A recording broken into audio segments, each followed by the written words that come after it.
right, ladies and gentlemen, welcome back to part 2 of Podcastathon 2025. I am joined by the same people that we had at the end of last one. We have Donald Peoples here, we have Candace Mack, we've got Tim and Angela, and we are here getting ready we are doing part 2. This is the next 8 hours. We'll be here on this feed. And I'm going on and making sure that everything else is going on. We're going to go ahead and share alike, excuse me, for this stream to make sure everybody gets in. But anyways, we are here, of course, to raise money for Samantha's Friends, the organization that helps to rehome and helps organizations to rehome and train service animals for veterans and first responders. So here we are with part 2.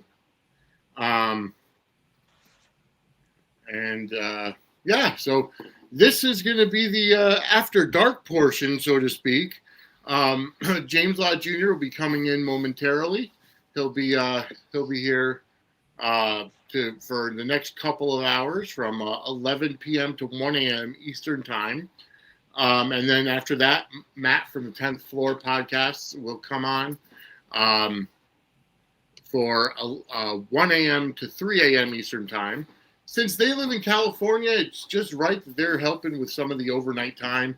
And obviously, we'll still be here talking. We'll have some great conversations, talking all about General Hospital, talking all about soap operas and wrestling and who knows what else. I mean, last time we talked about everything from pizza to different foods to everything else. So that's what we're here to talk about today, and to raise money for a great cause. The Venmo QR code is up in the corner, and scan that. Make that donation. We're at $155 towards our $700 goal. So go ahead and scan that. Donate. We're giving this money to Samantha's Friends, and it's a great cause. If you need a different link than Venmo, I didn't realize that Venmo was not international. So if you need a PayPal link, let me know. We have that QR code as well, and I can put that up for you to scan. So put that into the chat if you do need something different. But we are here now for part 2. Looks like Kim has taken a little bit of a break, which is fine. But we are all here now.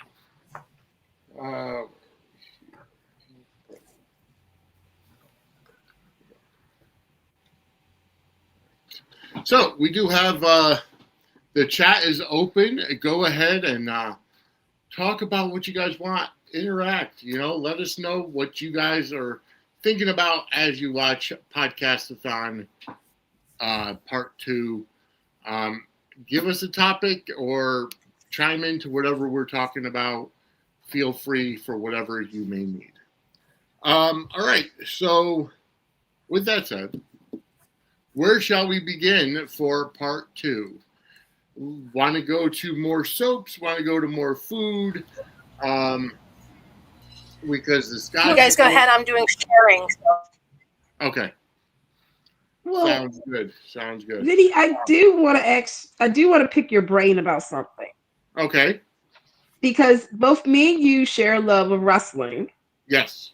And we know next month is a big month for a lot of us because we're going to be saying farewell to Mr. You Can't See Me, John Cena. Yes. How are you feeling about, we have the, your time is now, you can't see me challenge. How do you feel about that? Do you think it's a good idea or do you think it was a cop-out?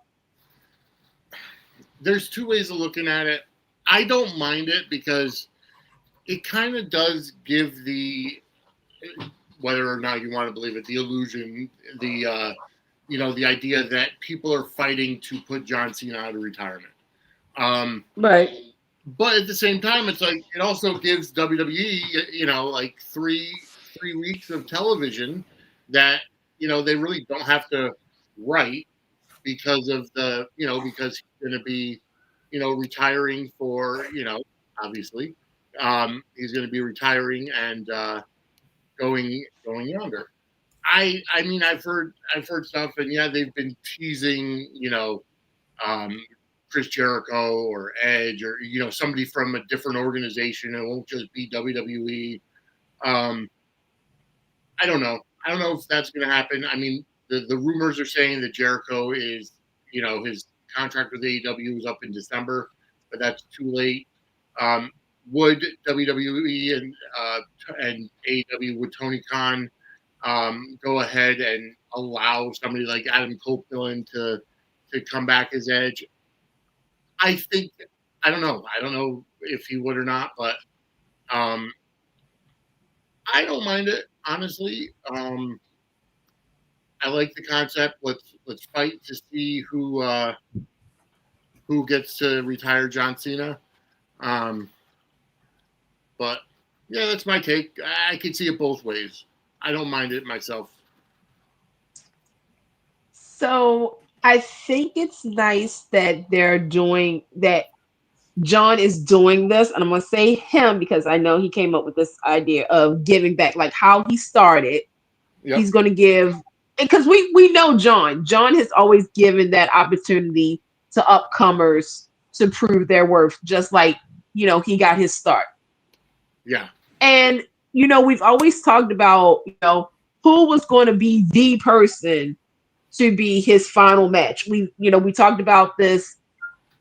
I know I've had this conversation for the last 3 years between him and Orton. And I always said the final match should have always been Orton versus Cena because of the history, because of, that would just be a great moment. But they kind of ruined it. Thanks, WWE, when you had them doing it in St. Louis. I mean, granted, it was Randy's hometown, but I felt as though that should have been the very last match of Cena's career, is that epic, that battle. With that being said, I appreciate that you're going to do this because, like you said, it gives them something to look forward to. The momentum of who is going to be the person to take Cena out, or flip it. Who is Cena going to push over? Because regardless of who it is, they're going to be the person. When you Cena said this about Roman Reigns when he said that person's going to be part of a trivia. Like, who was the last match that Cena had? Who did da da da da da? So I feel as though the creative juices needs to be flowing over time, because we've all said this, is that we would love Adam to be the one because they also had a great battle. Chris Jericho, look, just because his contract is up in December does not mean he can't come back, like guest appearance. Yep. But I don't want it to be somebody that is just like, okay, we need this person to get a big push. So when they said NXT was a part of it, I was like, okay, that's cute. That's great. Wonderful. But I'm going to need somebody that I could be like, oh my God, wow, like, too. Because if they fail on this, because let's be honest, half of Cena's retirement tour sucked. Yes. Because of him being a heel. Yep. It didn't work. And again, some of the best matches you had should have been later on, like right now. See, I agree with you to a point.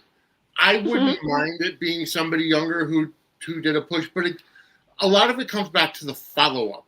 Like Cena turning heel at Elimination Chamber was great. The follow-up sucked because of The Rock and Travis Scott and their lack of commitment. Oh yeah, that too. WrestleMania with Travis Scott taking 3 minutes to get to the ring with that stupid song playing in the background and all of that. Don't remind me. That was just garbage. But at the same time, it comes back to the follow-up. I wouldn't mind it being Braun Breaker. Braun Breaker is over now, and not that he would really need the push to put Cena into retirement. Right. But there's also been talk of Gunther. Again, Gunther's over now. He doesn't necessarily need that kind of a win. Somebody from NXT, you bring up Obafemi, but Obafemi is again a baby face. Why face? Right. It could. I mean, I know Austin Theory is injured.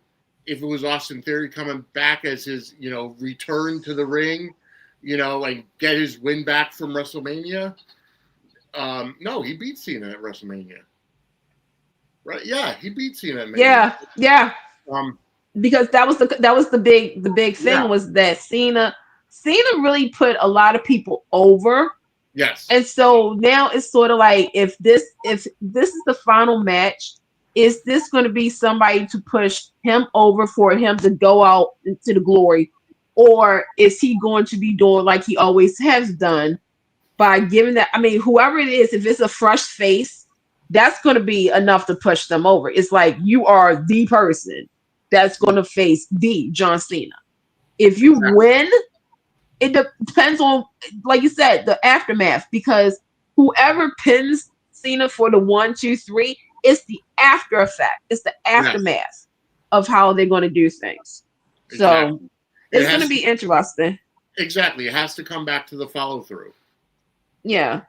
So, and I mean, it better be worth it, because I mean, to those who are going, God bless you. I'm gonna be watching it here home. Yeah. So, me too. Yeah. I'll be watching it with James.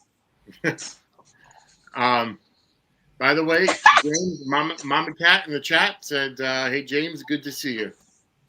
They're talking about wrestling, Mama Cat. I don't give 2 shits. We're gonna change the story now. I'm on now, bitches. James Lott Jr. is here. He's queer and he's ready to go. No more wrestling talk. Sorry, Flobo. Sorry about my lifelong to wrestling. We're not doing wrestling now. We are here for the next 2 hours talking about whatever the fuck I want to talk about. Sorry. I mean, okay. I have to say, Candace, I do like your hair. Thank you. And Mama Cat, you are the best, of course. And Donald Peebles, hello, Donald Peebles. Hey, James. Hello, James. Yes, and the handsome Vinny Suds, and then my girlfriend, Angela Ryan Duncan. You saw that we got picked up with Ray too, but I thought it was you, but it was somebody else. What? We got picked up by Parade. Our story about with Candace and Michelle Valjean got picked up, and I was like, "Was it my girl Angela?" And it wasn't you. It's somebody else. No, I've been focusing on building. I'm building a group of templates for recurring and daily and weekly soap articles that are gonna really do a big push for soaps with Parade. Okay. It's like it's a marathon. Got it. Yes. So. Well, James is here. I'm going to take a quick break to take out my dog and take him out to go to the bathroom. So I'm going to take a quick break and then I'll be back. I'm leaving this in good hands. I have big hands. You know what that means? Oh, Lord. You hold a handful of chips at a time. Exactly, Angela. Exactly. So I can hold more things. He's not supposed to have chips. I can't. Or he can use it. He can leave a nice big red mark on your butt. Hey, there you go, girl. Exactly. You know what's going on. And I want to comment on something you guys had earlier conversation. I've traveled around the country. I've eaten a lot of seafood and a lot of food, period. And I have to say, I like Boston. I've been to Boston 10 times for business. I like the North Bay, one of the best Italian sections in the country. I literally believe that completely. Angie, you know it's true. I've had some of the best Italian food and best Italian desserts in Boston. Yes, you have. I have. I've been to the Back Bay area, Boston Commons. One of my best friends lives in Danvers. I've been to Plum Island. I've had some really good seafood. I will say Boston, and since I was a kid, I had an aunt who lived in Boston. They used to always bring us back lobsters from Boston. To me, Boston and Maine have the best lobsters in the country. Now, other seafood, I'm sorry, my Louisiana Creole people would kill me. I would say Louisiana and New Orleans has the best other seafood. And say other. They got good gumbo. I think they're gumbo and stuff like that. But for me, with Boston, it's like the fried clams, the fried haddock. Well, that's you know what I mean? Fried stuff. It's just we know how to fry something. No, that's we know how to take something out of the ocean. Yes. And put it to the fryer very well. I've had good fried oysters in Boston also. Mm-hmm. I have with barbecue sauce. So Yeah. I would just say that. But also to your Mama Cat is size 10 feet. Wrong girl. Okay. Well, that means. I don't know what that means, but that's crazy. I know, I was going to say. I don't know what that means. My mother has a size 10 feet too, so I don't know what that means either. Means I can't borrow her shoes. Now, to pizza, I've been all over the country. My favorite pizza to me is in New York. I'm sorry. New York's the best. Yes. I was hands down. I'm sorry, hands down. I like the best pizza and the best Chinese food is in New York. Sorry, it's not. New York and San Francisco are close second. I think New York City has the best Chinese. Okay, well, that was James Lott Jr. He joined us. Thank you so much, James. And you guys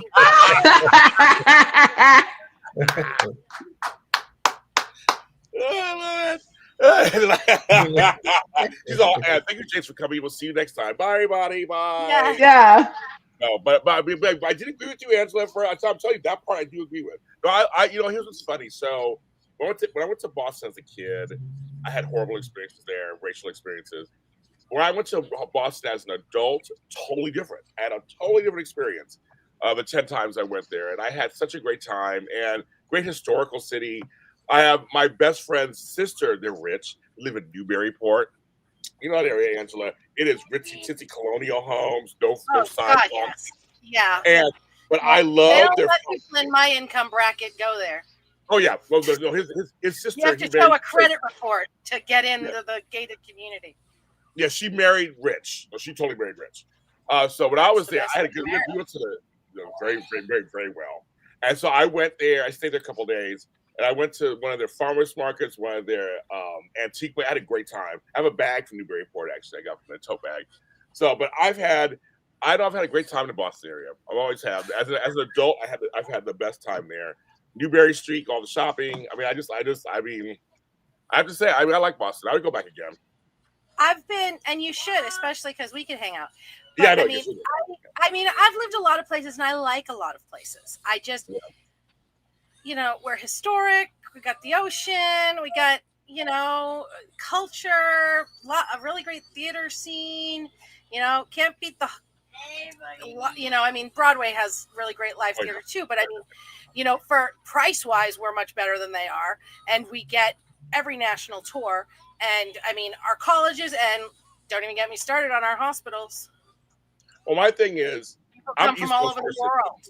I'm an East Coast person, so whether it's DC or Virginia or it's kind of Southern and Eastern, but whether it's DC, New York, Boston, Connecticut, Maryland, and those things, I love the attitude. I grew up with a New York mother, so I mean, it's like I like the attitude. That's why we get along, Angela. That's why me and Donald get along. We all get along. I just like the attitude. It's not that timid, never say anything, talk behind your back kind of thing. It's all up there. It's all up front. It's all many times with love. It's just kind of like it's just all mixed in. And I come from a Caribbean family too, where you just say, they call you fat in one sentence, and then offer you all this food that they made for you. So you have to eat it. So I love that kind. I love that. I just love it. And I've hung out with Angela. I've hung out with Donald. I've hung out with Candace. No, I'm not with Donald. I hung out with Candace. But Donald, we gotta hang out one day. We're going to New York. Yes, we do. Yes, I'm coming to New York. Hopefully, after the first year, hopefully I'll come back there. So, if I do, I'll let you know. I just want to hear you talk. I love when New Yorkers talk. It reminds me of my family. It reminds me of all my family. It's like Donald talks. It sounds so New York. I love it. Yeah. So when you get it, let me know and we'll make it happen. Yes, we'll make it happen. Hey, you look good. Thank you. Work on yourself. You look, your skin, everything looks wonderful. Oh, thank you. Less family drama. No more family drama. And I'm on Manjaro, so I guess that's helping too. Me too. I'm on the stick, on the needle, once a week. What milligram are you at? I do every Friday. What milligram are you? 12.5. Oh shit. Okay, I'm only on 5. I mean, I'm like little. I was on Trulicity, but I have been off it for a while, but I'm gonna go back on it. Okay. Just been crazy and haven't been able to get back to my weight loss clinic. Yeah. Okay. Somebody named Lady Alpha's coming in. I love it. Mm-hmm. Yeah. Am I? How do we do this? What are we doing? What's going on? Who's letting her What? in? Who lets her in? To me? Oh, I guess I'm gonna add her to stage. Well, I'm adding somebody to the stage. Oh. I think I have power. Hi. Hey, how's it going? Hi, Lady Alpha. Hey, lady. Hi, how are y'all? Fine. Good. Vinny took a break to walk his puppy. Aw, that's cool. Yeah. He'll be back Well. in just a. He'll be back. He won't be long. Well, welcome to the show. Welcome to the podcast-a-thon. Thank you. I'm James. Yeah, so I'm James. She's Hi, James. she's a podcaster. She's a wrestling podcaster, and Vinny and I had joined their conglomerate, their little cluster, their coven. They're covered. Of podcasters. It's coven. We're all under the same umbrella. So yeah, lady's wonderful. Well, Lady Alpha, I'll say Lady Alpha, please promote yourself. I'll say promote it. Yes. Tell them what you got. Well, I'm actually on 3 wrestling shows, 2 recap shows. On Monday nights, I'm on the Aftermath Raw with Michael Llewellyn from Kicking Out 2. And on Friday night, it's the Aftermath with SmackDown with Big Mike from the Wrestling Podcast. And Tuesday night, myself and my friend Autumn host the Wrestling People Podcast. It's so ironic. I finally come on to this podcast tonight. It's all about wrestling, and I don't do wrestling. Yes, finally. Sorry, James. Lady Alpha, you don't understand. One of my best friends.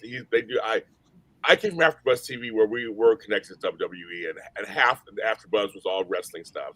So I have a lot of friends who are wrestling podcasters, hosts. So I'm surrounded by it, but I don't watch. I do soaps. I'm the soap opera side. So it's kind of funny what? Vinny's been trying to. Vinny and Tony both have been trying to bring me along with, because my roommate Tony's massively into wrestling, and they keep trying to. I never watched it when I was a kid, and I'm kind of starting to understand it, but I'm so deep into establishing the soap stuff for Parade. I'm like, I just don't have the bandwidth right now. I just don't. It's because it's its own soap opera. Yeah. And I am one that if I'm watching a soap opera, I have to learn the entire history of these storylines. And that's a lot for you guys. So it's going to take me a while. So I'm just like, right now, I just don't have the bandwidth for it. It's not that I don't want to. It's not that I'm not interested. It's just, it's a lot. And you guys have been around.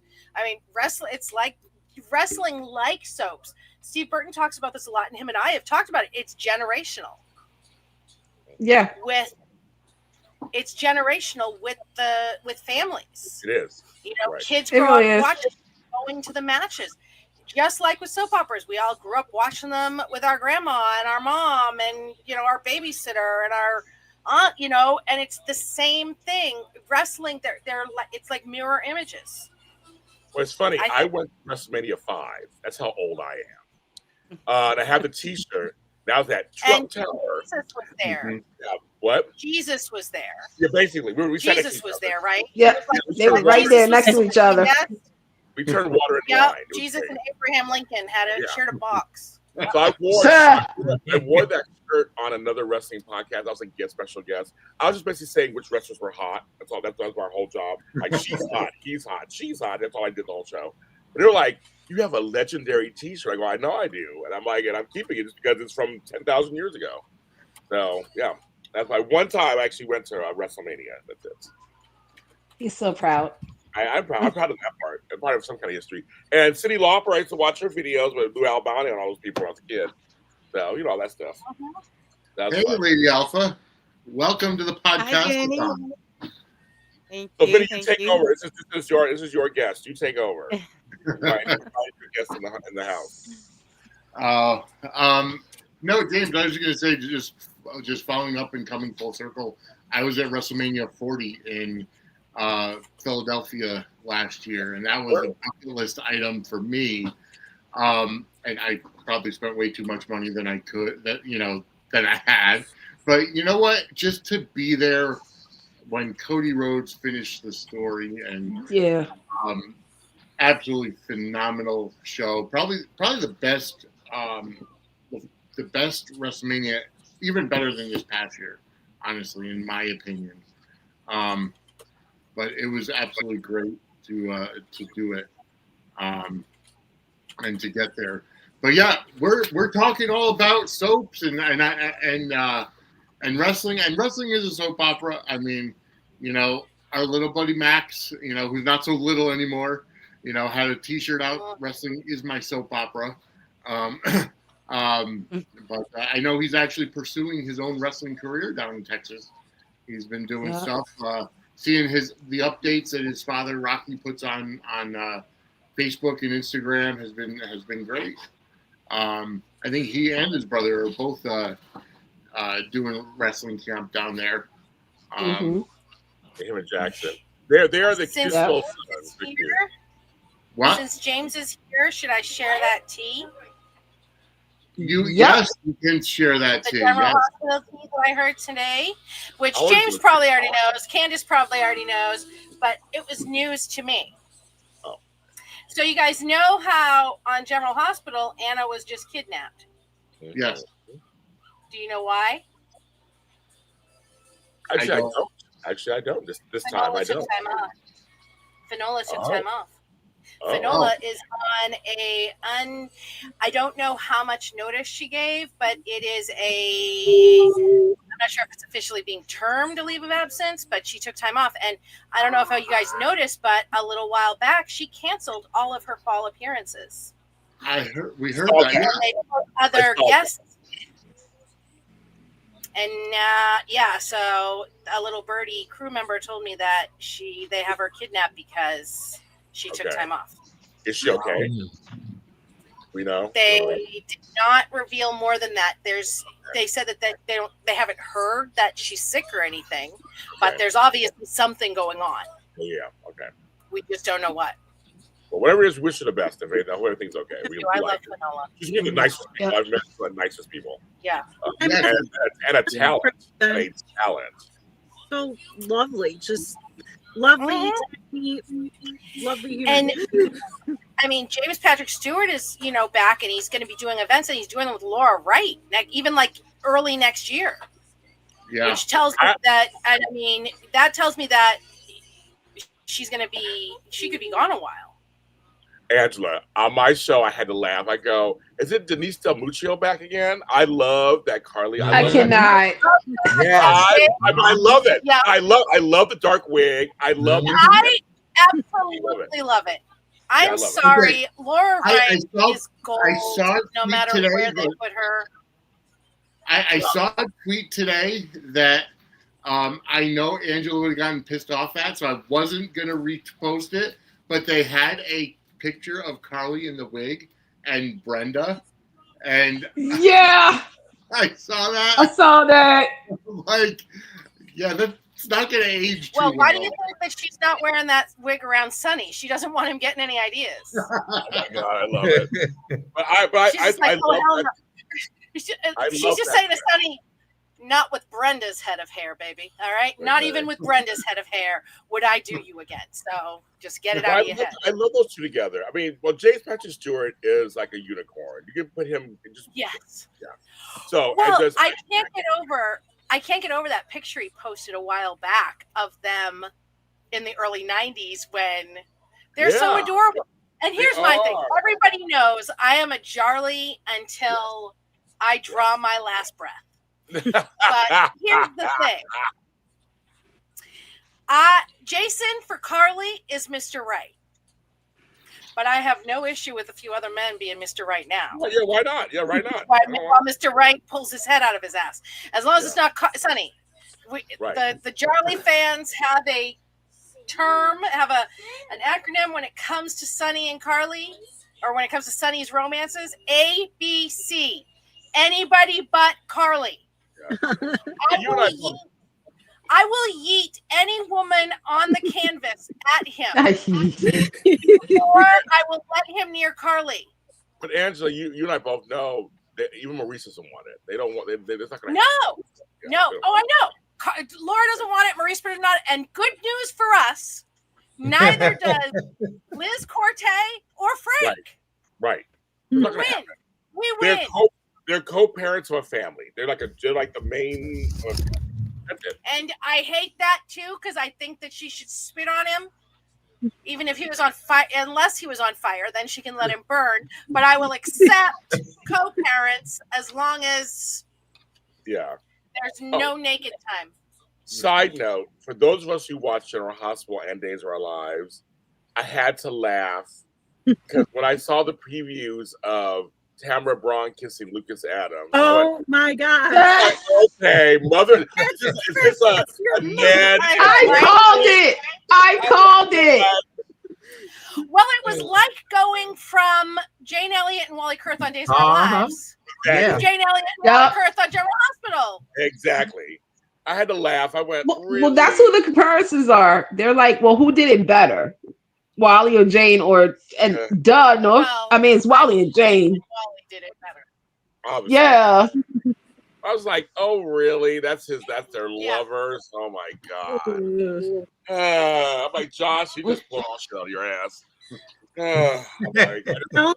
I can say this much. I mean, with I don't know. It's a weird departure from where they were on Days, but on Days, I honestly was like, I don't know. Ava, I was kind of over her character, and Trip, I mean, I just felt like they were being kind of squandered on Days. So hey, if they can go elsewhere, even if they're in kind of a crazy ass story, it ain't working. It ain't gonna work. It ain't working. As a Young and the Russells fan, I am truly gonna say it. No. And guys, it's Matt Clark. That's no, we ain't gonna do it. James, we can't give too much because people have to tune into the show tomorrow. Tomorrow on JLJ Media, it's the original Sunday soap blog, starting with Young and the Restless, Bold Beautiful, and General Hospital, starting at 10 a.m. And programming note: Beyond the Gates will return next week. yes, next week. Don't worry, you guys. We did not abandon you. It's just life happens. But trust me, when we come back, we have plenty to talk about. You can watch 1048. She does a Days of Our Lives, Beyond the Gates duo show. You watch their show tomorrow. About that. But no, I was just like, isn't Roger Howarth and Eddie Cibrian different heights? Are they different? No. Did you forget somebody else who played in the middle? Tell me who. Rick Hertz. Yeah, Rick Hertz. Rick Hertz played him. Yeah. Mm-hmm. Yeah. Because it was Eddie, Rick, and now Roger. So we went from mid-size, little size, to tall. I totally forgot about that. Yeah. Oh my God. Okay. Well, there you have it, kids. I watched the show just, with open arms and a sharp tongue. And that's all I just go, okay. Here we go. Let's talk about this week. They're doing whatever the fuck they want. I'm like, it's not good. They do whatever they want. That and Bold and Beautiful. Just do whatever they want. Just throw everything to the wall. At least Bold got me hooked back. Like it got me back. I told you have to watch it differently. You have to kind of watch it the way. Oh no, I'm just glad because they're doing it's something that we've talked about that apparently nobody doesn't listen. Yeah. When it's like, okay, the show is now doing exactly what we all said. Put everybody in a place and move on to the next generation. So you already got Ridge and Brooke. Let them have their destiny. Okay. Then you have to worry about Taylor. Like, what is Taylor going to do? With Steffi, Finn, and them, you need to worry about Hope. Okay, well, we all saw that Scott Clifton, first he was on his way out. They brought him back. Okay, it makes sense now. You're going to keep, Hope and Liam, Steffi and Finn in that united bubble. Okay, you got Carter with Daphne, whatever. Poor Ivy. Yeah, my girl. But then you got the new young set, which is bringing attention because, again, you got Luna, Cuckoo for Cocoa Puffs. You got Electra. We need to work on her. we got Will, and then we got Remy and Deacon. All that. That is the interesting set. But now we got Taylor, Deacon, and Sheila. I never thought about it, but I'm liking what I'm seeing. I'm liking the mess. Hold that thought. Because we have a guest in the house. That will be a good host. We're gonna ask Lady Alpha. Do you watch any soaps at all? Have you watched soaps? Not in your wheelhouse. Tell me what's going on. I used to watch soaps when I was in high school. Okay. I haven't watched in many years. I was actually talking, because Vinny was telling us who was coming, the slubs that were coming in, and I recognized the two names he mentioned, Michael Damian and Kyle Lauder. Um, and I was like, oh my God. I mean, like, that goes way back. That's a high school. I'm 52 years old. We're talking early 90s, Oh yeah. And then I mentioned Haley Barr. I have a special place in my heart for her. She was on As the World Turns, and she played Courtney Baxter Dixon. Yep, I remember. And Yep. so and that's basically where my knowledge ends. I recognize some of the character names like Brooke and Ridge and Taylor. I recognize them from back in the day. So, Right. but as for watching now, to be honest, I have like no time. I barely have time to watch my wrestling. I mean, as it stands, I watch NXT is on Tuesdays, but I don't watch it until Wednesday because I've got other Yeah. stuff going on, and I'm also an author, so I've got to squeeze in writing time between podcasting and watching the shows attached to the podcast. So yeah, I don't have time or energy to watch too much more. You know what I mean? Mhm. Now, what was your favorite soap opera though? Because Oh I heard a Lord. little S. Turns there. I know. Yeah, I bounced around because they when I was watching them, that was when they started also canceling some of them. I was still Mm. watching when they canceled As the World Turns. I Yeah. watched Young and the Restless, Bold and Beautiful, Santa Barbara, Once Upon a Time, Yay, Santa Barbara. Guiding Light. I did watch Woo! I watched General Hospital when John Stamos and Rick Springfield, and Yeah. I think that's when Finola Hughes started. Yep. um, so, but I in the later years I watched Guiding Light because um, that's what my friends were watching. Uh-huh. The shows from before in earlier like middle school and early high school were from babysitters. Right. And, the babysitter watched those soaps, so that's what I watched, and then I just I tried to go along with I did go along with my friends for a while and got sucked right in. But I also and I can't I oh yes I do I remember. Okay, I also used to sneak and stay up late at night and watch Edge of Night and Dark Shadows. Mm. Mhm. So, if my mom knew that, she'd kill me. All right. Well, So, hi, Mom. Lady Oh Alpha. no, my mom's passed. That's the only time I Oh don't no, tell see, secrets. mom still can sense and watch. I always said that. It's like they still be like watching us from up above, or they'll just be like, okay, oh, you was watching that while I was okay, like I was going to tell you, Lady Alpha. So, about God, how many years ago? About 10 years ago. I do a show. I do press on a show called When Calls the Heart. It's on Hallmark Channel. It's been on air 10 years. Back when I first started, Lori Loughlin was on it. So I got a chance to interview her. And I go, girl, I want to take you back to Jody Travis from Edge of Night. She's like, oh my God. She touched me like, you're going way back in time. I go, I used to watch you back in the day. And she was like, I was a teenager. I was like, I know. I remember. We went to the Edge of Night. She was on Edge of Night. That's how she started. It was Edge of Night. I was there. And once I met Jane Krakowski, who's just a legend, a comedy TV legend. I go, I remember you girl when you were TC on Search for Tomorrow. I was like, oh my God. I say, like, I love pulling out the soap knowledge for someone who are on other things.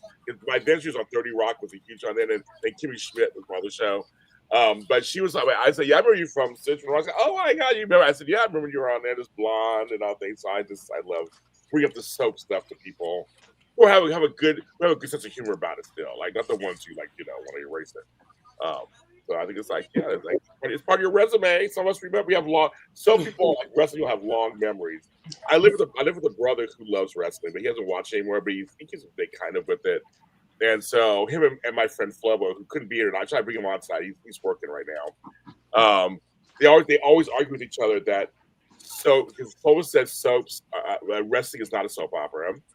A male soap opera, and my brother says yes, it is.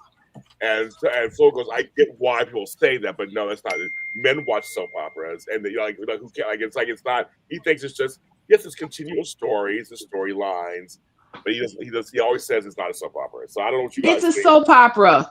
It's a soap opera. I'm just a messenger. I don't know. Lobo, if you watch this later, first and foremost, I'm still waiting for my autograph. And also, it's a soap opera. So writers wrote for it. Look, writers from the soap operas went over to WWE, AEW, and wrote storylines for the show. Some of the writers from those came onto the soaps. Some of your wrestlers watches these soaps. Shout out to some people who watch, Gone Light, by far the superior soap.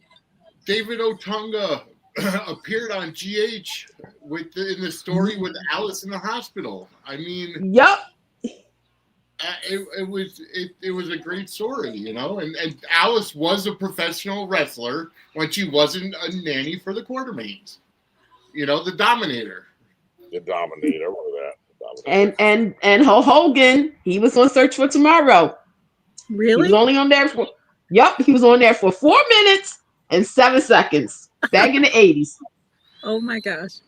Oh, I didn't know that. Yeah, see, there you go. James always says I have these little knowledges, like I'm not. She has a photographic memory or whatever. That's what they start to stuff about things. So I guess I say she knows it all. I just laugh. I let the boys fight it out. I don't say. I'm like, I don't know. I don't want anymore. So I'm like, but it's. He said he gets why people say that, but he doesn't like that saying. It's a soap opera. It's a soap opera. It's a soap opera. All you have to do is look at the similarities in the storylines. They all follow the same path. There's the love triangles, and then there's the search for power or the fight for power. And it's like, well, right there, you got Dallas. Right? It's like, it's pretty evident in the storylines. But a lot of people I find that say that it's not a soap opera, and I have had this conversation a couple of times. Because even before I was watching wrestling, I said it myself. I said, it's just a soap opera for guys. Come on. And roommate who would make the same comparison. She used to watch telenovelas with her grandmother, but she also would watch WWE when she was a kid. And it's just it's still story at the end of the day.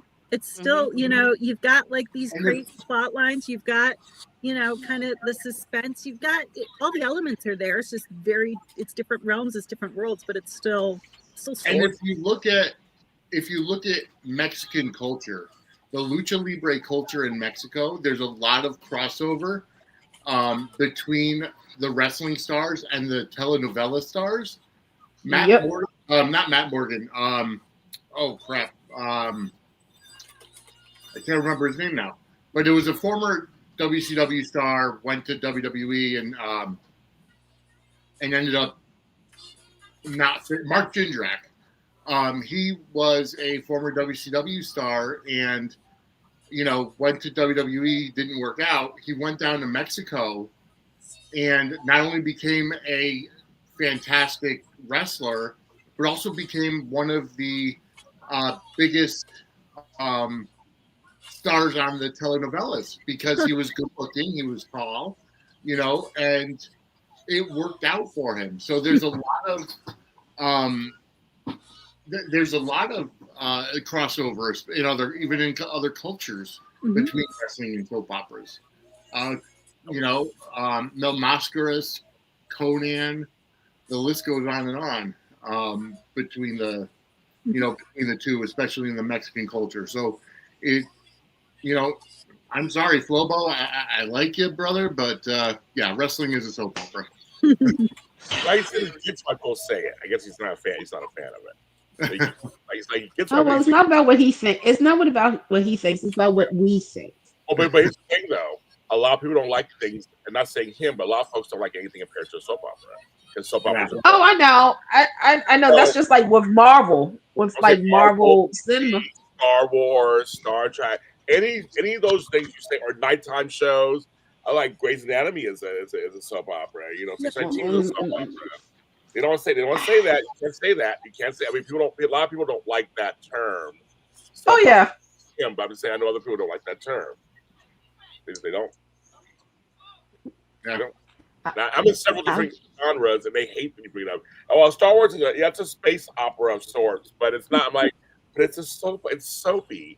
Like Darth Vader is space opera. It's soapy. I watch all the shows, everything. It's soap opera. But they don't. It's a continuation of ongoing drama.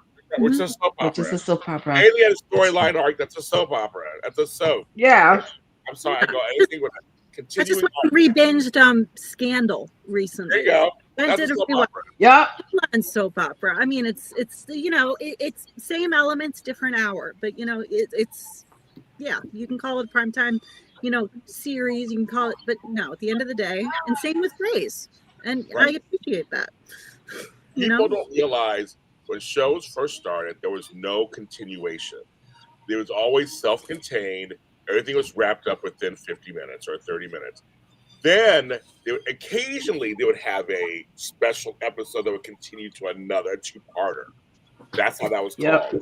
There was never. If you did what they did for continuing was they would do mini-series. They would do special things. But on regular series shows, there was no storyline arcs. They may have through lines, but there was something that was like a through line, but there was no arcs. When they started doing that was a big deal. I mean, I believe the primetime show started that when Dynasty and Dallas and Falcon Crest came, and all of a sudden, shows started noticing, they'll watch a continuing story for 3 or 4 episodes. Oh, they'll do this. Up until that point, though, all the shows were just like, it's self-contained, it's done. Now we're going to the next story, the story of the week. It's all. But soap operas brought that on. It was the whole thing of continuing drama to get you to tune in. The cliffhanger was started by Dallas. That was a cliffhanger. They did all because even Dallas's first season was all self-contained stories. Yeah, the first 5 episodes were just all self-contained. But it was the second. It was that Who Shot JR that did it all. And I remember I had a T-shirt with the tree on it. And who did it? I thought it was Sue Ellen, but I guess that was too obvious.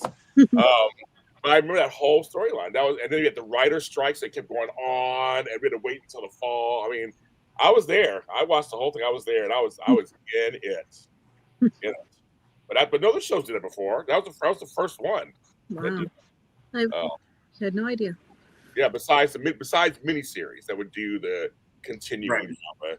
I think it was Rick Roots was one of the first ones. Okay. I remember being a kid watching that 7 nights, and they were like, we were watching every night. And then in the 80s, it was North and South, which I loved. I loved that series. Thornbirds. That was another one. That was a big one. That's when they started getting into the whole miniseries thing. That was a big thing too. I wasn't born. Good night, Candace. Thanks for being here. Thank you. I think I'm probably the oldest person here, and that's fine. I will take it. I still have good skin. I was just with my grandchildren this week, so my grown grandchildren. That's how old I am. So they're in their 20s. No, but I think I still look good. Hold on there. I drink lots of water. I always joke about that I wasn't born for something, but when somebody asks me, it's like I literally will say, "Yeah, I remember that. I exactly, I remember when commercial came on," and they just be like, How, Candace? How? And I'm like, I don't know. Well, you know, so funny. When I got to ask Peter Bergman, I always want to ask this question about I'm not a doctor, but I play it on TV. That's him. People say that all the time and have no idea where that came from. There's generations who just say that. They have no idea that he had commercials in the 80s where he's like, I play a doctor. I'm not a doctor. I play it on TV for this medicine. And I was like, and I got to ask him about it. He goes, it paid for 2 of his kids' college tuitions. Like, that's right, kids. That's right. But that was him. And literally, I remember those commercials like it was yesterday. Thank you, Mama Cat. She understands too. We're both old together. That's right, girl. No, she gets it. I love it. I do. I got a chance to. I love talking to the older soap people. I like to ask them these questions, like actual, like I was there. I can tell them. I remember this. And I was telling them, I was like, Days of Our Lives is only a few years older than me.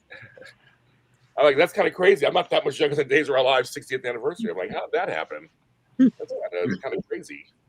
I'm older than Bold and the Beautiful. I graduated the high school the year Bold and Beautiful started. I remember. What year did you start? 87. 87. Yep.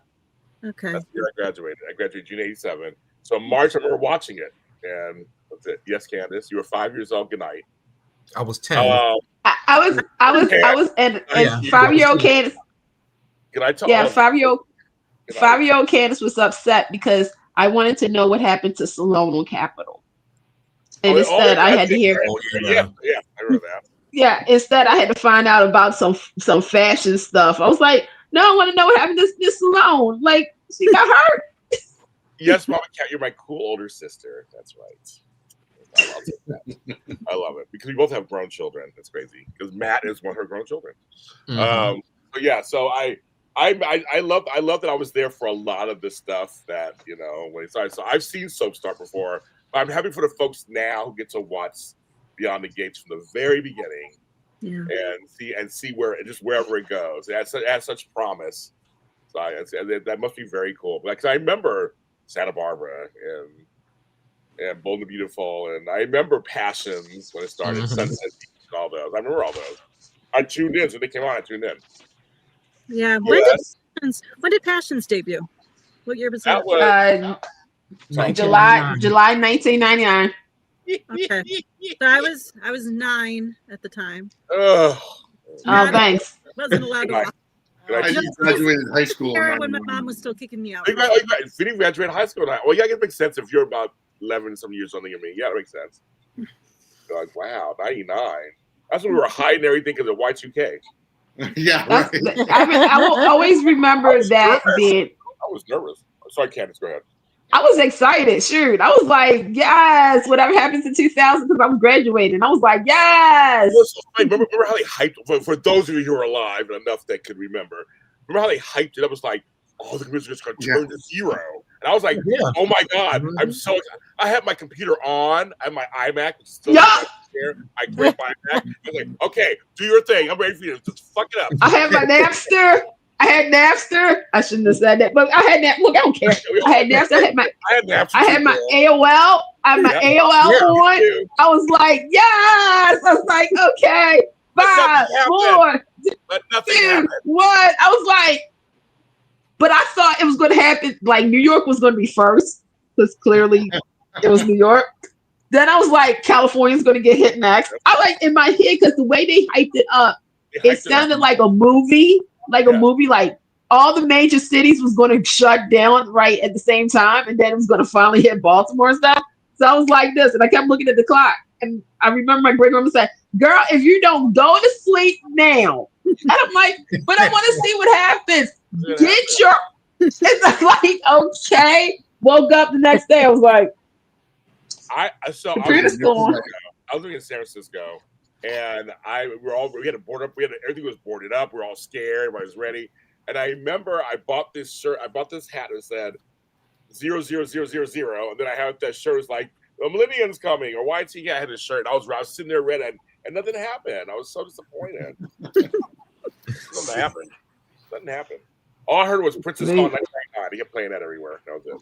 Oh yeah, they was like probably like then it was like soon as it hit Tuesday, they was like a new song from NSYNC, and I was like NSYNC. That's right.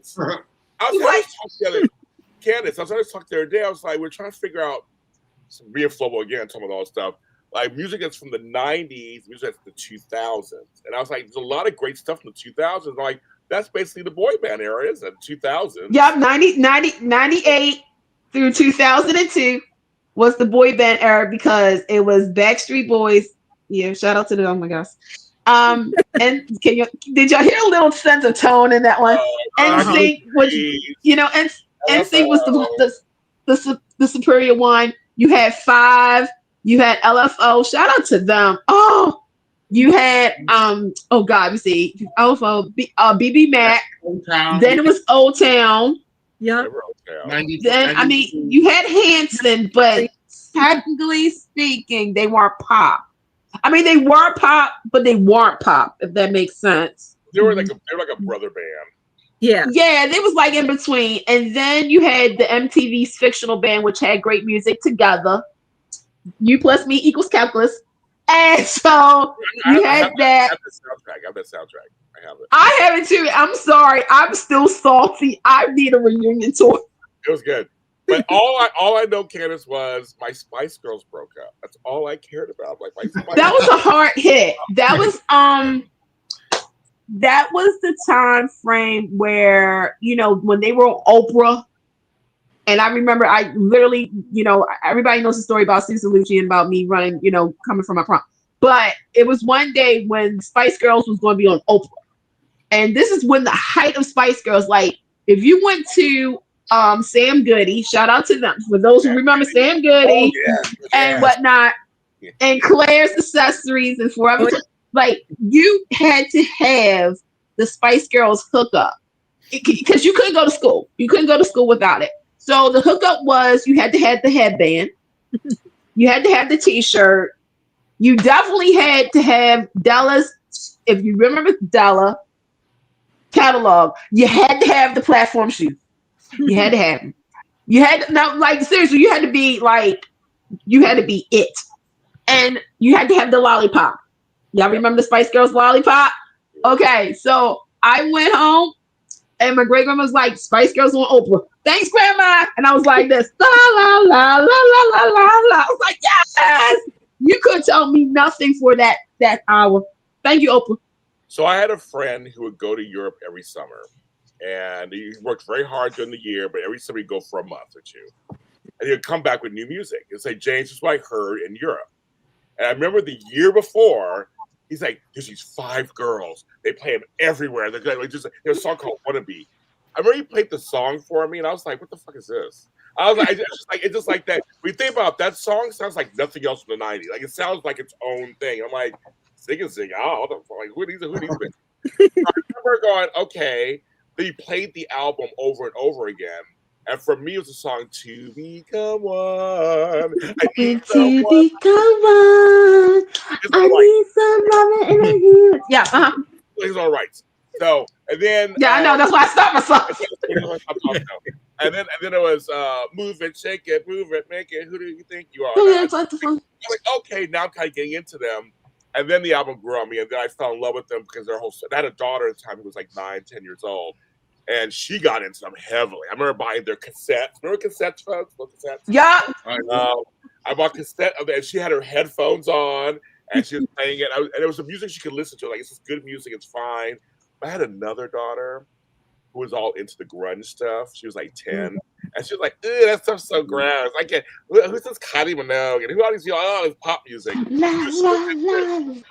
Nirvana and Pearl Jam. I'm like, you're like 10. You have no angst. You're like 10 years old. You're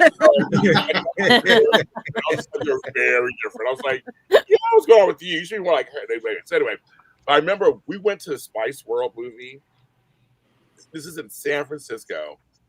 It was all gay guys and mothers with daughters. That's all it was. That was it. That was all crowd. I was both. We're like, come on, let's go. And we went. I saw that. And I missed them touring the first time around. But in 2008, they did a reunion tour with all 5.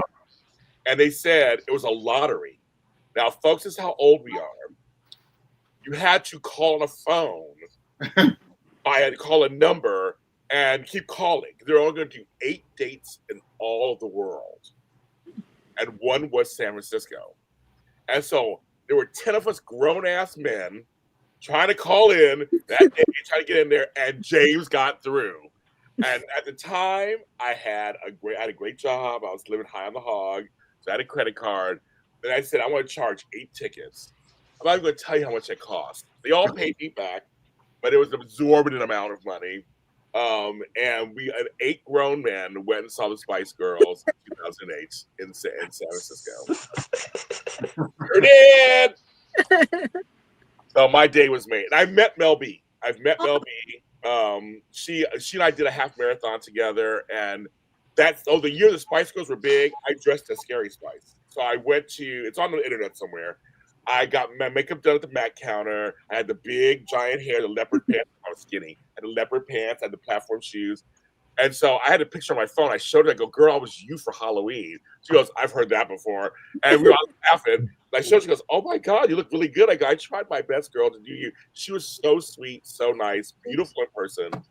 And I got to meet her at Dockwater State Beach right here in LA. So we did. Her husband was a dick back then, so I understand why she left him. But I need to see that picture. Yeah. It's out there in the internet. I'll find it again. The 5 of us became speed. We really dressed up. There's 5 dudes. No, it's 4 dudes. My friend Tara, she did Sporty Spice. And it was fun. We had a good time. Sorry. But we did 2000 had great music. That was the whole point. 2000 had a lot of great music. That was the boy band era. That was the Latin explosion. That was all J-Lo and all that. First CD I ever had was Baby One More Time. Was it really? Yes! Oh, there you go. Yep. I love it. Oh, baby. My first album was the Saturday Night Fever soundtrack. I remember I told my mother I wanted to go to Tower Records. Rest in peace, Tower. Yes. Shout out Tower. New Yorker person, Donald. I want you to go to the East Village, on the other side of Washington Square Park. Yes. I remember going over there, and I remember walking towards it and seeing all these yellow bags coming the opposite direction. I was like, oh, we're getting closer. And my grandpa took me. It was a 2-story tower. I was like, oh my God, I'm a 2-story tower. I want everything. And so the first one I bought was, I still have that album. I still have the whole album with the whole disco cut out and everything. So I have all that. What was your first album, Finny, that you bought with your own money or whatever? My first album was MC Hammer, Please Hammer, Don't Hurt Him. Oh my God, I would have never guessed that. Wow, okay. I went through a whole MC Hammer phase. I had the hammer pants, the wind pants, the big wind pants, and I used to do the MC Hammer dance in my living room. I saw him in concert. He was good. Everybody. It was a great concert. It was a great concert. Yeah, that's so funny. And In Vogue opened for them. That's what I saw. It was a really good concert. Donna, what was the first album you bought? What's the 411 by Mary J. Blige? Ooh, another good one. And I got that from The Wiz. Nobody Beats The Wiz. Oh yeah, I remember that. Oh my God, I do remember that. The Wiz. Oh, I love it. There was one located on Jamaica Avenue in Jamaica, Queens. Okay. Oh, I love it. Okay. Lady Alpha, what was the first album you bought? I bought or it was bought for me. Or either way. I want to hear both answers. I don't remember.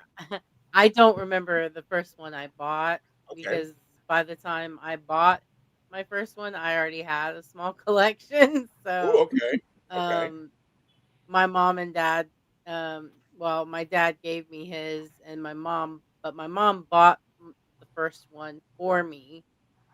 When I was 8, I believe. And it was bought from an infomercial. Oh my God. Yeah. This is the cutest story, and I'm gonna tell it because yay! Tell the story. We're trying to raise money for folks. Come on, this is for so tell us. So I had seen this infomercial multiple times on television, and I kept saying, Mom, I want that. Mom, can I have that? And she said, no, we don't have the money. Now we were pretty poor when I was a kid. So, I was, typical 8-year-old.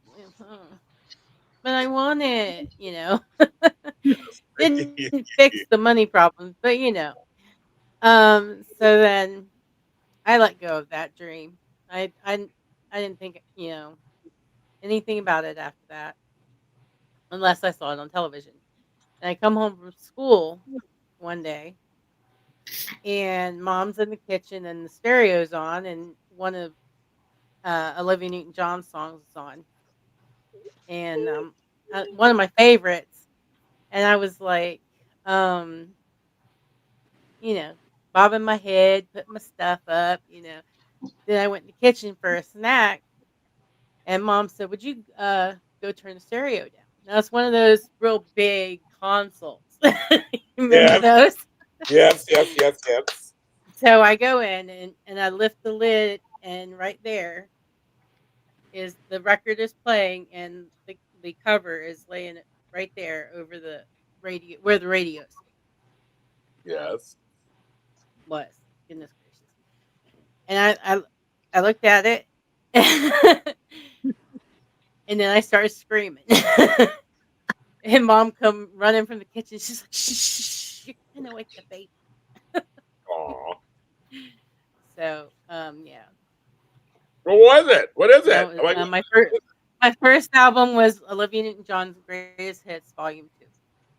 That's a good one. She's And she's I so beautiful. remember it was the pink album with Yes. the blue, I know it. very pastel, very 80s. Yes. 80s haircut. She was beautiful on that cover. I know that one. That album was a big hit for her. That was a big hit album for her. I love it. Sorry, Mama Cat said Partridge Family was Okay, her I first. was not. Then that means I was not 8. I was older than 8. Okay, well, I guess. Well, I don't know how old you are, so Yeah, I was definitely. Yeah, it was probably. I'm 52. Oh my God! Wow, you have no wrinkles or anything. The fuck? These people have no wrinkles. Oh, they're there. They're there. I've got natural filler. Oh, I don't know how that is too. Anyway. No, I actually, I have oily skin, and I was a hermit growing up. That's perfect.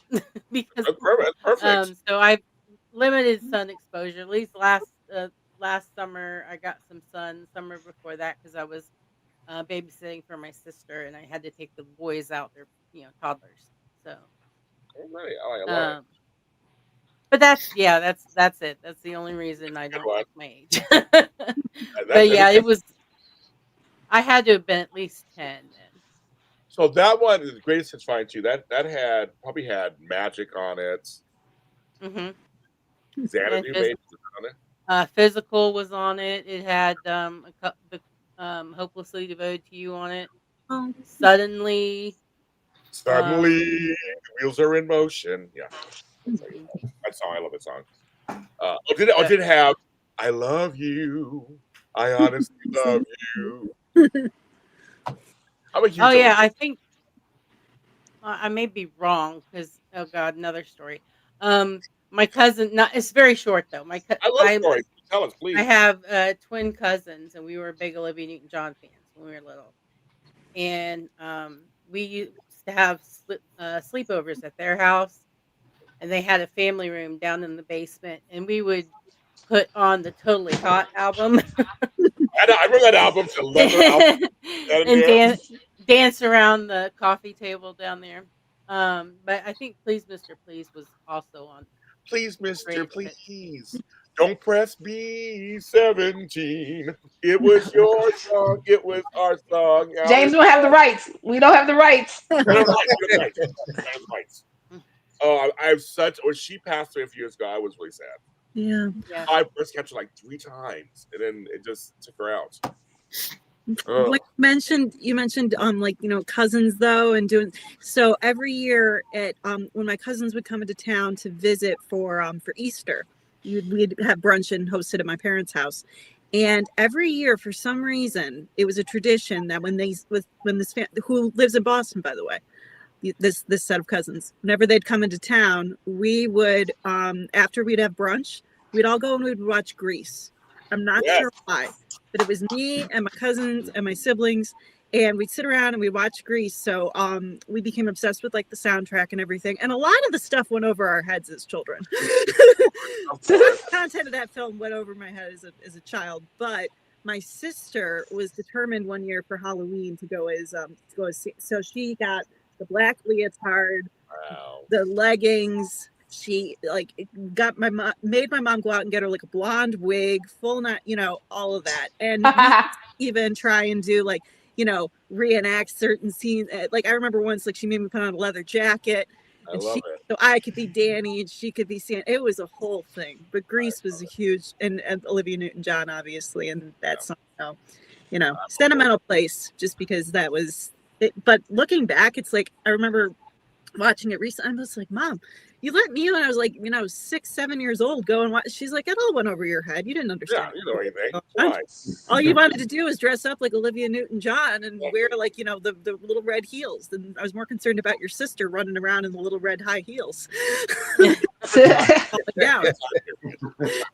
But I just want to stop for a second because I've been on for an hour.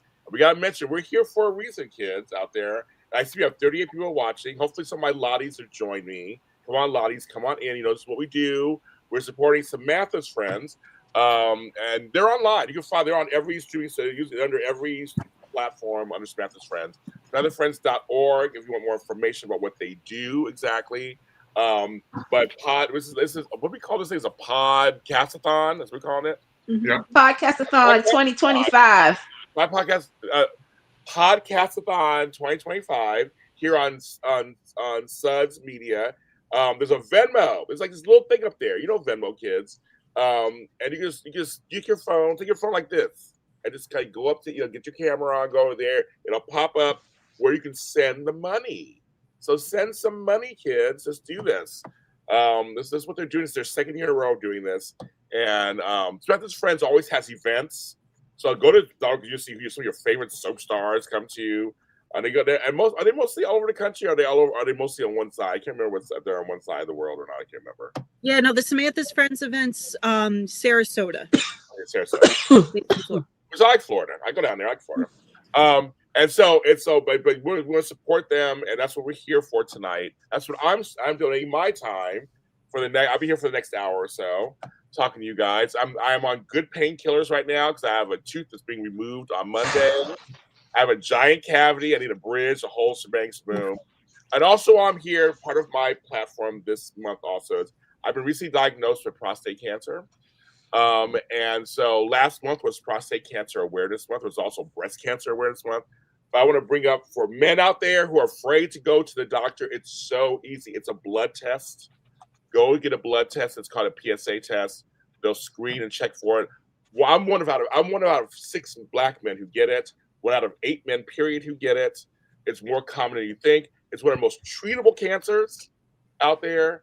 So I'd say if you leave it not checked, it could go really bad.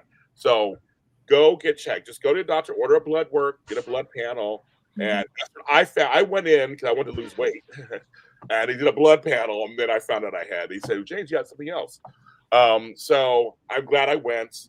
I'm in the middle of dealing with this. And one of the things that you go through is you pee 20 times a night. So that's something that I'm dealing with right now that makes me very tired. But we're going to work on it. I'm a war horse. I'm going to work on it. I don't plan on going anywhere because I want to bother you guys for the rest of my unnatural life. I'm not going anywhere. I'm going to stay here. But I want people to do that. You can go online anywhere to find stuff like that. Also, other testicular cancer, prostate cancer, colon cancer, any reproductive cancers. There's like usually it's just a test. It's just a blood work. That's all. I know if you don't like needles, I get it. Just look the other way. It's fine. Bring a friend, whatever, to go with you, whatever. But I think it's just so important.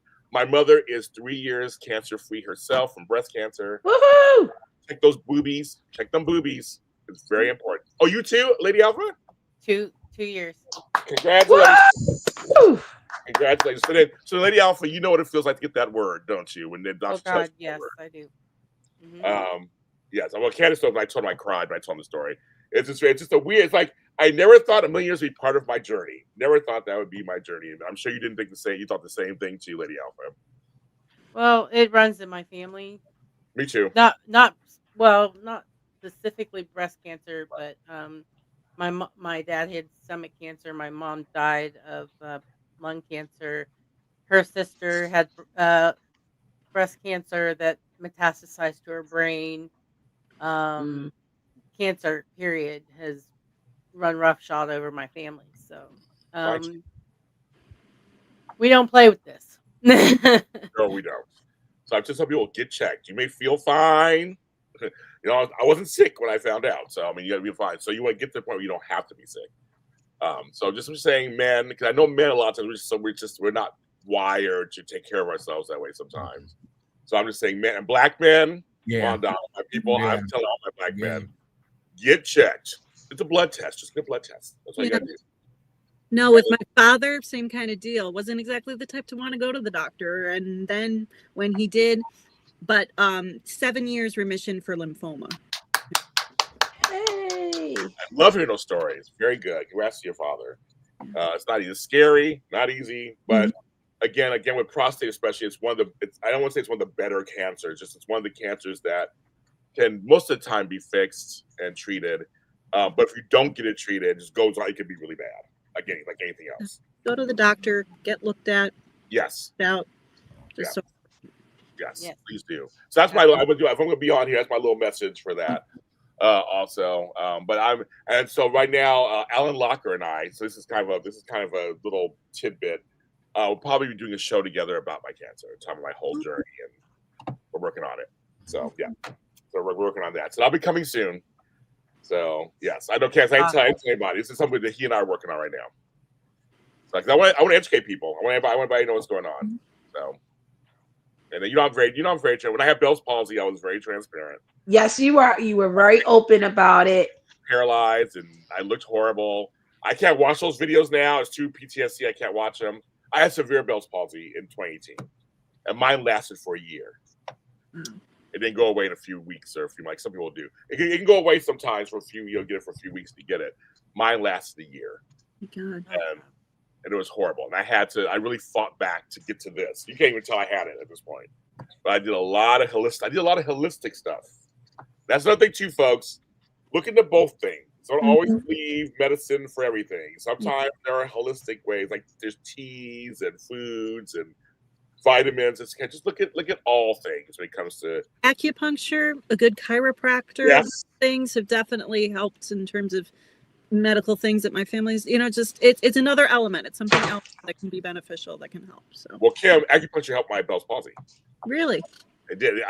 When I was able to actually work on it, because for my first 3 months, we're like, don't do anything because you want your face to stay that way forever. Let it rest. Then when I was able to go back and do these exercises, but then shout out to Maria Menounos, who was my former boss at AfterBuzz TV.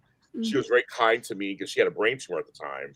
And she was doing all kinds of stuff too. She said, James, I'll get you into my acupuncturist. And she paid for it. And I got in and did that.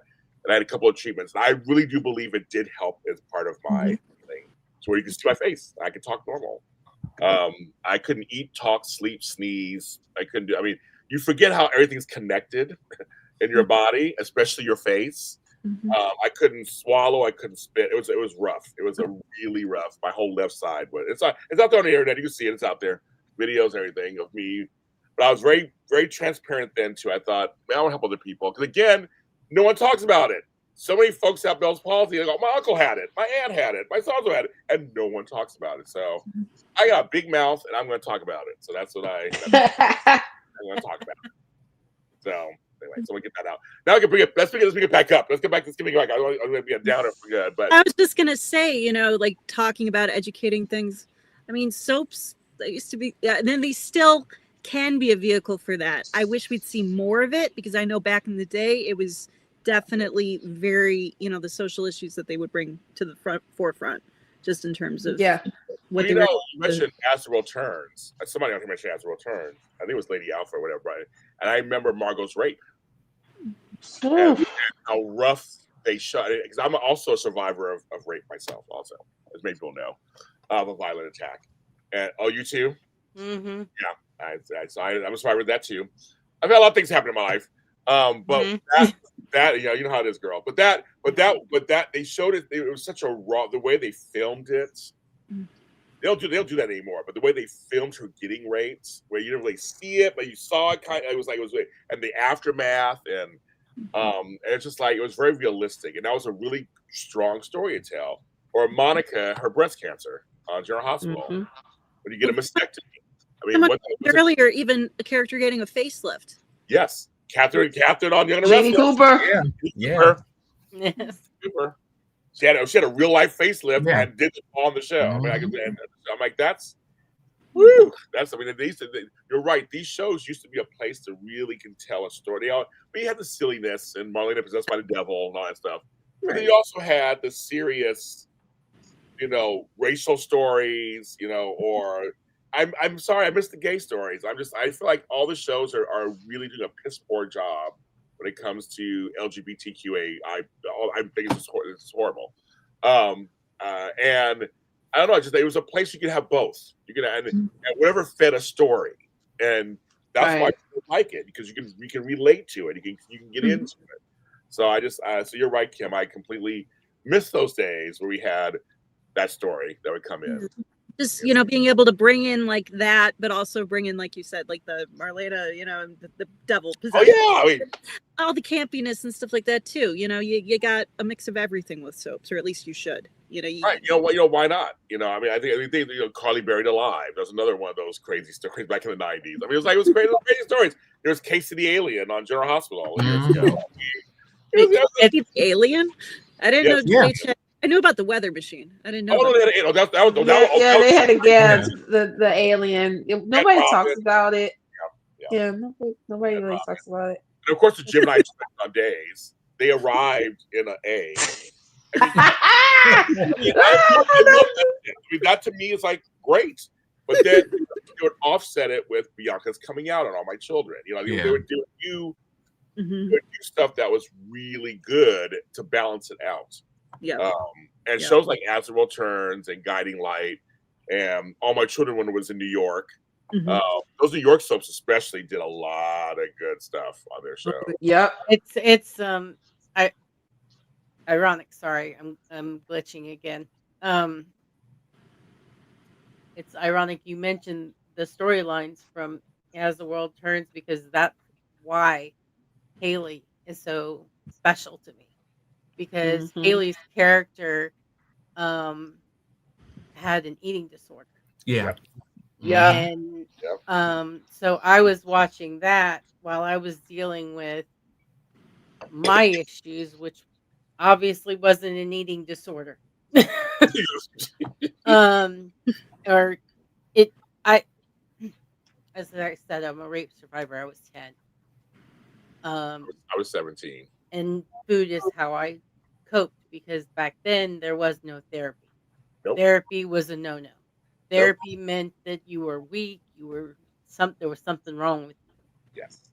Yes. So I wrote her a letter. And poured my teenage heart out on that page and never expected any kind of response at all. This woman wrote me a personal letter and on the back of a script page. Oh my God. She tore a page out of her script and wrote a letter back to me that told me that it was something she did immediately after while she was working. Yep. And then she also included an autograph photo. So Aww. Nice. But the letter was very touching, very encouraging. And I cried. Of course. I cried. And I cried even harder when it got destroyed. What do you mean got destroyed? I have siblings, and siblings had boyfriends, and they had no. To them, it was just a piece of paper. Yeah. So they used it for other means. Sorry to hear that. But at least you have the memory. So that's and I still have the picture somewhere. Oh, good. Okay, good. Okay. No, you mentioned that like just I when so with all my children, I was like huge Tad and Dixie fan, had been that way since I started watching the show. But when Katie McLean came back, and was like, I remember when Dixie returned, she had a blog that was Katie McLean had a side blog that was associated with, the show, and like kind of all linked up together. And I started following that blog there. And she ate after the pancakes, after she left the show, she kept the blog up and running. And this was when I was in college, and I was just going through, it was a rough year. I had a cousin who had just passed away. My grades were not doing so well. I was just in like this rough place my sophomore year of college. And I remember just commenting on a blog post of hers about something that resonated with me. And she ended up sending me like an email just saying like, just checking in with me. I was just like, oh my God, like, just because I commented here and just said, there was like, and to this day, I'll never forget that. And I ended up getting an autographed photo too. But it was just like one of those, it's just like you make these connections with these, these people through character, but then the actor can just like, they see that, they recognize that. And it was so incredibly, it was just something I needed at the time. And it was just something so incredibly cool to see. And even though I have to say, on Beyond the Gates, as much as I love Katie McLean, the accent, Pamela's accent. I know, it bugs. Yeah, it bugs. It bugs. But if we drop the accent tomorrow, everything's fine. Everything's, we don't need to. I mean, Dixie's accent did fade eventually. Yes. So, not that I was in that girl. No, I did love, when she came on with like the thick Southern. I mean, that's amazing. All my children's storytelling right there. That was like that whole arc with Adam, Brooke, all of that. But and Kim, David Canary was an acting legend. Oh my God! Yes. There is nobody. I mean, Adam and Stewart were two separate characters. Yeah.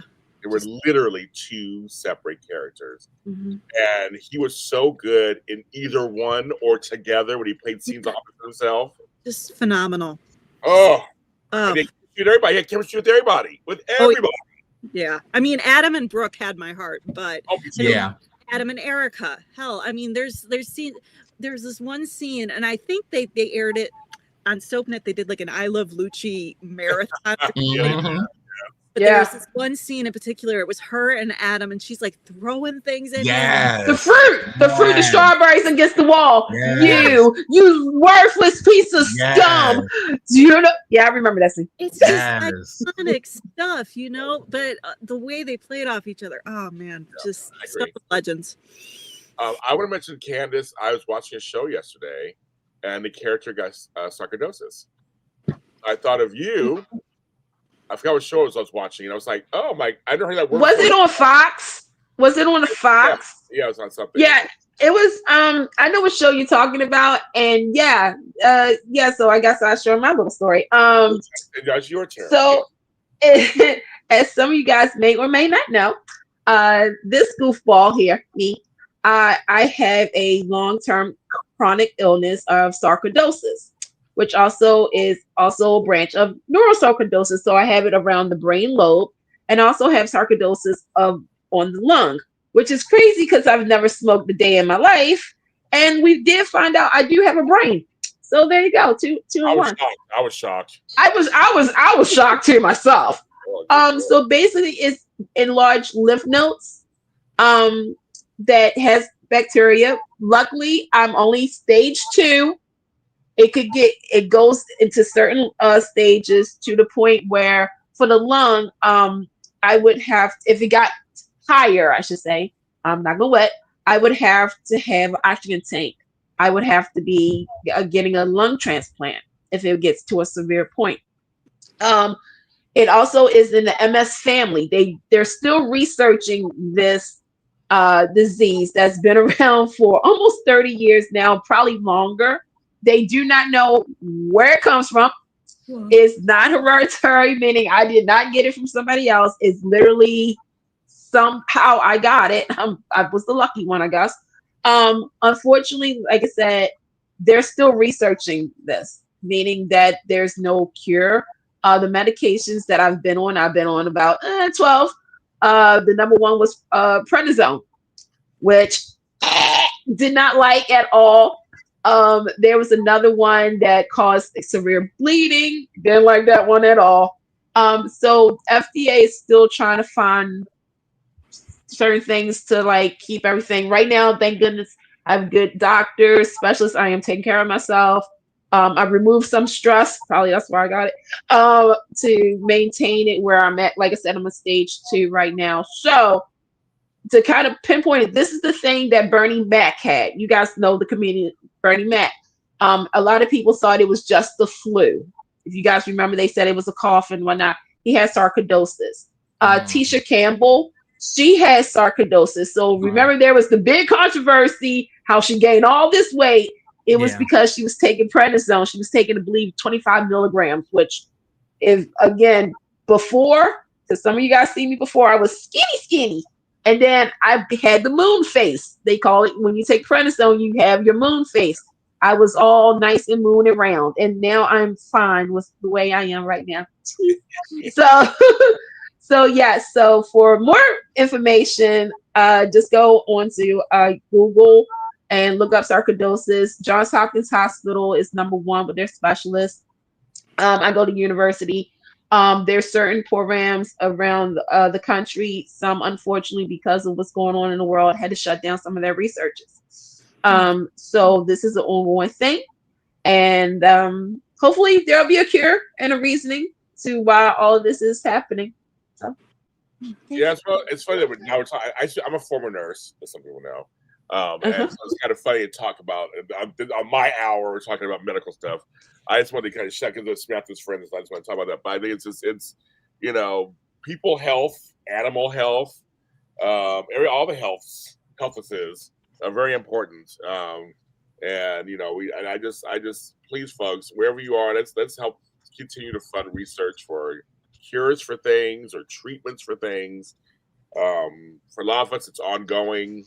I said, you find today. I'm not trying to wish anything on anybody. I'm just saying you never know. You might turn the corner and it's your turn to go through something. And I'm definitely right now between my mother. I'm a caregiver for my mother now. She's in her weird stuff. And for myself, I'm literally seeing our healthcare system not at work. Yeah. And it's very. I'm sure you all 5 of us can relate to all of that on some level or another. I've met some really wonderful doctors and some quacks. I have fired doctors from me. I was like, no, you're a quack. I've also seen exorbitant amounts of money that things cost. And if you don't have the right insurance or have no insurance, I totally understand what's going on. Yeah. I always say we're all one step away from homeless. Don't get comfortable, folks. Where you live, you never know. And one medical thing can wipe you out. Trust me. My thing cost me around $8,000. So my whole tooth situation, and so I was ready to pull the tooth out myself, and she said, "Fuck it."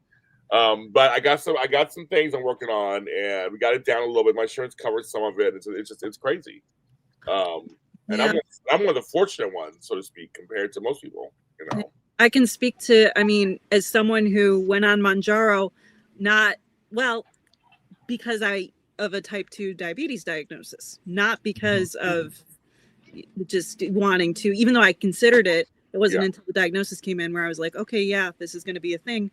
Even with insurance, that coverage is just not what it needs to be. It is an essential, I need it now. And it's not just, but trying to tell insurance companies that right now is just not, it's difficult for Kim. It's going to get worse after January 1st. It's going to be, so they're knocking out you, unless it is for type 2 diabetes, you can prove it completely. A certain number. My number is 6.7, so it's kind of lower. It's not as high. I just crossed over into diabetes territory. So I'm on Mounjaro right now too. So I've been taking it for the last 2 months. I've lost like 15 pounds so far. Yeah, I've been on it now since July. And I have noticed a change, and I've noticed a definite, everything is working, it's doing what it's supposed to be doing. Yeah. But I just hope that, with my, even, the insurance thing, man, I tell you. I will say that last night I fit in the booth at a restaurant and I almost cried. Like, seriously. I was like, as we walked in this place called Mel's Diner, it's very famous here in LA. And I said, and I remember we go there frequently. My siblings and I have a sibling dinner Friday nights. We go somewhere, like nobody cooks, we go somewhere and have dinner. And so Mel's Diner, I go there all the time. And there's this one thing where it's a half booth, half seats. The table goes out of the seats. So I'm like, and this guy, of course, the host or waiter has a body. He's all thin and all jacked out. And he's like, you need to sit in the booth. I go, I'm a big boy. Look, I can't fit in the fucking booth. I need to sit at a half table. So he's like it's so LA, just like rolling his eyes, like, okay, fatso, go in the back. So we were walking by it, and then my sister Xana goes, you look kind of smaller. Like, will you want to try one of these booths? And literally, I slid in, and it was like a spoon in front of me. And tears started just coming down my eyes. And my brother-in-law was like, you're fucking crying. I'm like, yeah, I'm crying for the booth. I'm like, you guys don't understand. I was like, as a big boy, most of my life, it's one of those things where that's a win for me. I mean, that's a win. They call it non-scale victory. Yes. Yeah. Exactly. I noticed, just a jacket that I haven't been able to fit into for quite some time, especially now, outerwear time, fall, cute clothes. I tried on the jacket, and I was just like, I can zip this thing again. See? Yay. Just little things like that, It's tough. It is. My family, my father's side, they're all skinny. I don't take after them. My mother's side, they're all big. I take after them, and I've had to watch my weight my whole life. Yeah, I've been up and down, all around. I know, Donald. Guess what you've been working on for last year, so but we know how it is. I've always been a big boy, and just always. Yeah. No, me too. And then you got my sister, who's like 100 pounds soaking wet, and this 5'2" tiny little thing. And but even she says, it doesn't matter, size, height wise. She says, my weight's gone up. I've been stressed, and I'm just like, you know what? I can't argue. Everyone can feel your body's changing. It's like, yeah, you're still tiny, but when you're out of shape and you're not feeling right. So but she's making a point now too of trying to do a little bit more of the self-care thing, sign up for Pilates classes, doing stuff like that. And I'm just like, everyone needs to just kind of take the time and focus on, health is currency. Health is so important. That's very true. Donald, what are you gonna say?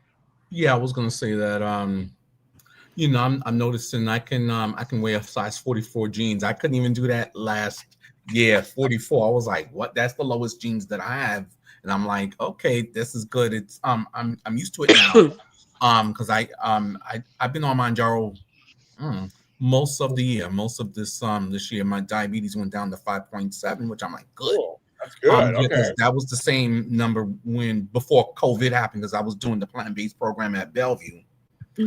So it had gotten down, and COVID happened. You know what happened with COVID? Oh yeah. Like everybody else. So, because my number, my glucose was 400 last year, and I just decided that I was trying to resist taking insulin, but I just decided, let me just take it going into 2025. Let me start the new year off with a clean slate. So I don't have to take insulin anymore for right now. So which is good. So I'm just looking to go into 2026. I do not want to. I want the numbers to go down to the point of reversing diabetes. I've had this family history. My grandparents, Eugene and Sally, who I always talk about, they had it. So I grew up experiencing them having it and the challenges they had. And I had a grandmother on my mother's side, Lucille. She had a foot amputated. And I was in high school when that happened. And I visited her in the hospital, and it was what it was. And I've had a couple of my friends died going to dialysis. I tell people dialysis is something you do not want to do. Draining the blood. Got to get up or like 5. Got to get there at 5 o'clock in the morning. Draining blood like 2 or 3 times a week. And I just said, no, I'm not doing that. That one right there. My uncle Ronald, God bless his soul, he died from complications of it. Ronald would go into diabetic comas, 800, 900. I would never know because his wife, Jennifer, she never told the family. I wouldn't know after the fact. And I'm like, that's not normal to go into diabetic comas up to he could have died. Yeah. And so the last time when I went to visit him in the hospital, this was 11 years ago before he died. He had gangrene all over. Yikes. His fingers, feet, and with men, in the genitals. When I heard that, I was like, what? God. I just said, mm-mm. I just said I would never. And I think my uncle, he lost the will to live because once that happened, as a man, diabetes is a complex disease. It is. Yeah, once the numbers go high and it's out of the range, it affects everything. It affects your whole entire body. And just think about men. I encourage men, go to the doctor, do your physicals, do everything you got to do as men, because health is your wealth. And especially when you get into your 40s and your 50s, like past 40, it's important. Because 40s, 50s, 60s, you are going to have to become acquainted with the doctor. Mm-hmm. I talk about it all the time. I go, we're old folks together now, because it's like, so when's your appointment? When's my appointment? What pills do you take? What pills am I? I do all those fucking pills and shit, and all the noises we're all making getting out of cars. Like the other day, my brother-in-law, my sister, and I were like, oh my, I'm like, oi, like we're all like it's like, oh my god, we become our parents and grandparents. Yeah, it's always talk about doctors. It's like the same thing. Where's your glasses? And I'm like, where's my glasses? And I'm like, I can't. James, they're on your head. Oh, okay. I mean, I do it all the time. Like I wear glasses. Be far away. Go ahead, lady. I just want to say that I've had a great time. I need to get out of here because I got to get up early. So thank you for having me. Thank you for enduring my non-soap watching self. I'm going to follow you. So everybody follow at Lady Alpha KK. Yeah. Yeah. Yes, please do. Please do. Thank you for coming and joining us. It's a pleasure meeting you. Thanks for sharing your stories. Ditto. Thank you for having me. You guys have a great night, and good luck. You too. Friends. Thank you. Yeah. We have 51 people watching, so that's good, folks. It must be because of me. It has to be. I'll say, and our lively, upbeat conversation. It must be that. I know I brought everything down in the chat though. Jeannie says she's type 2 diabetic herself. Takes pills. She's on Medi-Cal. I'm on Medi-Cal too, girl. She was saying that she takes metformin. Metformin did not. We were not friends. Oh, you weren't. It didn't work for you. My mother takes it too. She takes the metformin also. They tried to have me on metformin and Mounjaro same time, and it was too much. Now I'm just exclusively the Mounjaro because it was just the side effects were just too. I'm taking Jardiance. I want to sing and dance. And then my A1C. But also, I want to mention, back to a previous conversation, Mama Cat said, I've seen Backstreet Boys 9 times. 9? Oh, wow. 9 times. I say this. When I was in 4th grade, I was asked by the relatively cool table, who do you like better, NSYNC or Backstreet Boys? And when I said Backstreet Boys, I was so harshly judged. Yeah. Before we just finish this one sentence. She goes, I'm going to the Sphere in Las Vegas on December 30th to see the boys for the 10th time. It's a thing for my daughter and I. We even went on a 3-day cruise with Backstreet Boys. Let's get that out. She said that. Okay. I think I said Backstreet Boys because they gave out the Backstreet Boys, like it was 2 singles at McDonald's. They had the CD at McDonald's. No, NSYNC had that with Britney. We had the McDonald's first. That was us. The Backstreet Boys came after. No. But see, walked out of McDonald's with a Backstreet Boys CD, and I was just like, "Today is a good day."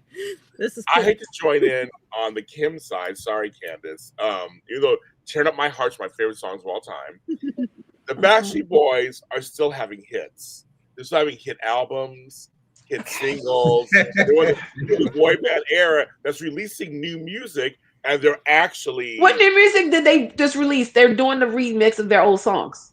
No. A few years ago, they had albums that were. Okay, a few years ago. So a few years ago versus last year when NSYNC dropped Better Place, which was up for a Grammy. You mean NSYNC featuring Justin Timberlake because he has a big. No, it was about NSYNC because it was all of them, and they sung Paradise, which was also an NSYNC song. So we had 2 songs last year from NSYNC. Thank you very much. And they're still not together because of Justin Don't Well, no. And the on JC. I was saying the better singer is JC Chasez, but he got shut out because of Justin Timberlake. And James, you didn't ask me what my album was. You never asked me. We're gonna get there. But also I want to mention JC Chasez also has a hit with the Frankenstein sound cast recording. Yes, he does. So he's starting to get his due now. So I'm just like, let him start to get his due. But he has some solo stuff that I thought was really good that didn't get enough play because they chose Justin. Yeah. They did. Well, also because there was somebody else who had a little issue that his music sounded like their music. And if you know the story, it's Prince. Prince had a problem because a lot of people was comparing JC's music to old school Prince. Really? Huh. Yep. Yeah, the more you know. The more it was the industry. I was there. It was the industry. They wanted Justin to make it. They chose Justin. Oh yeah, I know. Yeah, they had because they said that Justin was the new Michael and JC was the new Prince. Exactly. Oh. Even though Jordan Knight did albums with Jimmy Jam and Terry Lewis, and that was I love that first album. And we wasn't supposed to be singing that song when we was like, I'm convinced, baby, you know. I'm like, yes, and I was like, wait a minute. Hey Candace, what was your first album you ever bought or got received? My first album that I received was Michael Jackson's Moonwalk. That had to feature all the songs before I saw the VHS. And because my family knew that I would appreciate that because I love Smooth Criminal and Bad.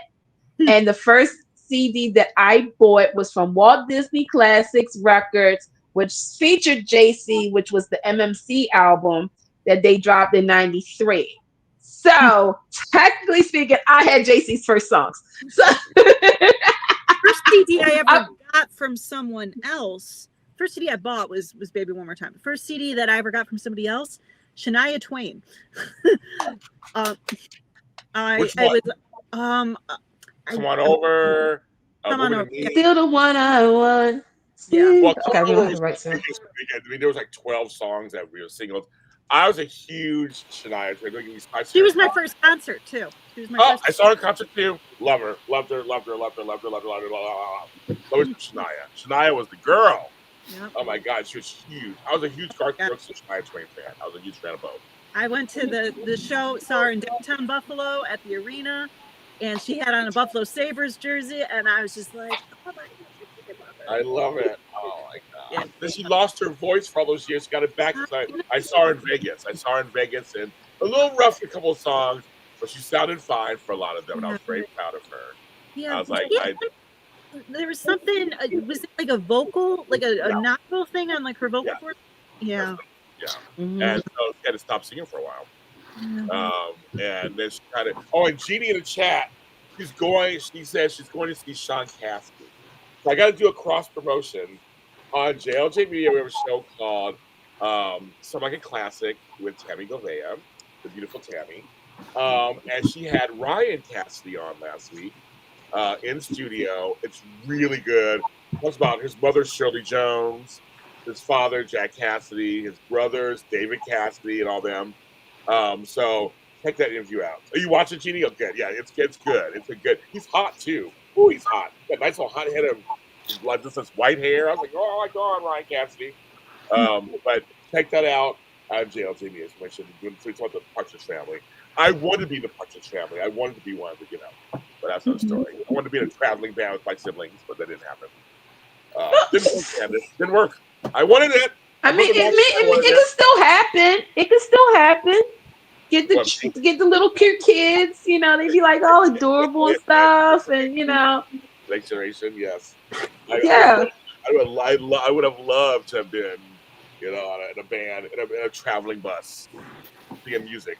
I would have loved that. I'm telling you, it's still, you still got time. You can do it. Get a school bus painted, So Jeannie, it's funny you say Sean Cassidy's your first concert in 1978.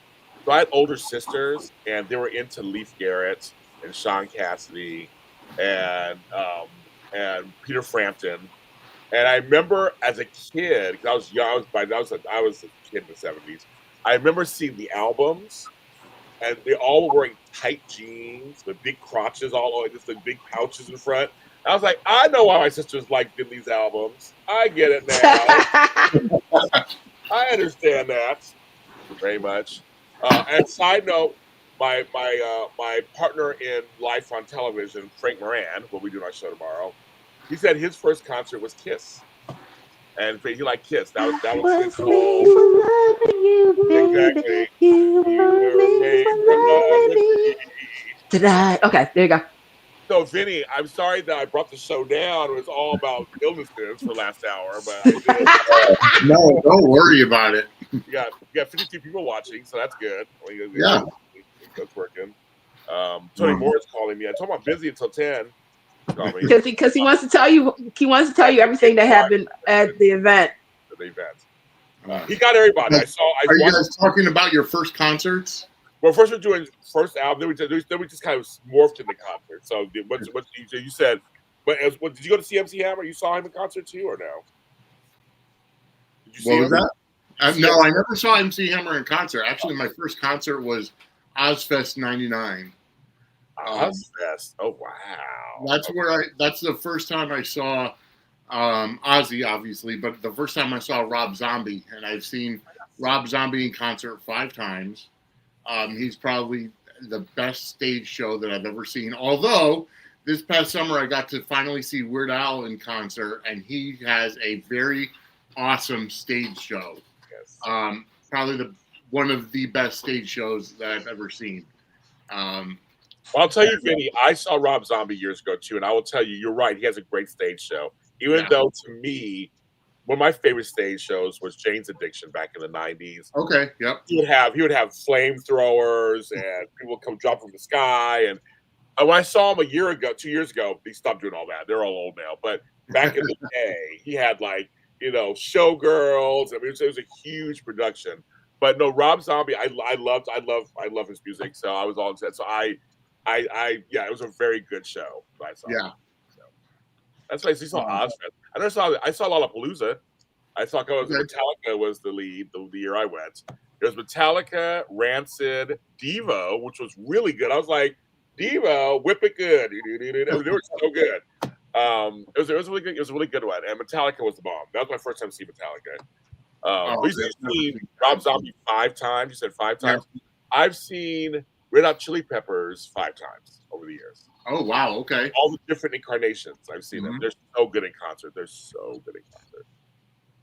But you said like MC Hammer makes me love you more, Vinny. I have to tell you this quick story. So I was living in Sacramento, and so which is only just a minute from the Bay Area. So I met the guys who started In Vogue. I know I used to see MC Hammer and BNGB and Oaktown 35. They were all coming. They used to come to my restaurant all the time. So I remember they first started. I mean, I remember it first started. They put me in the mix and all that stuff. So when Please Have It on Herm came out, it was so huge. Mm-hmm. It was back then. It was Sacramento. It was Cal Expo, or whatever. This was a huge place in Sacramento. So I remember going to see him, and I said In Vogue opened for them. They were dead to come out, and I just remember looking at the stage, and there was someone doing something. Remember, he got a lot of flack for being very Vegas-like. Which now everybody does it now, but like his shows were good. He would dance and rap for like 3 hours. You can't do that. I can't do that. I could do that. That's crazy. He was that good, and his songs were that just relatable, enjoyable, and just right. It was at a time where hip hop music didn't have to be vulgar, in order to be good. But then after that, my aunt, the first 2 albums she ever got me was Dr. Dre's The Chronic and Snoop Dogg's Doggy Style. So, oh my God, that's funny. 2 total opposite sides. Yeah. At first, you're like, that's what I thought you were going to say 2 Live Crew. Oh, you're like, oh, be so horny. I don't think you were going to say that. But Dr. Dre, The Chronic is pretty much, that's gangsta. That's pretty much out there. Had a good album. Yes. Yeah.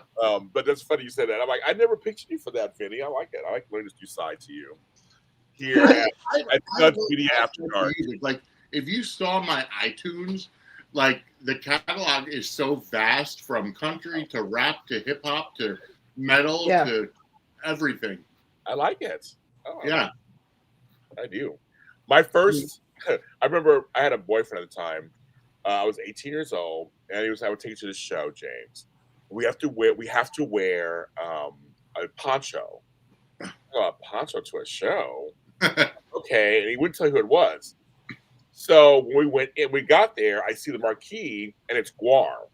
Oh, wow. If you know anything, folks, look up Guar if you must. It was Guar and Skinny Puppy. So I was like, I don't know who these people are. I'll just watch it. They're dressed in costume, and they were throwing like raw meat. That's what we had to wear. I saw my first poncho. I had to wear a poncho. Yeah, there was reasons why I had to wear it. You know? And I found out then. Well, and I was like, okay, this is very interesting. Oh my god, okay, this is very interesting. The songs were kind of fun. It was that industrial metal stuff. But it was like, oh, this is performance. Okay, now I get it. I mean, it was not that far off from Rocky Horror. I used to do that on midnight on Saturdays, just to go and throw the bread and the whole thing. I used to, my sister really likes to do it all the time. So I was like, it's this kind of performance. I kind of get it. Yep. But isn't that great that we, the four of us, especially. I mean, we're well, you and I are Gen X for sure. I don't know if Donald's Gen X or millennial. Are you Gen X or millennial? I'm right on the millennial. I'm Gen X. You're Gen X. So Yes. Vinny, you're like a Zennial, the one with the X. Yeah. Zennial. Candace is a millennial, obviously. But we're still kind of fortunate for our generations. We're the last one we were into all kinds of music. Like it was like everything was like so. You played Michael Jackson, Yeah. and Metallica, Yeah. Oh, you yes. played Madonna and NWA. Like you just everything you played. Yep. Chris B.I.G. and Inva. Like you played everything. And your playlists were kind of last race. I was like really like that. Where it was just kind of like very, very much. I know Gen X especially. We were very much like we had MTV. MTV showed us everything. So yes. and everything. So and then country had a big resurgence in the '90s. We had a huge with Garth Brooks and Sean all them. Mhm. So and actually Garth Brooks, I saw him in concerts twice, and it was very rock and roll. And he said his band was Kiss. He loved Kiss. And it's like, what? You like Kiss? I mean, it's crazy. And with Shania Twain, folks, you don't know this. Her husband was the same guy who did Def Leppard. So it's like, come on, folks. And I love Def Leppard. That was my group. So I'm like, it was Mutt Lange. He did Def Leppard, Bryan Adams, and Shania Twain. Isn't that crazy? That's crazy. Yeah. So yeah, I love all that stuff. So it's like the first time I get to do that. Yes, Candace, you can say Candace? I was, when we was talking about music and Backstreet Boys and stuff, like all of a sudden in my head, it was like the TRL playlist just popped in my head. And I was like, okay, like I was really thinking about it, is that we were privileged to have such a pool of music, where nobody was judged. I mean, obviously, again, yes, once upon a time, the world was divided. Backstreet Boys or NSYNC, Christina or Britney. It was a time right there, folks, where you either was Eminem or Christina. It was like you literally like you was either, like you said, you was the country or you was, da-da-da. But I literally was going through that whole thing, which reminds me, I think James knows the story. I think he does. And I know some of you guys, when I got kicked out of MTV. Oh, yes. What? Wait a minute, you got kicked out of MTV? When did that happen? Yes. I used to love that place. I used to love going there in New York.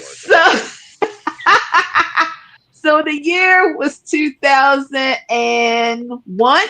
Let's say because Jenny from the Block came out 2001, 2002, right?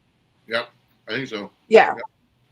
So Jennifer Lopez was the special guest on TRL. So me and my two friends, we went up to New York. We was like, yeah, we're going to go. First time to New York by ourselves, by the way. So this was a big deal. And we went to MTV Studios, Broadway, where now the Paramount building, but it's not the Paramount building anymore. Right. It's something else. So we grew up watching it, and everything. We just thought, hey, you just pop on in, da-da-da-da-da. So we get there and everybody's out there with their signs like, ah! And we go in, and the security guy was like, "Excuse us, where are you guys going?" And we said we were going to, TRL. They said you need to have a ticket, you need to have a bracelet. So we was like, "Well, how can we get one?" They was like, "Well, it's closed off, so you're gonna have to wait outside." Okay, that was fine. But here's the thing: Candace's cell phone, her Nokia cell phone. Shout out to Nokia, right?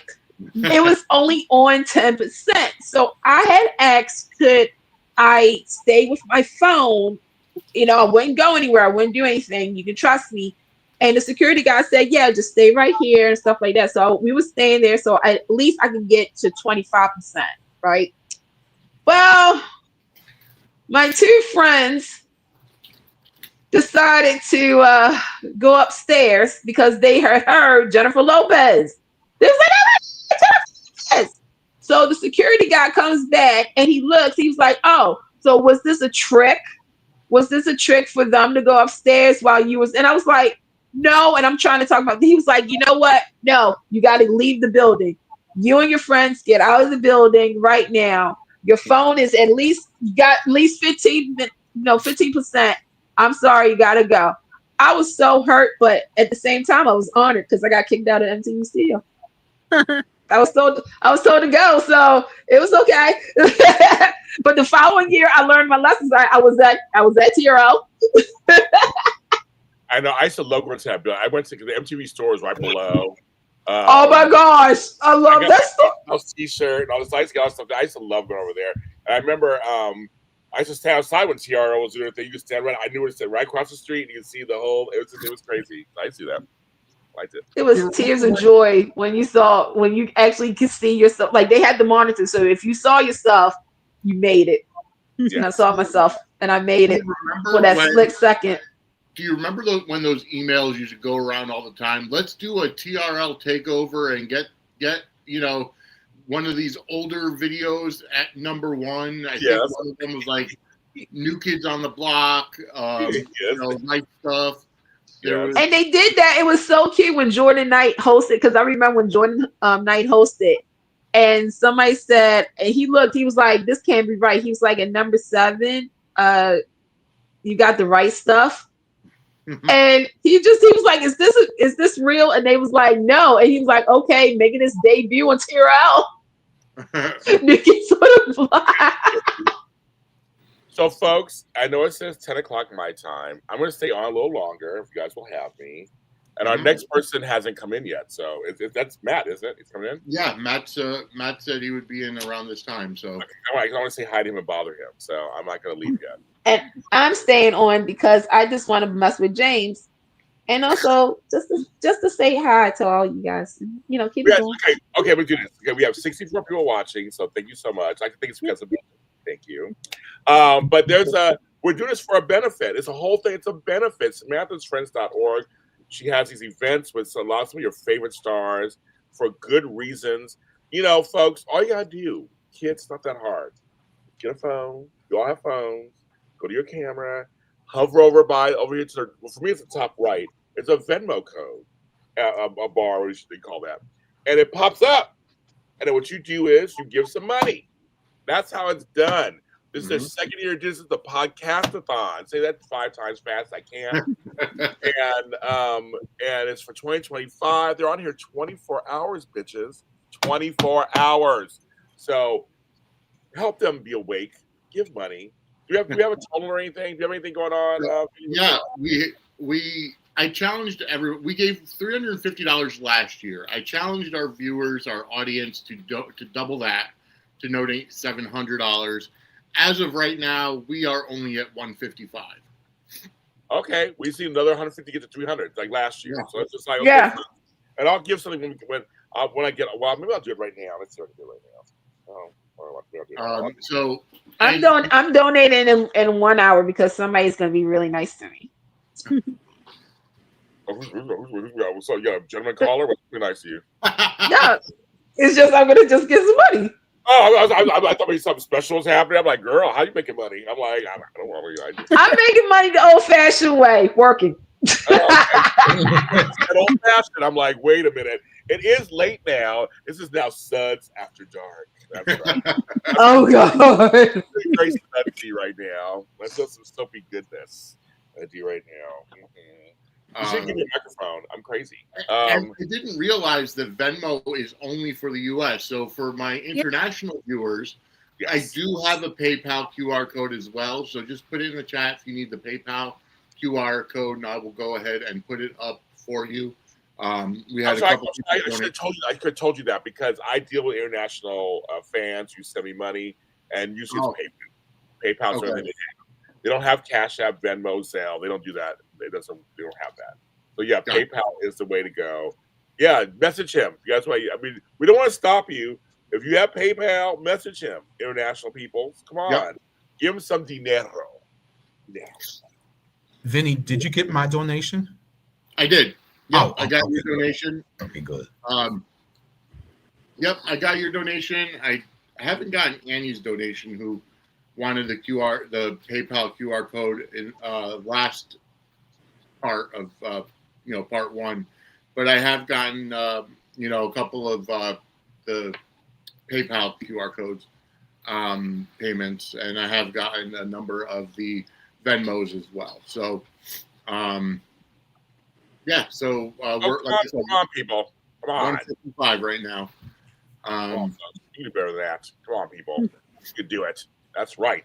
And what's the actual cause, Vinny? Tell us what the cause is. So Samantha's friends, they work with organizations that rehome and train service animals for veterans and first responders, and they work with other organizations as well. Alice, who started the fund for her daughter Sammy, they were on earlier, and they were talking about sometimes they work with like the Ronald McDonald House. So they work with other organizations as well.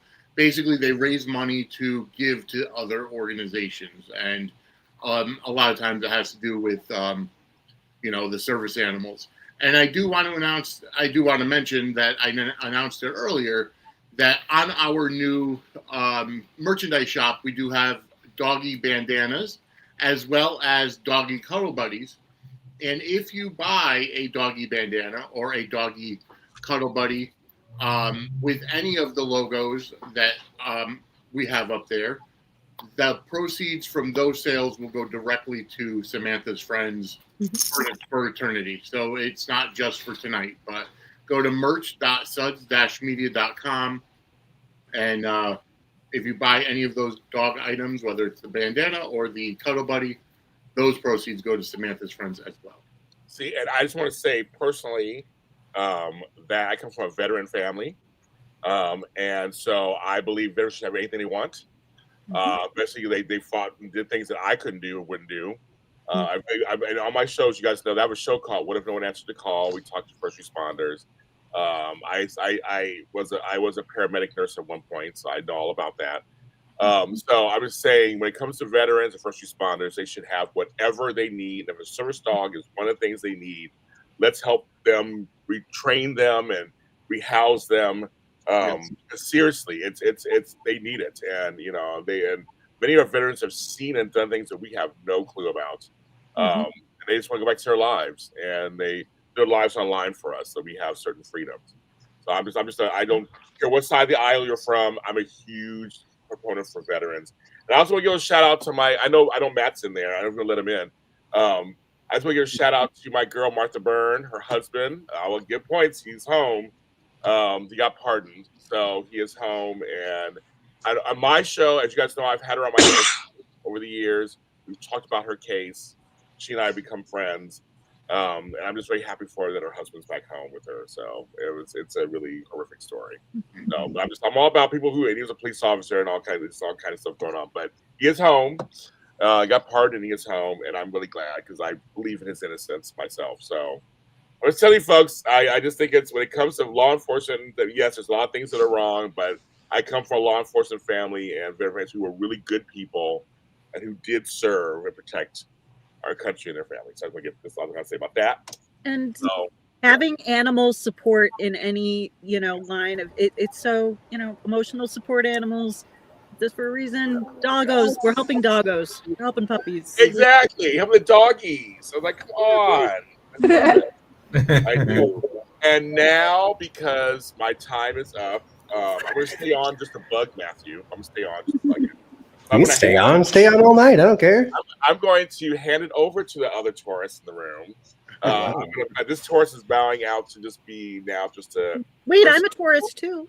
Oh, that's right, you are. That's right, Kim, you're a tourist. We got 3 of us in here. I love it. But Matthew, Theo, it's very nice to see you. Hi. Yeah, good What's to see you. going on? Hi, Matt. Did you have fun? Hey, Matt. We talked about bad health for about an hour. Okay. I'm with it. Hey, Jeannie. We brought it back up talking about. So, Matt, what was your first album that you had? The first one I ever bought, the one I purchased for the very first time, was Crazy Sexy Cool by TLC. Oh.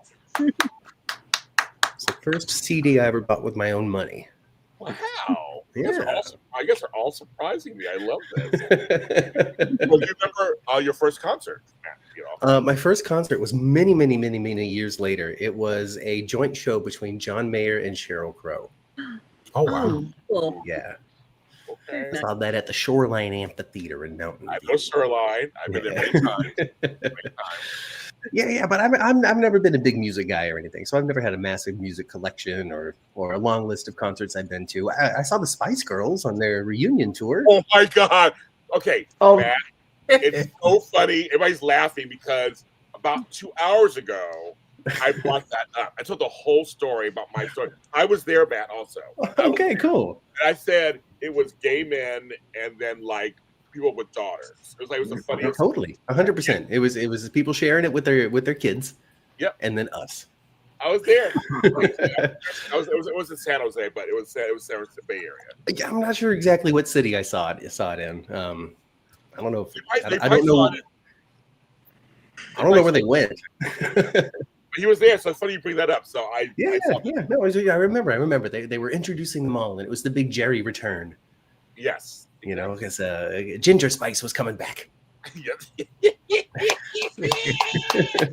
love it. Hey, Matthew, you take over. It's yours. Oh gosh, I'm just hanging out, holding the seat warm until Angela wants to come back. Well, how you doing, Matthew? I haven't seen you in a long time. Talked to you in a long time. I'm good. I'm busy. Los Angeles is an expensive place, and so I have to focus on money, and it sucks. Very expensive. But that's in a nutshell. I mean, I'm still podcasting. I podcast every single week. We don't really miss a week, and I think it's because it's me and my mom over on the 10th floor. And why are we going to miss the phone call? And so it always happens. So, you know. Yeah, we miss sometimes, folks. Life happens. My show, you don't come every week, so there. But I did promote your show earlier. I said, because we're not doing our Beyond the Gate show, I said you guys do one jointly with Days of Our Lives. We do. Thank you so much for the shout out. I appreciate it. We have a good time. We have a good time talking about it. And when you limit yourself to only half an hour on each show, it's a lot of fun to just because there's no pressure of time. And how are we going to fill an hour and a half with this? You just pick a couple of topics and riff, and it's a lot of fun without having heavy pressure on it to get to everything and make sure you mention it all. No, you're just going to talk for half an hour about the things that you found interesting and then move on. It's a good time. You know what's funny? I screw my audience all the time. I always screw them for some reason. And because they'll be like, you didn't mention this storyline. I go, because I didn't want to. I tell them all the time. That's a true statement. Most of the time, I just forget. I don't like that character. I don't want to talk about it. So, or nothing really happened. So what are we going to talk about? Just because I go, okay, they were on for an episode. Bye. That's it. I talk about that. Mm-hmm. So I talk about what I want to talk about. Yeah, the things that I find interesting. It's my show, gosh darn it. Thank you. But, we try to cover the interesting parts. Over on the General Hospital show, we give ourselves plenty of time to just talk about it all, and then we still don't. Well, right now it's so good right now. I mean, I'm enjoying it. We're enjoying it so much. There's so much to talk about. I mean, it really is. I mean, you really could spend the hour and a half talking about one storyline. Because we're on an average 2 hours. Mm-hmm. That's enough. And I'm like, I'm done. I don't want to talk about it anymore. I've done other shows I've done like 3 shows before that. So I'm like, yeah, okay, I'm good. But Frank and I did 2.5 hours, and we did cover everything. Like we asked the audience, we get everything. Like, yes, you got everything. Okay. What did we? There's so much goodness to talk about. Like right now, tomorrow, I can't wait. There's so much goodness to talk about. Oh yeah. The WSB. Anna's been kidnapped, and somebody's faked her voice. I know. Yes, they did. We had the replacer in there. Is Stella back working, or is the replacer still replaced her? Which that guy's been on so many shows. It's so fun. Like I know him from things. I look forward very much to talking about it because my biggest memory of that actor, Peter Stovare or something like Good that. point, Mara. Yeah, he the first thing I can remember him in. I might have seen him in other things before this, but the first thing I remember is the movie Armageddon from 1990 with Bruce Willis. Yeah.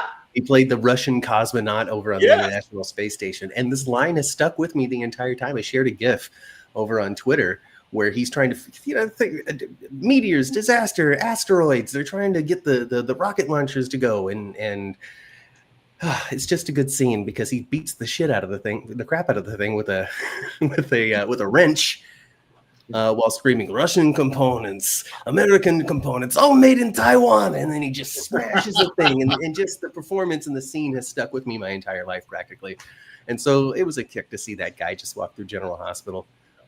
The last thing he was on was a show called LA to Vegas. I love that show. It was on for one season on Fox.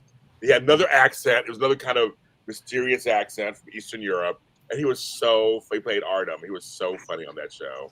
But he's been in a million things. He's been in a million things. Totally. Yeah. Another thing that stands out that he was in, other than General Hospital, was a show on Stars called American Gods. Oh yeah, oh, yeah. So he was in that. He played one. I don't remember the character's name or anything, but he played one of the gods out there, and he just had this haunting monologue about slaughtering cows that was just amazing. And I would watch it again right now if I wasn't doing this. I'd watch that again just to see Gillian Anderson dressed as David Bowie, because that was Gillian Anderson's on a show called Sex Education, and from British, such a good series. She's hot. Gillian Anderson's gotten hotter as she's gotten older. I'm like, Gillian. I was a huge X-Files fan. I was a huge X-Files fan. I had the privilege of seeing her. She did Streetcar Named Desire in Brooklyn. And I was lucky enough to attend that show, and oh my God, she was phenomenal. Acted her heart out for like 3 hours, and then signed playbills after the show. And that's I got an autograph, and she is tiny and gorgeous, and just a lovely human, and so damn talented. I saw her from afar at Virgin Megastore. Remember that place? Virgin Megastore. She had a song called "Extremists" with a group. Seriously. And I love that song, and I love that video. And she came to sing. Yeah, look it up. It's called "Extremists" by Hal, featuring Gillian Anderson.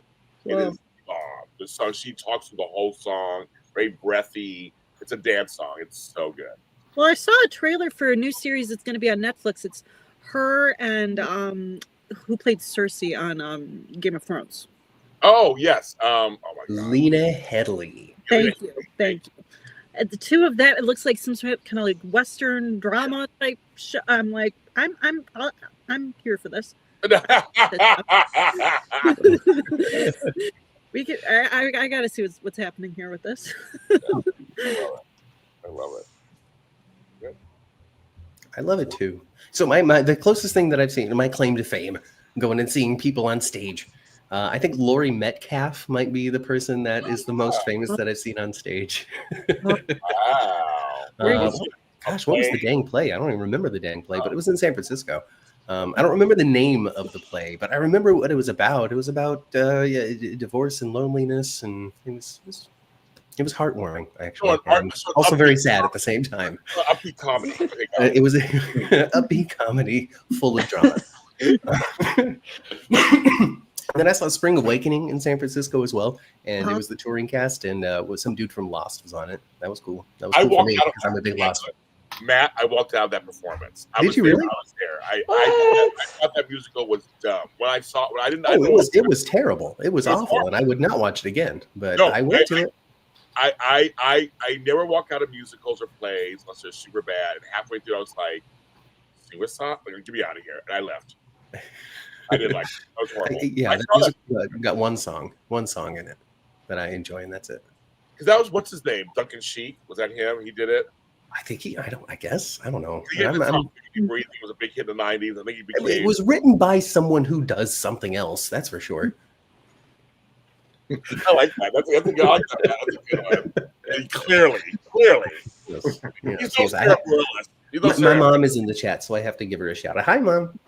We already talked to her earlier. Aw. We already talked to you earlier, Kat. Well, I'm going to say hi to her anyway. Hi, Mom. It's nighttime now. We're all like, now I'm feeling it. The drugs are really kicking in right now. Oh boy. Right. I'm on painkillers right now, so I'm like, I'm really feeling it now. Painkillers and cough syrup. Right, exactly. And NyQuil. Oh yeah. Oh Jesus. That's what they used to drug Rick with underneath Alexis's house in the basement for so long. Just painkillers and cough syrup. I kept thinking, where did he pee? I don't know why I always think that way as a and man. Who helped him? Well, I mean, it wasn't Christina. I guess Alexis and Ava, because they've both been there. Oh my gosh. I'm not helping my sister's dad pee. That's what I'm doing here. I always thought, like, would they put a diaper on him, or they do? I mean, like, what, a catheter? Like, I was always wondering, how did he pee? That's why I was always worried about that. That's like on 24. Jack Bauer never peed. Like, he was all over LA, he never peed. How you not pee? He was really busy, man. He had a lot to do in that 24-hour period. And also, you can't go from Santa Clarita to Inglewood in 20 minutes. It doesn't happen at 5 o'clock in the afternoon. It doesn't happen. Maybe on that day. Well, I mean, there's palm trees in New York, according to General Hospital's palm trees in New York. So that's General Hospital. Me and Frank laugh every time they use that. They're trying to be creative and use that back area with the fence. And I'm like, that's Los Feliz. The fuck? I mean, what are we doing here? I love it. I just love that chain link fence. Frank loves that chain link fence. He loves it so much. Well, I mean, the rest of it's parking lot. So they're kind of stuck to having to use that chain link fence, and it sucks they put a housing development on the other side of it. But they use the parking lot too sometimes. Remember, they had the little seating. They did. Oh yeah, I mean they're using that entire building. They got the parking lot. They have the dining room is the Pentonville visiting set. Yes. And then Steinmauer. I asked Chris McKenna on Twitter, and he answered me. I feel it's very special. Thank you very much, Chris McKenna. Please come to my show. He said that they filmed it in just some office space upstairs. Yeah. Some office space upstairs. Somebody printed out a big Steinmauer thing. Somebody invented a Steinmauer. That's hilarious. That sign for the back. We're like, okay, it's a Steinmauer. Okay, got it. Okay. We're here. We're here. Right? No establishing shot. Steinmauer in the back, right? That's why Frank saves money, bitches out there. You guys complain about your hospital. Your show's on the air because he's like, you know what it's like? We get the whole cow and use every part of that god-stinking cow. That's what you do. That's what he does. He says, I can keep it under budget. That's right.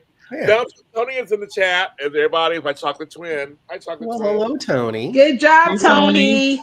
Yeah, good job at Days of Our Lives today, the celebration.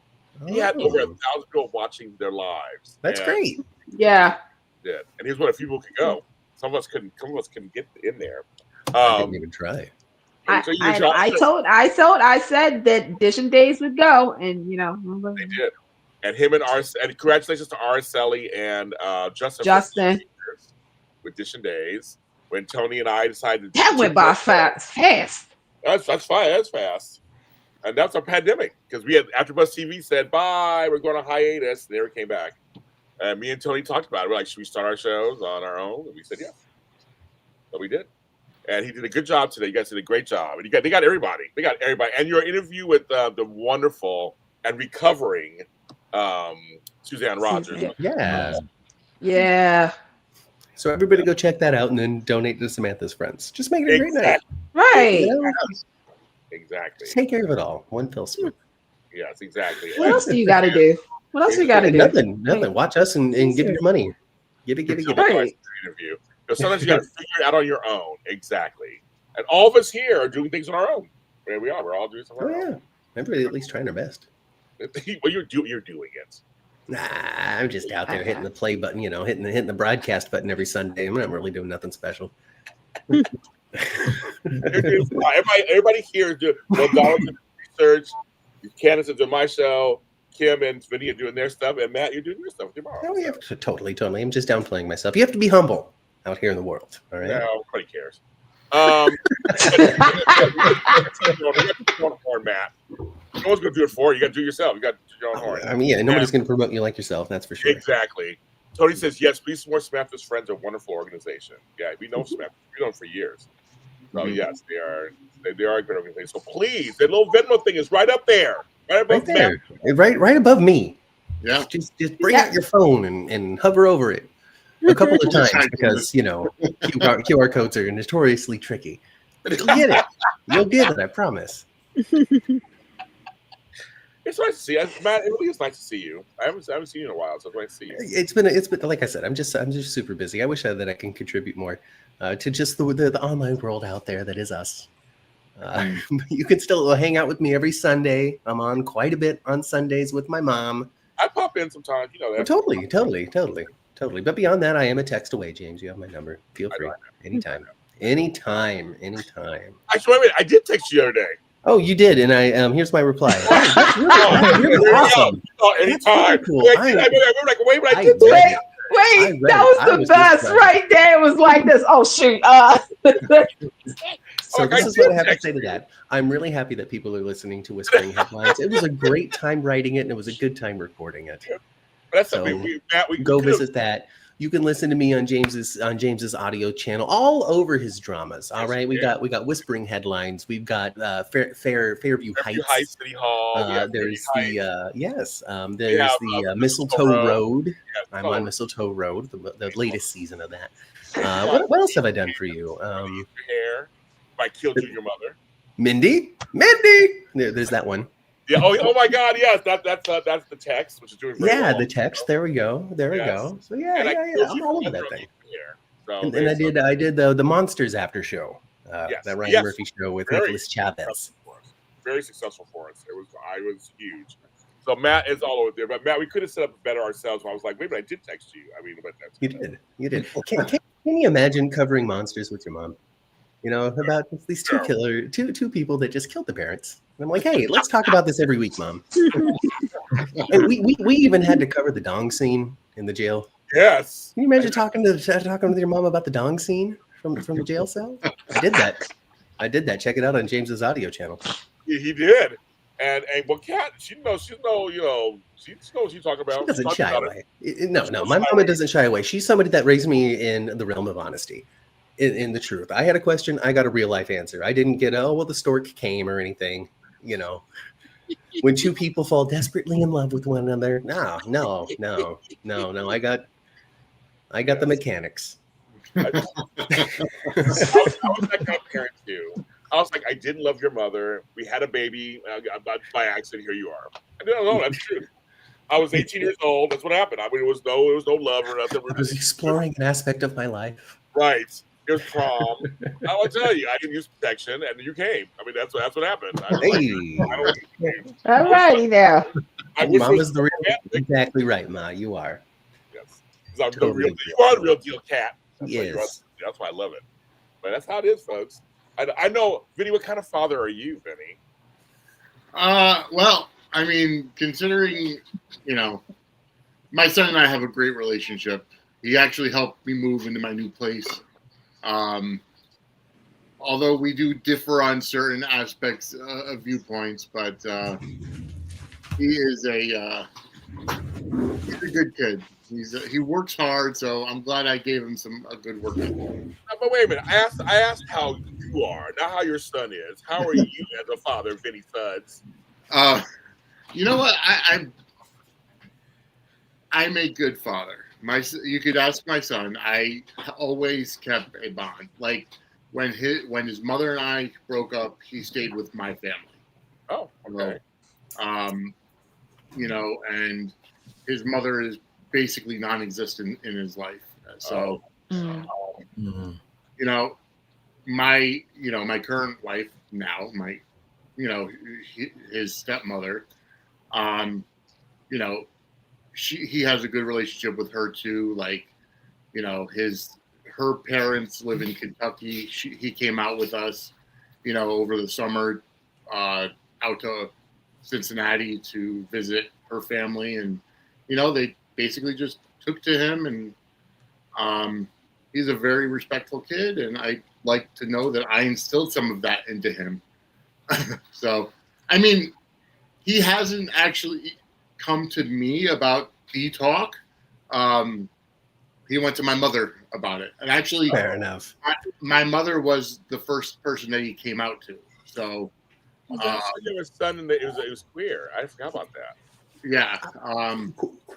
Question for everyone. Question for everyone here. All right. Back in the realm of silly fantasy, and not in the heavy world of the reality of life. We're a soap thing. Who's your favorite soap dad?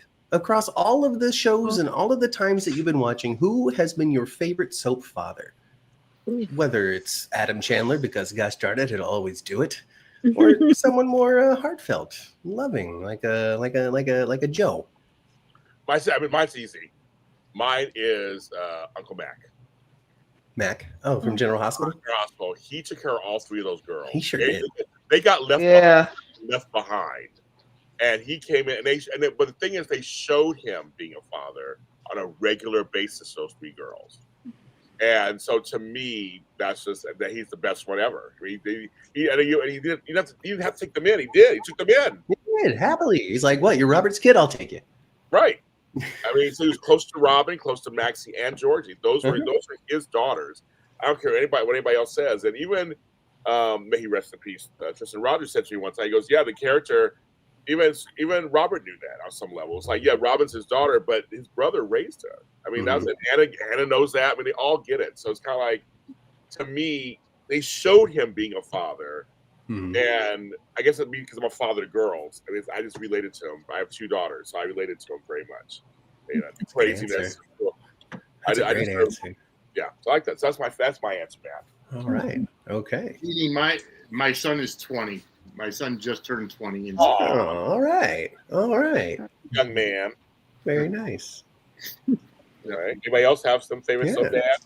I have two, because I can't pick just one. So Max Scorpio for sure, and John Black. John Black. I wish I saw more fathering of John Black. We just saw more of that too. He was off and on so much. I just didn't watch enough days. For me, it's the fact that he, put up with Sammy. Like, again, if I'm gonna marry into your family, I got to go through Hurricane Sammy. That's a deal breaker right there. Nothing but patience for you. Right. And then on top of that, you have how he was with Brady, and then the scene that I think this probably is why I picked him to be a good father is with Beyond Salem, which had our very own Tony Moore in the scene. The famous scene when John is dancing with Paul at Gay Pride, like the fact that the father was just so like, hey, I'm not seeing what I see you as my son. I love you. We're gonna jam. I'm gonna rock this tank top. I'm gonna party. I'm gonna do some dancing. Like, hey, John Black. Oh God, I am so upset that I came across John Black so late in the run, because I really only got like a cup of coffee with him before it all went down. And it's just, but I love going back and watching some of this old stuff. Him dancing through Pride. He and Brady actually have one of my favorite scenes that I've seen from Days of Our Lives, which is limited, folks. You'll have to forgive me. But it's them talking about, I think it might be Kristen or I don't know, somebody. But John's given Brady advice on how to deal with it. He's like, son, sometimes you just got to grab her and you got to kiss her. Just plant one on her. Let her know you love her. I know what scene that is. And then he looks at her and he goes, Dad, you can't do that anymore. And it just had me rolling on the floor, because it's classic Days of Our Lives. Days of Our Lives is the soap that can pull something like that off. And just the banter of like, well, this is how we did in the 80s, son. And no, this isn't how we do it on TV anymore, Dad. It was good. It was a good meta moment that I had a lot of fun with. One of my favorite interviews was Drake Hogestyn. So I'm very blessed I had a chance for him to tell me a great interview and shake my hand. He was a guy's guy.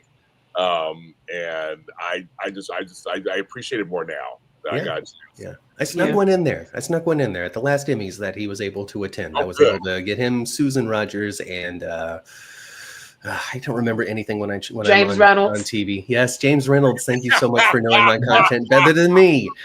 But it was good. And it was a good time. I snuck it in there, and I am one of the last people to be able to talk to him on that red carpet, which I think was the last time he kind of made a public appearance. So I really got in there at the 11th hour. So I don't know if I was the last person that he talked to, but I was at the end of the red carpet. So it's entirely possible. I don't know. It is. But Candace, I'm shocked you didn't mention one person. You always say this person's your father and helped raise you, and you didn't mention this person. Oh, well, no, because I didn't want to take up all the time. I mean, do you want me to say all 6?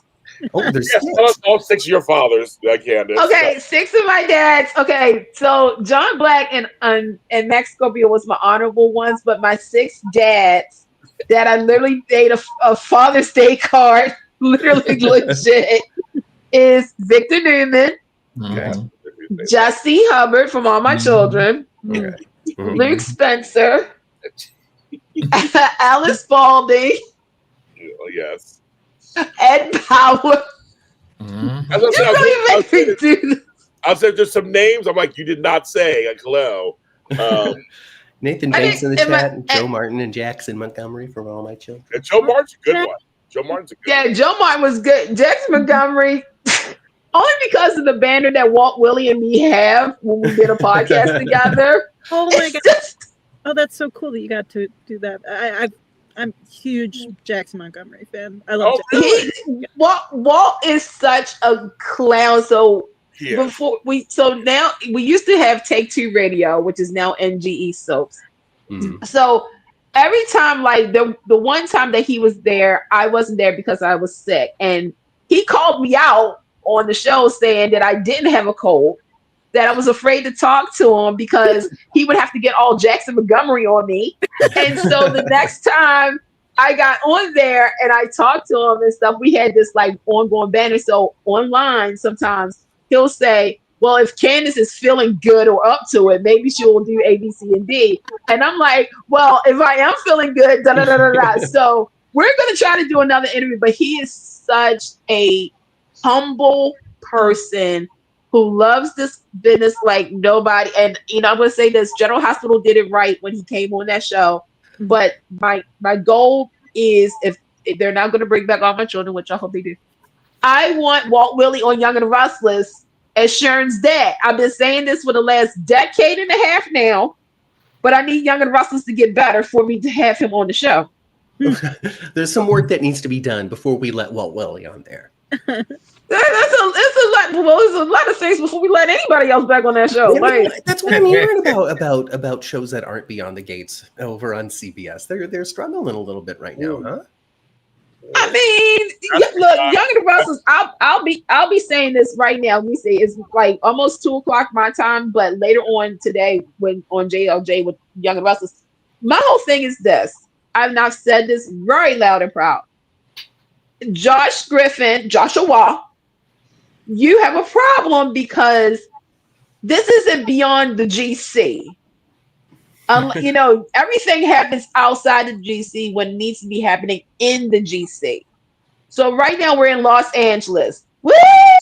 Wow, lovely. Okay. It's not the Bold and Beautiful. It's no Bold and Beautiful, but at the same time, it's like, again, you're going outside the GC to do story arcs when you need to really think about, okay, after I spend time in, whether it's Nice, France, Georgia, Alabama, whatever, you need to come back to the GC and fix the drama that's in your area, and also worry about the after effect. Because right now, take away the arc of what's going on inside of the GC. What are we dealing with? AI, a wedding.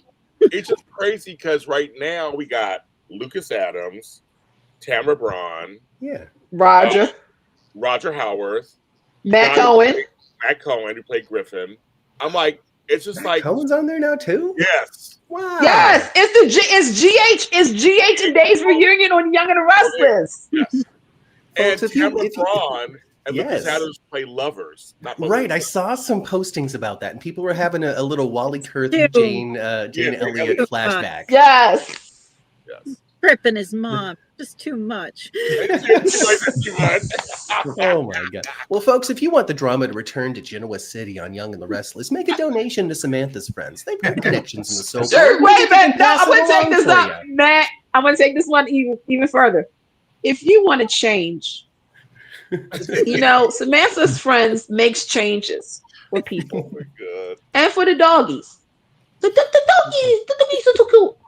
If you're a true Young and the Rustlers fan and you want that to happen, make a donation, send a pledge. If you don't have Venmo, get PayPal. Fly away from me. I'm just saying, millions of people.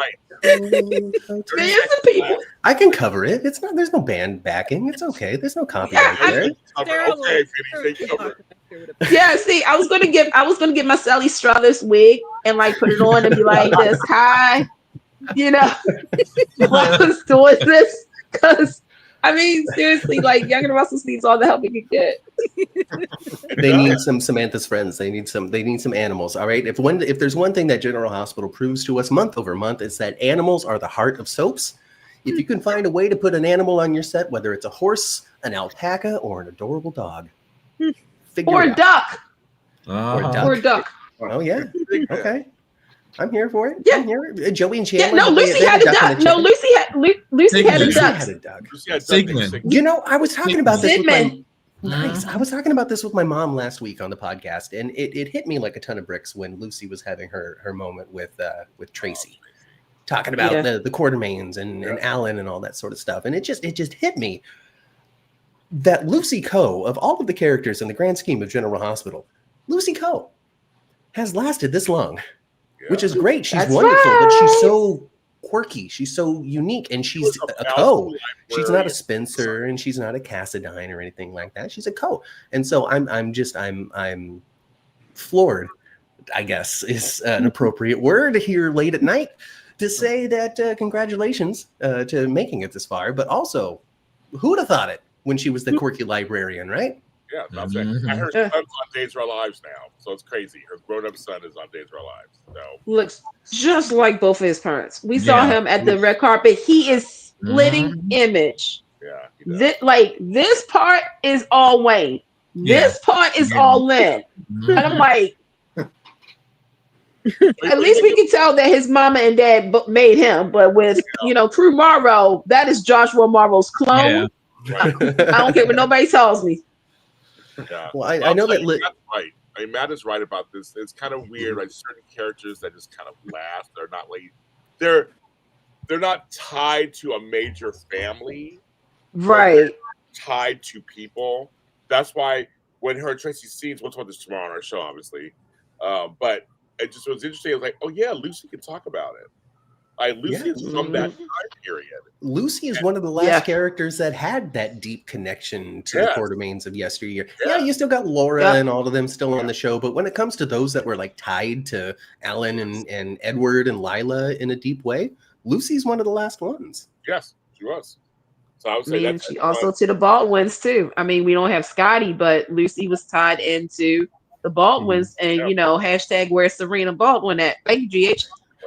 Just recast her. Should. And fix the storyline, because there's no way in Soap Jesus that she gave up all her money to help save those dolphins, whales, whatever. I'm still salty about that to this day. I'm like, there's no way she did that. No, I don't know anything about Serena Baldwin. I can give you a heads up about Serena. I'll give you a lesson about her. I'm just nervous about this. I really don't want them to fuck up this storyline with Nathan and Rick coming back. And I really want it to be good. Please don't mess it up. There's so many things. That's not Nathan. So long as he kills Spinelli, we're going in the right direction. Not that I don't like Spinelli. I really enjoy Spinelli, which is why it would be powerful if Nathan killed him. But here's the thing. Oh my God, that's sacrilege. My mouth is like, oh my God. Well, I understand everybody's having a panic attack out there, but can you imagine? Imagine the villainy. Imagine Spinelli comes across something that he's not supposed to. He reveals some sort of thing. He feels something. I mean, I said that. I said that, Matt. I said before. I think I would cry. It would be a good crime, but I wouldn't. I mean, I think Spinelli is going to find out that this isn't, and I'm going to be honest, I don't think this is Nathan. And I think something is going to happen to Spinelli, because Yeah, I mean, I don't want him to die. It's too good. It is too good to not do. It would establish this. If they do that, I swear I'm going to be so upset. You know what? I can't be thinking about this when I see That's Bradford super in a bad. couple of days. I can't do this. Super bad. Matt's Make right. him It'll so break the internet. It'll break the internet. And it would do amazing things to whatever character this is that Ryan Pavy's playing. It's too good. Isn't it too good? It's good. I mean, here's the thing. I've been honest. I said that Spinelli is going to be the one to find out that this isn't really Nathan, because I don't think first and foremost, if y'all think this is Nathan, right? If y'all think this is Nathan, I don't know what to tell y'all, but this ain't Nathan. To me, I'm like, Spinelli gets close because we know Spinelli and James how is good friend back on the show. Oh my God. Okay, Candace, everybody in the world, I want to say this to everybody watching, the 79 people watching the show. And I'm saying this directly to Matt Theall and his mother, who run 10-4 GH. If Homeboy comes back on that show in any form, I will stop watching. I mean, James. I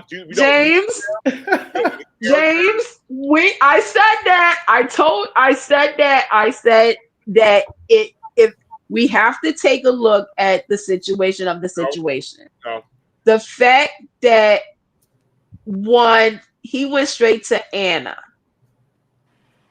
He is looking at stuff online to, whatnot. I truly believe when they said that Ryan was coming back, I said, this is interesting because of the way the interview was worded and also how he was going to come in. And I was like, this is so not Nathan. I said, oh my God. I said, this is going to be da-da-da-da-da-da. Homeboy will not be coming back. Yeah, Homeboy, he's not going to come back. But the character is probably going to be there. Right. The character is. I don't want neither, none. I don't want the character. I don't want none of that. And I'm praying it's somebody else. There's so much rich history in the General Hospital's domain vaults. I am praying it's somebody else. And seriously, I'm going to lose. Because I have a feeling that we're going to have another return in the sense of a twin. And I think this is where we're going. See, we're going to need to do this. I know, James, I'm sorry, but I said the same thing, and it would make sense. And I mean, the only thing that's going to kind of put, a stop on it is, as some of you guys know, Kristen Storms is going to be having surgery soon, on her brace. So I think, because remember they said she was going to be back around November, December. Well, clearly it's going to happen. So, first and foremost, we want to definitely send our well wishes to her as she preps to this and whatnot. So I'm looking at spring for all of this to go down. February sweeps on General Hospital. The truth is revealed. Who is this man? Find out on General Hospital. I'm with it. I'm ready for a long term, but also I'm going to need this. Really well-seeded mystery. Not just we're extending it for the sake of putting on weeks to this story, but well thought out, well planted, little drops. Because you already got James. James is like the cute little kid. He's like, this is my dad. Yeah, son, I'm your dad who shares grape soda.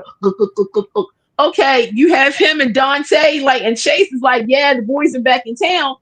But still, you got Spinelli, who is just like, he knows something isn't right. And once he gets closer to it, something is going to happen, whether he gets kidnapped, whether he gets, I don't want him to die, but if he gets stabbed, because I want Maxie and Spinelli to get married, folks. I've been waiting a very long time for this payoff. And if I don't get a payoff, Candace is going to be really upset about it. Oh, I know that I'm going through a lot right now with my physical health. You just can't handle it. I'm gonna call on this. I have cancer, people. I don't want to deal with this character or anything going on. So I'm going to use my cancer to say, please do not do this to me. I can't. My heart and my cancer can't take it. I'm sarcoidosis of the freaking lung, okay? And of the brain. I need this. Don't do the need this. Do not kill Kelly. I will lose it. I have no reason to live. Don't kill him. All right. You know what? Make him as ineffective as the hook killer, okay? Because no, now that Britta's back, no, Heather killed nobody. No, except for Rory. She killed Rory. No, see, that's because homeboy got into Wakanda Forever. Okay, so shout out to him. Oh, poor guy.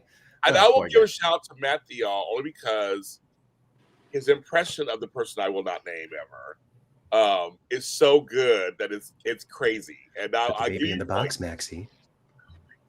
Put the baby in the box. We could have another baby, Maxie. We'll have another baby, Lou. In the box. Oh my God, your impression was. I have to say, I will still not mention his name. I'm like, when we go up, we just mention a certain name on review. I've done it for years. I will not mention his name on my shows. But Matt's thing of him is hilarious. I will give him that. Well, we're just gonna say who we're talking about. It's the person that was killed the day before my birthday in February, a couple of years ago at 2:53 p.m. Eastern Standard Time. And Candace was the heaviest person because that was the earliest. The actor went to Juilliard. And he also didn't study when he was there. So mean. Shady 10:48 p.m. on a Saturday. Sorry, kids. Kirsten Storm's a great actress. She sure is. She's amazing. Yeah. Did you Disney Generation folks get a great kick out of Kimberly J. Brown and Kirsten Storms going up against each other before Kimberly J. fell in the hole? Yes. I was like, that's my Mara, that's my Belle. I said, that's my guy Mighty Days, folks. It's all Xenon. Xenon and Halloween Town, Marnie. No, that's my guy Mighty Days of our lives. The funniest thing right now is the whole Sabrina and Salem little bit that's out there too. And it's Mr. Joan Hart and Nick McKay as Salem the cat. It is hilarious. I love it so much. Sabrina was my other show. You're just seeing that? No, I'm just saying we're talking about different past things. I'm bringing that up. Yeah. No, the reason I said it was the whole Sabrina and I know it's what you're talking about, the skit. It's funny or not. That was like a couple of years ago. When it comes to Days of Our Lives right now, I just want to get on Wheel of Fortune. They're doing a thing. You can get on Wheel of Fortune and meet the cast. Yes. Of Days of Our Lives. Also, I want that. Hillary Duff has a new song out. She has a new speaking of Hillary Duff. She has a new song out. It's really good. Called Mature. Very good. Oh, because that's what she is now. She's mature, right? The reason why I did How I Met Your Father is because they wouldn't let me do the Lizzie McGuire I wanted to do because I'm mature. You talked about that too. I didn't mind How I Met Your Father. So just so that you know, I like that show. I didn't mind it with Samantha. I was like, Samantha, why is she on here with Sex and the City? Why's she on here? But if you were a big fan of How I Met Your Father, you should make a donation to Samantha's Friends using the Venmo QR code up in the corner or visiting samanthafriends.org for more information. That's why we're all here. Yeah. See, Matt's like me. I love it. He knows how to do this. He's a host. He knows how to do this. I'll do it an hour before you can. I'll do the same thing. We can't do that. I'm waiting for my first live read for an ad because I'm going to sneak that thing in there every 15 minutes. I don't care how much they actually gave me. I'm going to find every reason to mention Tylenol or whatever it might be. If you are getting a headache from watching Young and the Restless, oh my God, or any of the soaps, if you're just get some trying to figure out Tylenol. why Bo and Hope aren't on this show. Well, I don't know. If somebody saw those photos that Deidre Hall posted, there was something that was that caught. Well, I always say, so Twitter, look, they are the FBI of everything. But I caught it when I saw it. If you go to Deidre, I'll say it right now. If you go on Deidre Hall's Instagram, there was a nice picture of Stephen Nichols and Susan Seaforth Hayes, Deidre, and Matt Ashford. Mm-hmm. And look behind Susan's head, you see the wardrobe, and it says Abe and James, and then it says, I don't know, above it says something about a Peter and a Bo. Mm-hmm. Okay. Mhm. Okay. I'm pretty sure Peter Reckel on Twitter was just like in the midst of the controversy because nobody can just take a photo anymore. Went out there in social media and it was like, just watch the damn show, you guys. And the thing is that those pictures was taken yesterday. So it's not like it's so because there were some other faces that people was like, okay, I see this person stuff. This is what I'm going to personally say. I'm saying it now. I know that everybody is hurt that certain people are not back for the next couple of episodes this month. But the 60th does not mean that it's just going to be only 2 days. It's going to be the whole year celebration. Mm-hmm. So just because they're not here now, who's to say they're not going to be back, next year or whatnot? People, don't get your panties or boxes in a twist, okay? Just see and wait. Because here's another deal too. Tell me, let's not shit these people. Let's tell them the truth. Peter Reckel is so thirsty to be on that show. They don't want him on the show. Obviously, they don't want him back full time. He wants to be back full time. And Kristen Alfonso doesn't want to be on the show. She moved on. I was trying to be nice. No, let's tell these people the truth. You can see the enthusiasm in him when he did that little bit of Bo waking up. Thirsty. It's almost as bad as Brian Craig. Nobody want him on General Hospital. They brought him on as a ghost or a spirit. That's it. Nobody wants him on there. Nobody wants him on there. The guy who played Dylan was trying his little bet at that too. And him too. Rob Palmer Watkins, my buddy. I even know him. He's thirsty too. That's not a baby daddy. Let him be thirsty. And he's Bo. He's Bo. Now, if he can go to the show and shut up, and just play the part that they give him, then great. But it sounds like he would have trouble not trying to contribute. That's what it is, Matt. That's what it is. Okay. Well, I often liken soap operas to like college repertory theater, and that's not to diminish it at all, but that's to give it a comparison where it really is just a group of creatives trading these little jobs to put on a fun little show with no budget. It's the same sets, it's working scenes, it's the characters, this, that, and the other thing, and eventually everybody starts to contribute. And you all know from group projects, once in a while when somebody's trying to contribute, you want them to not at all. But we want people to contribute now to Samantha's friends. Absolutely, yes, exactly. They do. There's a QR code above Donald right now, and you can also visit SamanthaFriends.org. Mm-hmm. And Matthew, you're absolutely correct. When they want you to shut up and just do your job, some people can't do that, and they get off the show. And then there's people who are able to do that, Rebecca Herbst, who is going to be employed forever because when they give her something, she just goes, okay. Exactly. Eric Martzoff. Exactly. They'll just think your main thing, they will be on the show forever. They're cheerleaders. They will do their job. And I'm telling people, that's what life is about. These shows are a business. They're businesses. Mm-hmm. Why do you think Frank Valentini continues to call people he knows and trusts to just show up and do the gosh darn job and not try to make out with Laura Wright the entire time? Okay, Charles Fisher. And here's the deal, folks. It's out there. And here's the deal. These are businesses. They have to run a business. And Frank is actually one of the best to do it. Yeah. Business. I'm sorry. Yeah. Steinmauer. And wasn't everybody mad at first? Erica Slazag, why are you bringing her on the show? Uh-huh. Now nobody wants her to leave. Uh-huh. It's like, watch the God's forsaken story. Watch the story. Ronnie Bart's great. Yes. So I'm just saying, people, they run their mouths all the time, and they just like sit back and see what they're going to do, and it was really, really good. Now, you said that like Frank calls his friends and stuff. So can I ask a dumb question? This is going to sound so stupid when I ask this question. Can Josh not call nobody? From YNR? Josh Griffin? Yes. Or yeah. Griffith? Yeah. Yeah, because he needs to fix his show first. Okay, no problem. Shout out to Roger Howarth. Shout out to Roger. Roger, me and you. But I know that I just have some questions. If we ever get him, James, if we ever get Roger on the show, can I I need to know some things. Like, one, did you honestly know what you were getting yourself into?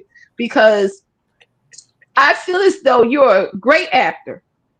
And I know from, when you did Loving, when you did A Stand on Guiding Light, of course, One Life to Live, of course, Dawson's Creek, of course, stuff like that. I know that but I just making sure that you wasn't getting stereotyped. He definitely gets typecast in a particular soap role now, doesn't he? We even have to resurrect ones from 1992. I saw the clip. I saw the clip, Candace, of this previous dude who ripped his trach out and was like, and that's the same guy. Yeah, because he was played by Eddie, he was played by Rick Hurst, and now he's played by Roger Howard. See, well, I mean, I like Roger Howard quite a bit. I mean, I love Roger too. Quite a bit. Franco on General Hospital, one of my top favorite characters. Well, that was, that was an ABC Howard's thing. version after the brain surgery, and he's with Elizabeth, and is a great step. But just stop. This is my show right now. I'm center square. I okay. That's a great force move. I did that earlier today, so I can respect that. No, I like him because of Roger Howard, not because of Frank. Oh, come on, this guy's a monster. But because of Roger Howard, he's so charming and fun and likable, and he brings out the drama. One of my favorite moments is stupid because it's a stupid plot. But when he was getting digitally downloaded to be Drew, and was sacrificing his life for Cameron, I was very moved. Here's the thing, Matt. Because Frizz fans hated me because I hated the company, and they openly attacked me. I attacked them back. But I have to admit, towards the end, I was like, you know what? I kind of like him Elizabeth together. You're right. The whole Baldwin thing, and Scotty was brought in. Mm-hmm. They were like a little family, and the boys. I started to like it. Then they killed him. Literally, killed him. Like a moment later. You know what? I kind of liked him at the time. It was by Homeboy. Yes, I know. Yeah. Exactly, Matt. Well, that was ABC for you. That was More ABC saying we're not going to have these kind of characters on our show. No. We're a wholesome network. We're not going to have a Franco anymore. I started to fall for Baloo. I was like, okay, I kind of see it now. I didn't see it for a long time. But it's more because of Rebecca Hurst. I mean, I just love her. So, I mean, I'm just like, it's more her than them. Because I didn't mind Austin Gatlin Hope. That character seemed interesting to me. And they just he was just this way. And now we're going this direction. And now it's going to be this direction. Now it's going to be this direction. And now we got a lollipop sucking cousin. Oh, our buddy. But here's the thing, though. I would have rathered Frizz than Finn and Liz. Ugh. They ruined that story. I mean, I didn't like it because of what they did to how they intertwined Liz's parents into Finn's story. They ruined it. Yeah. What they did to Elizabeth in that story was absolutely no fun for the pairing whatsoever. We actually just criticized it last week on the podcast. Oh wow! Okay. How timely, it was the anniversary. Folks. How timely were we? We were talking smack about that. I was just like, okay, so we finally got the answer. Why did Elizabeth come to Port Charles? And it's because she chucked Finn's ex-wife down the stairs and was hypnotized. And was hypnotized. And my biggest now there's that thing, of course, where Elizabeth gets hypnotized and nobody liked that. But honestly, on top of that too, they took this like shining beacon of Finn's past, Reiko, the previous wife, the one that he loved so much, the one that inspired him to be Finn. I recognize that we didn't know her, but it was important to the character of Finn's past. Yes. And she just suddenly became now this person that was cheating on him with Jeff Weber. And it kind of throws a wrench in what made Finn who he is. I agree. So, and this was the second time that Jeff that was the second time that Jeff cheated. Right. Because the first time was allegedly with Hayden's mama. Mm-hmm. And then the second time was with Finn's wife. So Finn had sex with both sisters. And right. It was all ew. Let's be real here. It wasn't just twice. All right, this is Jeff Weber we're talking about. It was 4 or 5 times. We just didn't hear about the other ones. Tasha Yar just has the most patience. Just the most patience. And sincerely, out of all of that, I found her to Carolyn, the character. Yes. to be the one out of that all of that nonsense that I wanted to keep, and not because of Denise Crosby, but because I thought there was the most potential in the character of Carolyn to have something interesting continue on with Elizabeth. Well, no, I mean William R. Moses, obviously of Falcon Crest fame. I'm like, they could have had really good story with all of them. They screwed it all up. They totally just. And it was her anniversary episode. That was the messed up part. It was like because I think that was I remember when they announced that her parents was coming. It was like every Elizabeth fan has been waiting for this moment since day one. So when we found out they cast their parents, we all passed out on social media. We was like, "Oh, okay, what's happening?" Yeah, and when they went ahead and they said Denise, I mean, okay, there was a choice in this casting. It was because it wasn't our first picks. We already had our picks for who we thought should play her. No, like in all honesty, like we had Lisa Police, from Another World because she looks just like Rebecca. Or if they really wanted to put some money out there, Kristen Alfonso, which I was fine with. I heard Kristen Alfonso. I didn't hear that. Yeah. Then I was like Grant Alexander as her father, or if Richard Dean Anderson would finally stop, not picking up the phone, he would have actually came back. But let that go. So when they did the storyline and everything, it just felt such a slap in the face to Elizabeth fans because we're like, okay, so you mean to tell me that between her rape, the marriages, the children, it's because of the Finn factor? That's why they haven't been back. They haven't done anything with that girl. Like, seriously? Yeah. It was a very salty time. There was potential. It was a weird storyline. But I'm glad that they recognized it and dumped it. Yeah. Sure did. Because that's something that we try to observe on the podcast because we're easy audience folks. We're so easy to please over on the 10th floor. We watch the show and we're like, great. We're not, and then we just move on. So if it's bad enough for us to go, oh God, kind of like this whole Ashford thing that's happening right now between the three of them. Exactly. Oh, Lord. Exactly. And if it's enough to get us on the 10th floor to go, okay, this is kind of trash, we really, really hope that the people who are creating the show recognize it as well. Because like I said, we're the easy ones. And if we think it's terrible, and if we think it's bad, then it truly is. Yeah. Undoubtedly.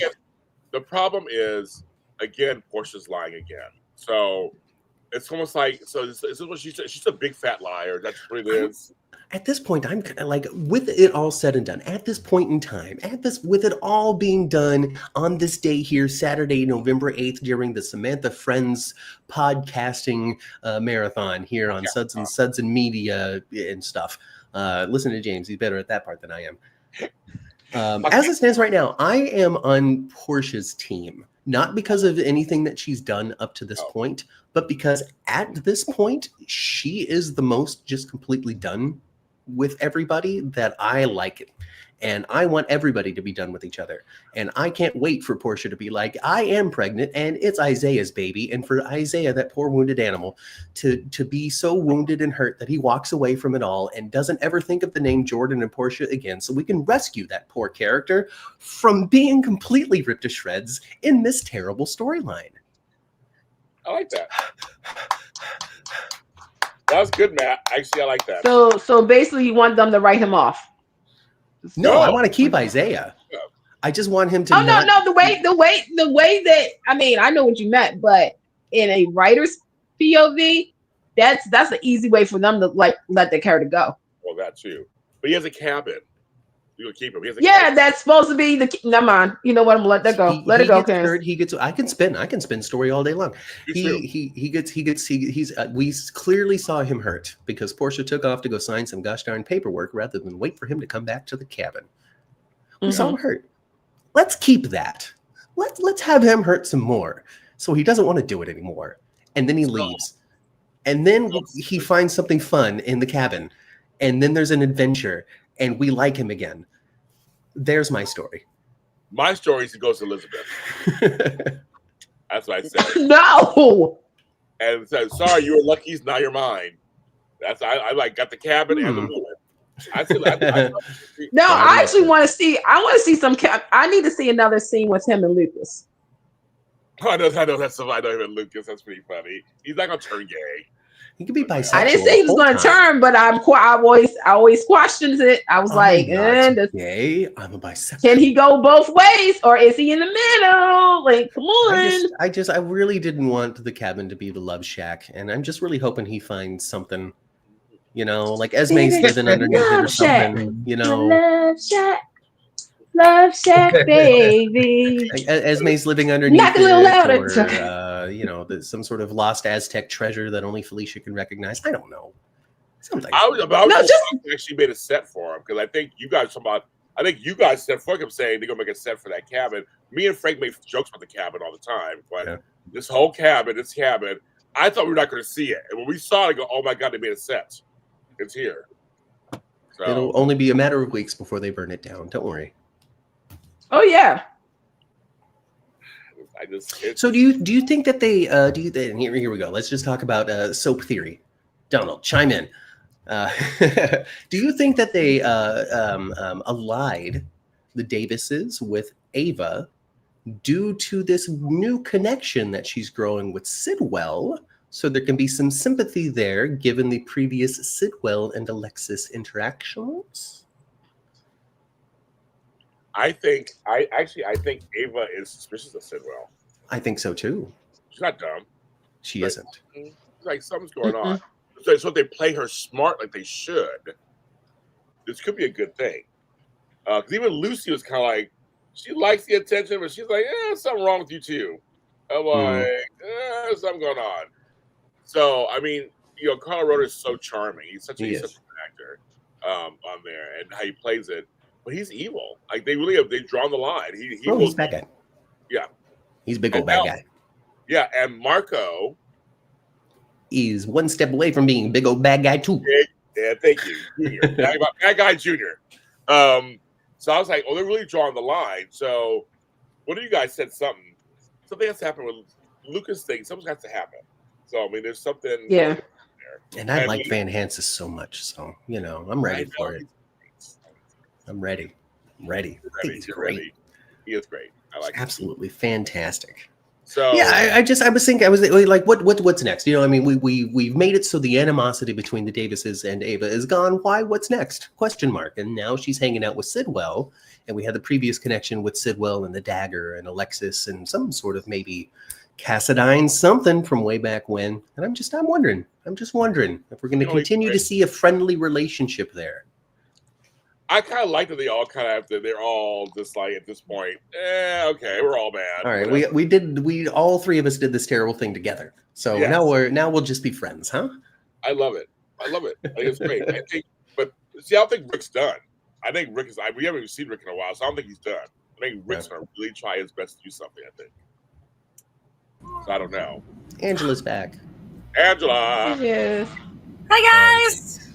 Hey, welcome back. Did you take a nap? A little bit of one, yeah. All right. Yeah. You guys having fun? Oh yeah, we were just talking about stuff. Oh. You know, and pointing people to Samantha's friends to make their donations. Yes. The 2025 podcast, the second annual on Suds Media. Yes. I mean, you know, we love getting together to chat, but we love it even more when we can do it to raise money for a great nonprofit. Yeah. Yep. And that's what we're doing here tonight while we're talking about the new connection between Ava and the Davises and how that might tie in with the new Sidwell story. Yeah. Well, actually, folks, I'm going to bow out. Oh, all right. I need to lay down. You should. It's late. Yeah. That's good. Everybody else get out of here. I'm talking to Angela. Just her and me, private. Well, I have to get ready to go myself because I have to be up in a few hours because I have to be on somebody's network talking about all things GC and on Bold. Now remember, if you want those who make Young and the Restless to return the drama to the GC itself, make a donation here to Samantha's friends, and maybe they'll send a letter to the producers of Young and the Restless on your behalf. Maybe. And hey, if you guys also drop my name as maybe a writer or something like that, you know, I'm just saying, you know, Candace's idea. Yeah, I just was what, my walk-on Bold and Beautiful, Casey Kasperzik, who became the co-executive producer, who promised me a walk-on role. So I'm still waiting for that, Casey. I mean, Still waiting. I've been to the new studio. I've been there. It's beautiful. There's room for me. it's big and beautiful. It's big and bold and beautiful. That's true. And pink. That's the show. So, yes, Matt. That's the show. I'm out, everybody. Everybody, thanks for watching. You have 80 people here for your perusal. Please give us Samantha's friends, folks. Please do that. We had a lot of fun. We talked some serious stuff while I was on here too a little earlier. Like I said, go get checked out. Get some blood work done. See what's going on inside. And follow me for all kinds of stuff at James Lott Jr. I'm sold. For all James Lott Jr. sold at James Lott Jr. on all social media platforms. And everybody, thanks for your support. Like I said, I've been recently diagnosed with cancer and other things. So I'm like, trying to work it out, kids. I'm trying to work it out. But I'm an old war horse, and I'm gonna be here as long as I can. So Don't worry, baby. Only the good die young. thank you, Ed. Exactly. I should live a long time. Ansel knows me. I should live a long time. That's right. I'm petty and jealous. I love it.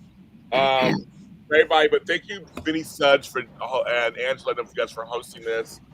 Everybody, check out Donald Peebles. He's the best. And check out Kim, Candace, Vinny, and Matt. All my audio dramas. They're all over the place, and more to come, of course. And thanks for having me, you guys. Have a good time. Thank you for coming on. Bye, guys. Take care. Hi, James. Bye. What are we going to talk about with James gone? Now that he's out of Okay, here. so this is okay. So I was lying. I'm actually gonna stay on a little bit longer because I can talk about James. That son of a gun. He sure is genuine and kind, isn't he? Yeah. Yeah, okay. It's like I'm joking. He is. He really is. I went to his house. He has a lot of plants. I have yet to go to his house. I was supposed to go, and then he got freaking chicken pox. What is he? 4? What do you mean chicken pox? That's actually a true story. He got chicken pox right before the daytime Emmys. As an adult, I was gonna go to. I had it all planned out. I was gonna go straight to from the airport to his house, and be in the garden, and hopefully he was doing like a JLJ this morning or something, and bang on the door, and then I had it all planned out, and he was like, "No, I got chicken pox." I was like, "What the heck?" Well, I'm glad that you weren't exposed to chicken pox. Oh no! See, I would have fought somebody because I got my vaccines. I got because they said what James said is I guess if you got your vaccines like in the mid 60s, early 70s, they found out that the vaccine wasn't strong enough, so you are now exposed as you're older, versus if you were in the 80s and 90s. The vaccine is like really strong and you won't get it. I only had chickenpox one time and that's it. I don't want it. Mm-mm. I don't think I never got chickenpox. I never had the vaccine. I got chickenpox. Yeah, same here. I think I got it. I was like a kid, so because that was a school requirement. If you to get you, but nonetheless, I felt bad for James. I really again when he called. It's horrible to get him as an adult. Yeah. Right, because I was like, at first when he told me, I said, I literally did say that. Because the way, well, James, if you're watching, you already know the story. But he calls and the text first was like, emergency is an Emmy emergency. And I thought, because the Dodgers was playing, I thought that was overshadowing the daytime. Like they was going to postpone the daytime Emmys because of the game and whatnot. So I was like, oh, this is going to be great. Like I flew out of here for what reason? And so when he told me he needed me to step up, again, you guys know this has been my thing. I was like, all right, I'm here for it. And then when he told me, I said, what the hell? Like I literally said, like that was like, what the hell? And I said, well, you're around any kids that has been exposed? And of course, he said, yeah. Then I said, well, you go places, so it might have been airborne. You probably got it from there. I was like, oh, my heart bleed out for him because I know how much he wanted to go to the daytime Emmys. But I represented for JLJ Media, and hopefully I did a good job. did, baby. You did. You did a fantastic job, and there's a lot of pressure there. You know, you're thinking beforehand. You're thinking of all these things that you could possibly ask these people on the red carpet, and then here they are in front of you, listening to you, looking at you, Yeah. having their own thoughts and feelings. It's funny because the guy who said it earlier is that, you know, I think it was when Julie Dove was on, where it's the same questions. Everybody asks you pretty much the same kind of questions. So for me, even when I'm doing Soul Party or NG's Oaks or whatnot, I always think about questions that you never hear the answers to. So I asked some people, who was your favorite teacher growing up? You know, if you could, you know, go back in time and talk to yourself from 20 years ago, what would you tell that person? What's your favorite comic book, you know, superhero? And why does that superhero mean so much to you? Or, you know, just something that it gets you to think. It has you thinking like, oh, dad, wait a minute, that's a good freaking question. Like, I wasn't prepared for it. And that's the best response for me. Like the reaction is like, sure, like, okay, now I gotta think. Like, it's not like, so Candace, what's your favorite storyline? Such and such. Candace, what's your favorite storyline? Such and such. Like, it's already rehearsed. You already rehearsed those answers versus, oh shoot, let me think. Like with Jonathan Jackson, I think I did ask him about the comic book, and I think he said Thor or Spider-Man. I think he said one of them, and he was like, "Ooh, yeah, okay, like Spider-Man, yeah." So, you know, I like doing those kind of like questions, and I was happy with the people that I talked to. I was happy that I was getting some people that was like, "Hey, you go talk to us." Yeah. That's awesome. I'm glad that you had a great time. Yeah. Well, I had a great time watching. We did a live Zoom watch. Oh, you did? Yeah, we watched it live on Zoom. It was fun. We love to do that. I will say, things on Zoom all the time. We do GH every day. We love, I will say is that I said this in real time. I was a little disappointed with the awards because I felt as though you had all this time, quote unquote, to plan it.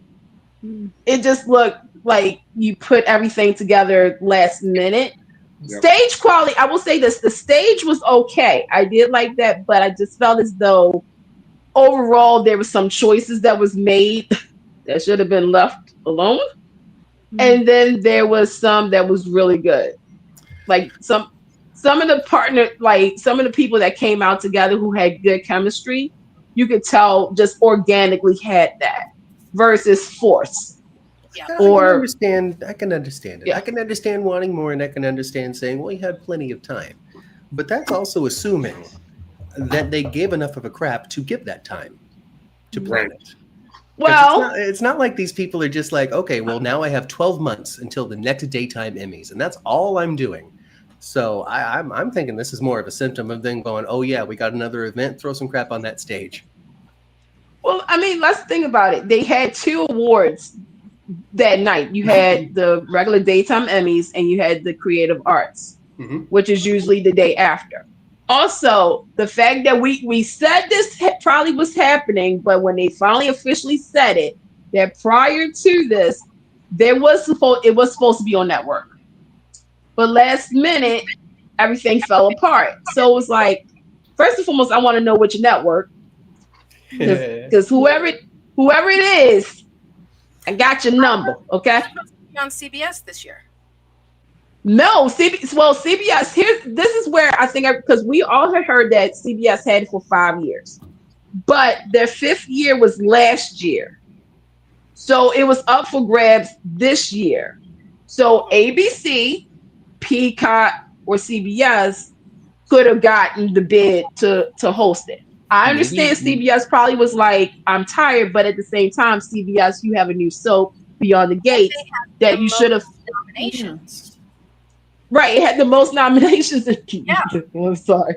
I shouldn't laugh because I am proud of Susan Walters for winning hers, but it is really interesting, the disparity in I'm just gonna say, it's deja vu because when Jill Phelps was the executive producer and Young and the Restless had almost the same amount of nominations, and they didn't get nothing. Yeah. And next thing you know, she's gone. But I mean, if deja vu's happening again, please hurry up. But the fact, so seriously, I don't want nobody to lose their jobs, but I question some things. But no, I mean, it's the fact that, then you had ABC, and ABC could have done something like with the return of Erica Slezak back to daytime. Like, she could have presented lead actress category with Peacock, the celebration of A Days of Our Lives. So I am curious. I really want to know which network dropped the ball, because I literally have to talk to you guys about this, because this has been irking me. I'm like, all right, so it could have been on network, it could have been a thing, but it wasn't, and that's fine. Next year we're gonna learn better. But I just think because they moved everything around, and because there was things here and there, some rule change, all that it just made the show feel. Yeah, but I was glad for audience participation, because once they said the tickets for the audience, the first thing I said was, please let the audience participate in the award show. So when they had the girl, oh God, her name slips my mind, when she presented Johnson Jackson. Johnson Jackson, yep. I know who you're talking about. I can't remember her name either. Yeah, but I had it in right. I want to say Ali for some reason. I feel like her name starts with an O. It is Ollie. Yeah, Ali. There you go. She got to walk with him in the winner's circle. And I thought that was really cute and everything. And I wanted to interview her, but they said she was going back. But I said hi. I was like, girl, give me a hug. I said, yes, you did it for us. And she was like, and I got my ticket the last minute. I was like, see, dreams come true. But overall, I will say this: Mario Lopez needed a co-host, because his performance was dry to me. And I felt as though he was trying to, Ryan Seacrest it, and that's what I actually called it now, is the Ryan Seacrest. He needs a co-partner like a Cheryl or somebody to kind of balance him out a little bit. I just think, and also, what is the one thing that we did not like, and I truly didn't like it, is, okay, they call your name. Like, this is Matt's first win in lead actor category. You show the scene, and next thing you know, he's up on stage. But you also do not play the theme song. Y'all remember how they used to do that? Like, if you win, you have the song's theme song. It's like, like, them hugging everything. I didn't like the fact that they played some offbeat music, showed you the scene, and next thing they were up on stage. And some of them started talking while the scene was still playing. Right. Which was weird. Is there possibly licensing fees for all of these songs that they didn't want to pay? If it's the theme song. It's the theme songs for the show. Well, I understand. Because they did that. Didn't they play Days of Our Lives theme song? That thing's so old, it's in the public domain. Well, I mean, but then with General Hospital, no, I don't think it was that. I think it, because I can't imagine. I'm just looking. I'm looking for reasons. That's all. I'm looking for reasons. But I can't imagine winning the daytime Emmy is going to say no, but you can't play our song. You have to play something that's not going to advertise us. You know what I mean? Mm-hmm. I don't know. Money's exchanged for everything out there, man. Because then explain General Hospital. Because I like to think that people have reasons for the decisions they make, and they're not just out there going, "Oh, f daytime, this stupid ass thing. I'm just going to get." I just think it was poor decision. I think it was poor production decision in the sense of, one, and I've been very vocal about this. I think they need to start showing the reels before the awards.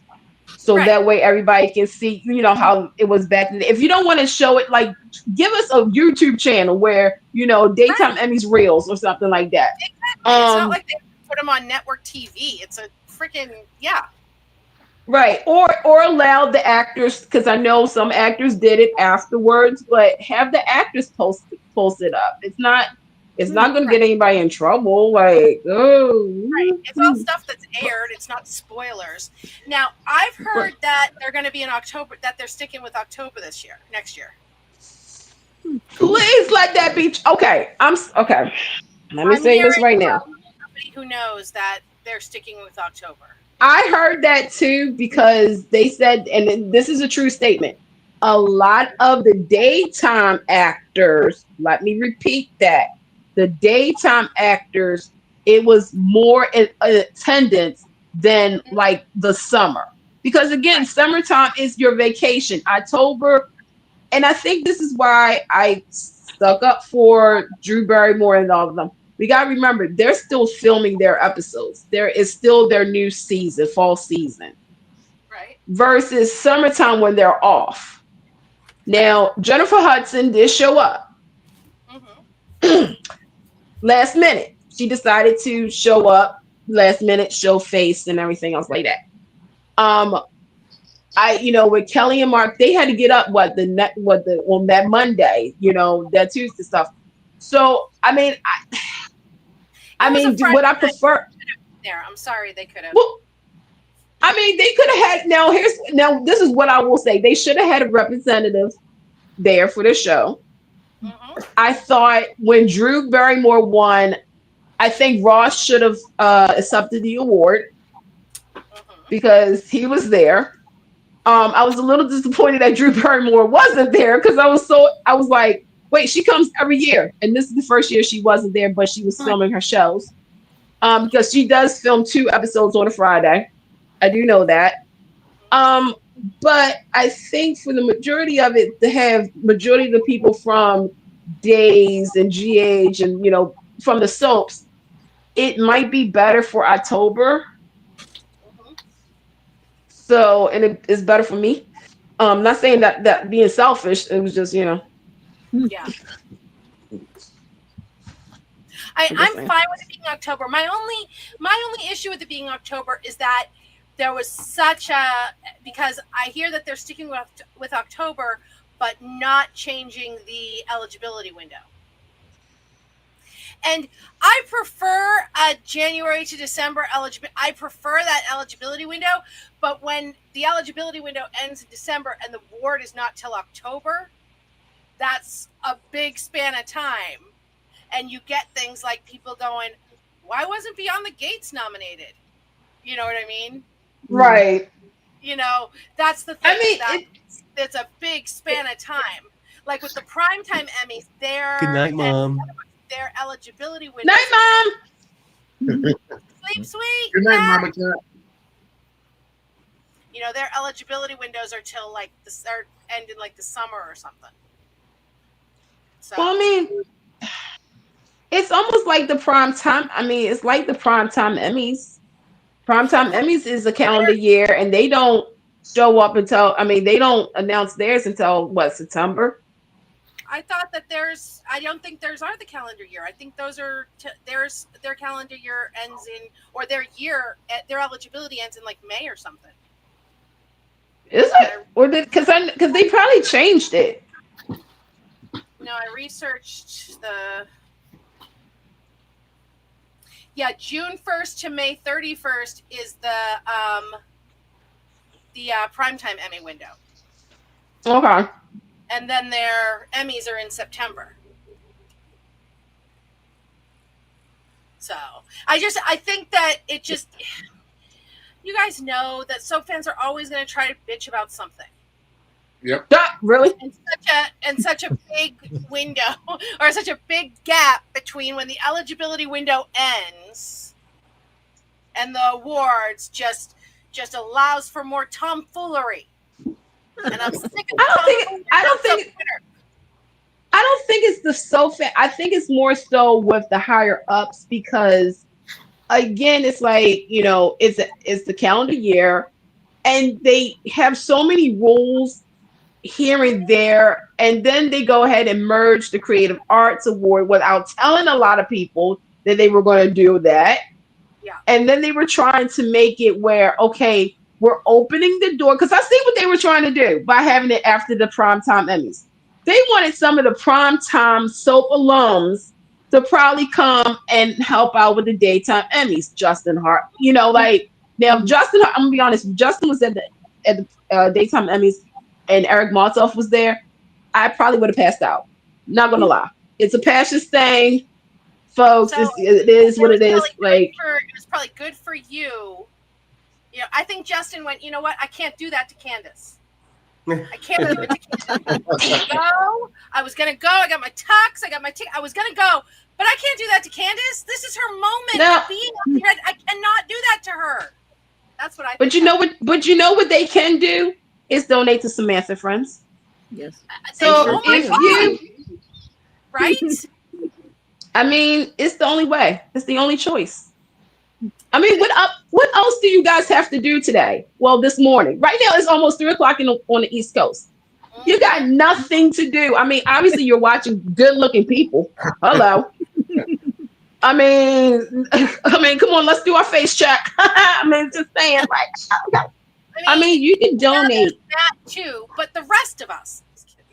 I mean, one of the most handsome here. I had to pick between you or Vinny, and you know, Vinny I understand. Vinny pays you. I get it. The joke was there. It had to be somebody. It was a setup in the pitch. Yeah. But no, like I just like, for me right now, because you mentioned the soap fans and everything, and you're right. Everybody bitches complaining here and there, whether the sky is blue, yellow, orange, or green. But I think at the end of the day, we all can agree that we're just happy the daytime Emmys is still with us. Mm-hmm. I agree. Because I'll be honest, they could have easily done away with it. Trust me on that one. Yep. Trust me. I agree completely. But I have also seen people say they should just get rid of these. Soap fans on soap boards and forums say they should just get rid of these. I'm just like, Well, that's because their or you favorite can doesn't just win. not watch them. Just shut up and let the rest of us have our thing. Right. Because their favorite doesn't win, and they start whining. Well, you know what? There's an easy way to solve this. Check this out. So yesterday, which was November 8th, again, is almost 3:00 on the East Coast. And it wasn't only just Days of Our Lives anniversary. It wasn't. It was also HBO's anniversary. So shout out to HBO. But also, it was the anniversary of Soap Opera Digest. So we all grew up reading the Bible of Soap Opera Digest. And there was a certain time period where in the back of the book, when it was actually a thick book, like really thick, where they had a ballot for the annual Soap Opera Digest Awards. Oh God. Yeah. And as some of you guys know, I do a podcast, Soap Party 411, and we do the Soap Party 411 awards based off of that. So want to say that.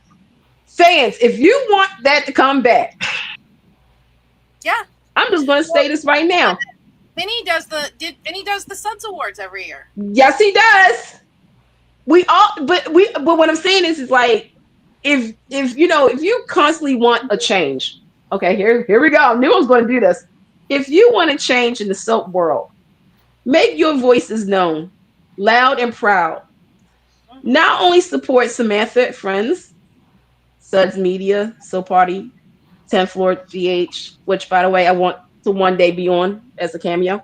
Donald and everybody else here. But also let Soap Opera Digest know you want the damn Soap Opera Digest Awards back. Yeah. And also not to be shady or anything, but can we have something at Radio City Music Hall? Thank you. Yeah. Just out there in New York. Digest still around because like not printed. I remember listening. It's not print. It's online, but the thing is that it's still around. And look, they can bring back for the digital format. They can still have the awards. They can still have the awards. At Radio City Music Hall, live on NBC Friday night after a Days of Our Lives episode. I don't know, but that's how it used to be. But no, I just think right now, it goes back to what Angela says, is that all of us fans were very passionate about this genre. It turned 95 years old a couple of weeks ago, and it's still going on. That's why I made that comment earlier in the podcast where I said the soaps are not dead. Mm-hmm. You know, if anybody is telling you, oh, like, this is a stupid show, the soaps are dead and everything, no, it's not, because there was something that happened earlier this year called Beyond the Gates that came out swinging left and right. We didn't think after almost 25 years we would get a new soap on a network.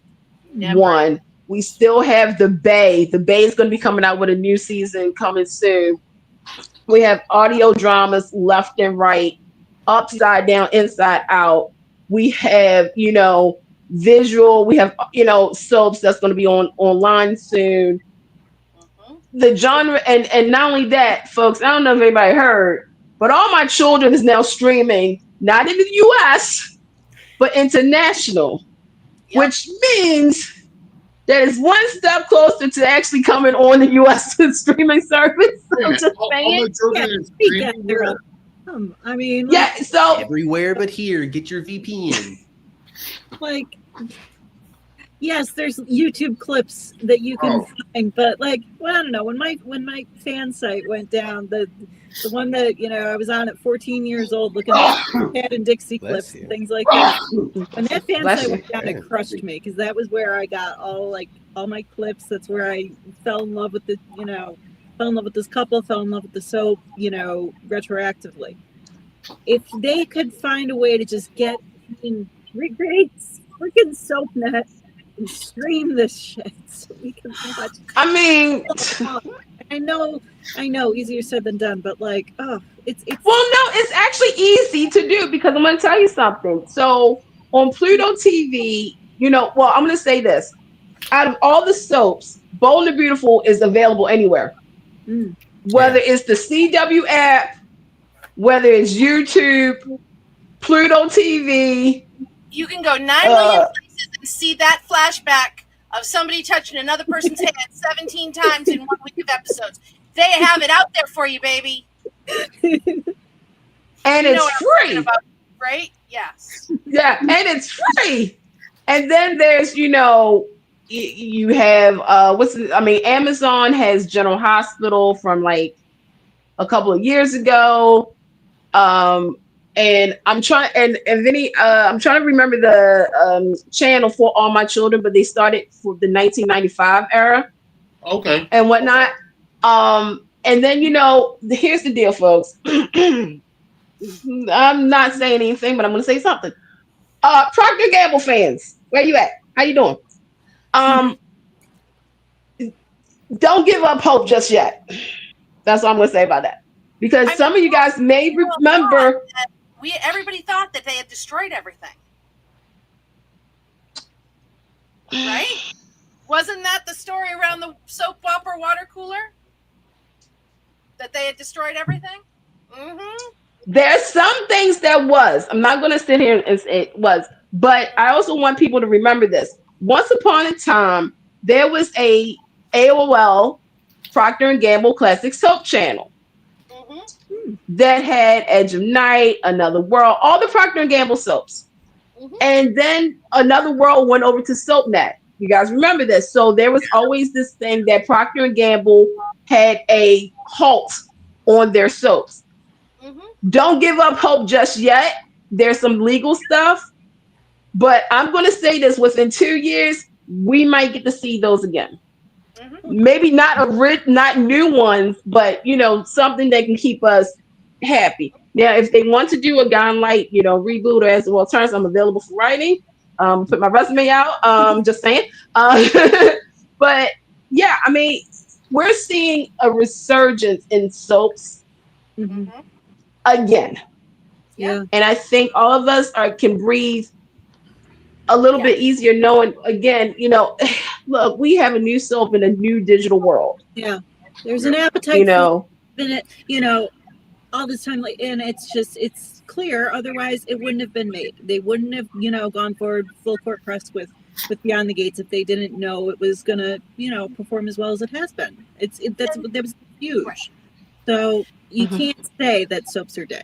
After that, sorry. Go ahead, Kim. I'll let you finish. Oh no, you're fine. I tell people all the time, I'm like, if these shows were not making any money, if these shows were just costing money, they wouldn't be on. Exactly. I also wonder, I've heard talk, and I'm trying to find a way to phrase it to try to poke Nathan Varney, because, we chat sometimes on Facebook, and I'm trying to find a way to try to get, see if there's any grounding to any of this, because I've also heard that with as horrible, everybody knows how bad GMA 3, the 97th Why is that show still on? Right. Well, right. this is what I'm hearing, because that they shifted GH from a lot Oh yeah, the time. market to 3:00. I am hearing rumors that there's plans in place to shift soap in there. Now, I am not sure if it's a reboot, which I think it should be. Honestly, if they were going to ask me, I think their best bet for a reboot, I think their best bet, I think All My Children would be their best bet, but I also think they could reboot a hybrid. All My Children. I think they could reboot a hybrid.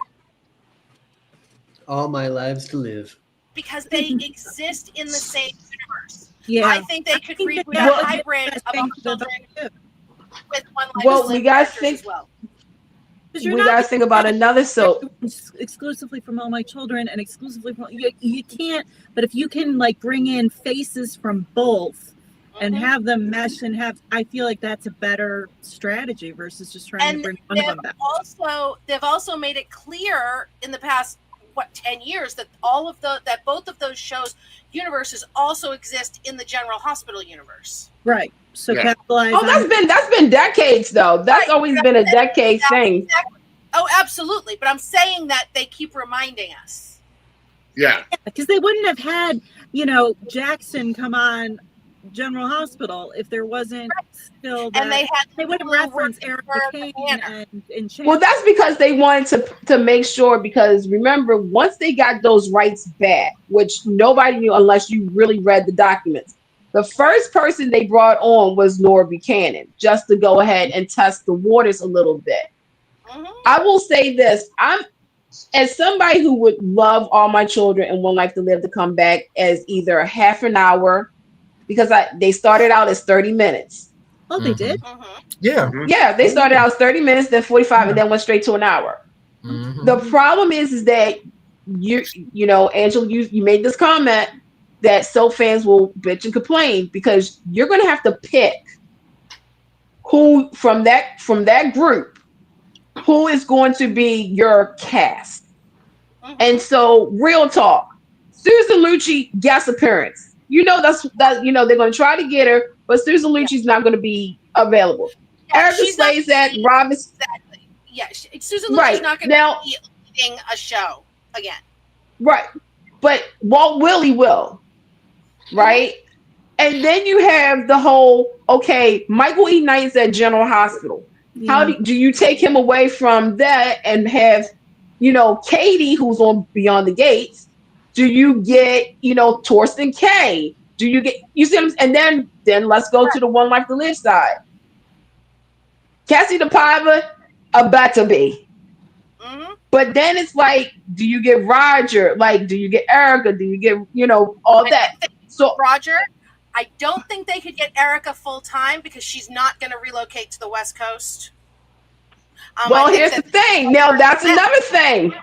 But Angela, you just picked up another thing. We know that if we're going to be honest here, let's be honest. Let's keep it 100, folks.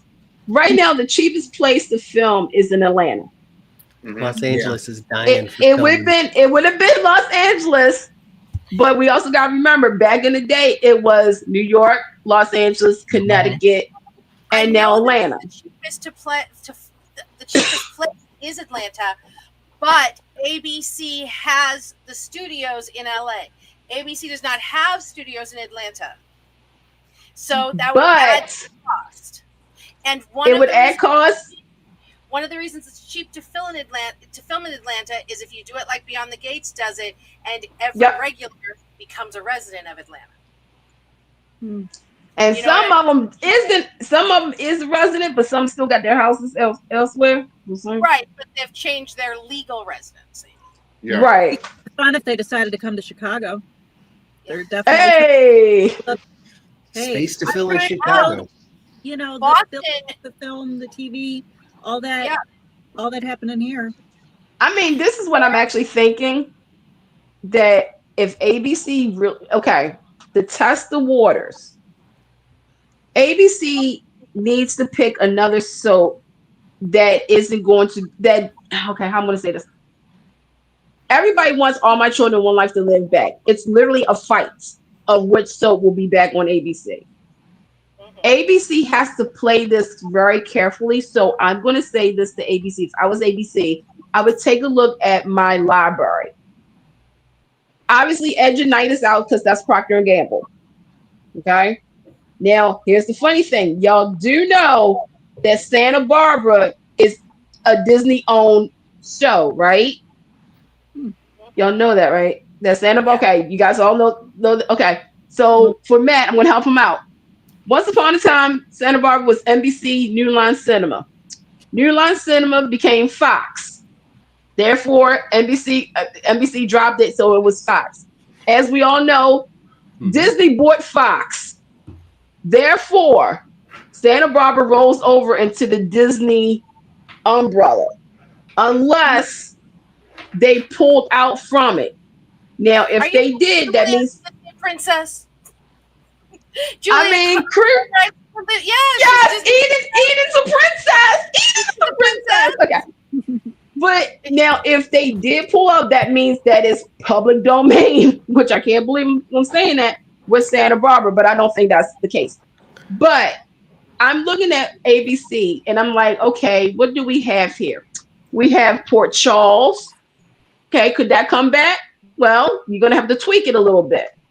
Could Loving come back? Well, here's the thing. We're going to have to redo some things. The City. There's only one soap that they could bring back to test out everything, and that's Ryan's Hope. Mm-hmm. Oh. Ryan's Hope would also be kind of a fit because Ava's mama is on there, Delia Ryan. Yep.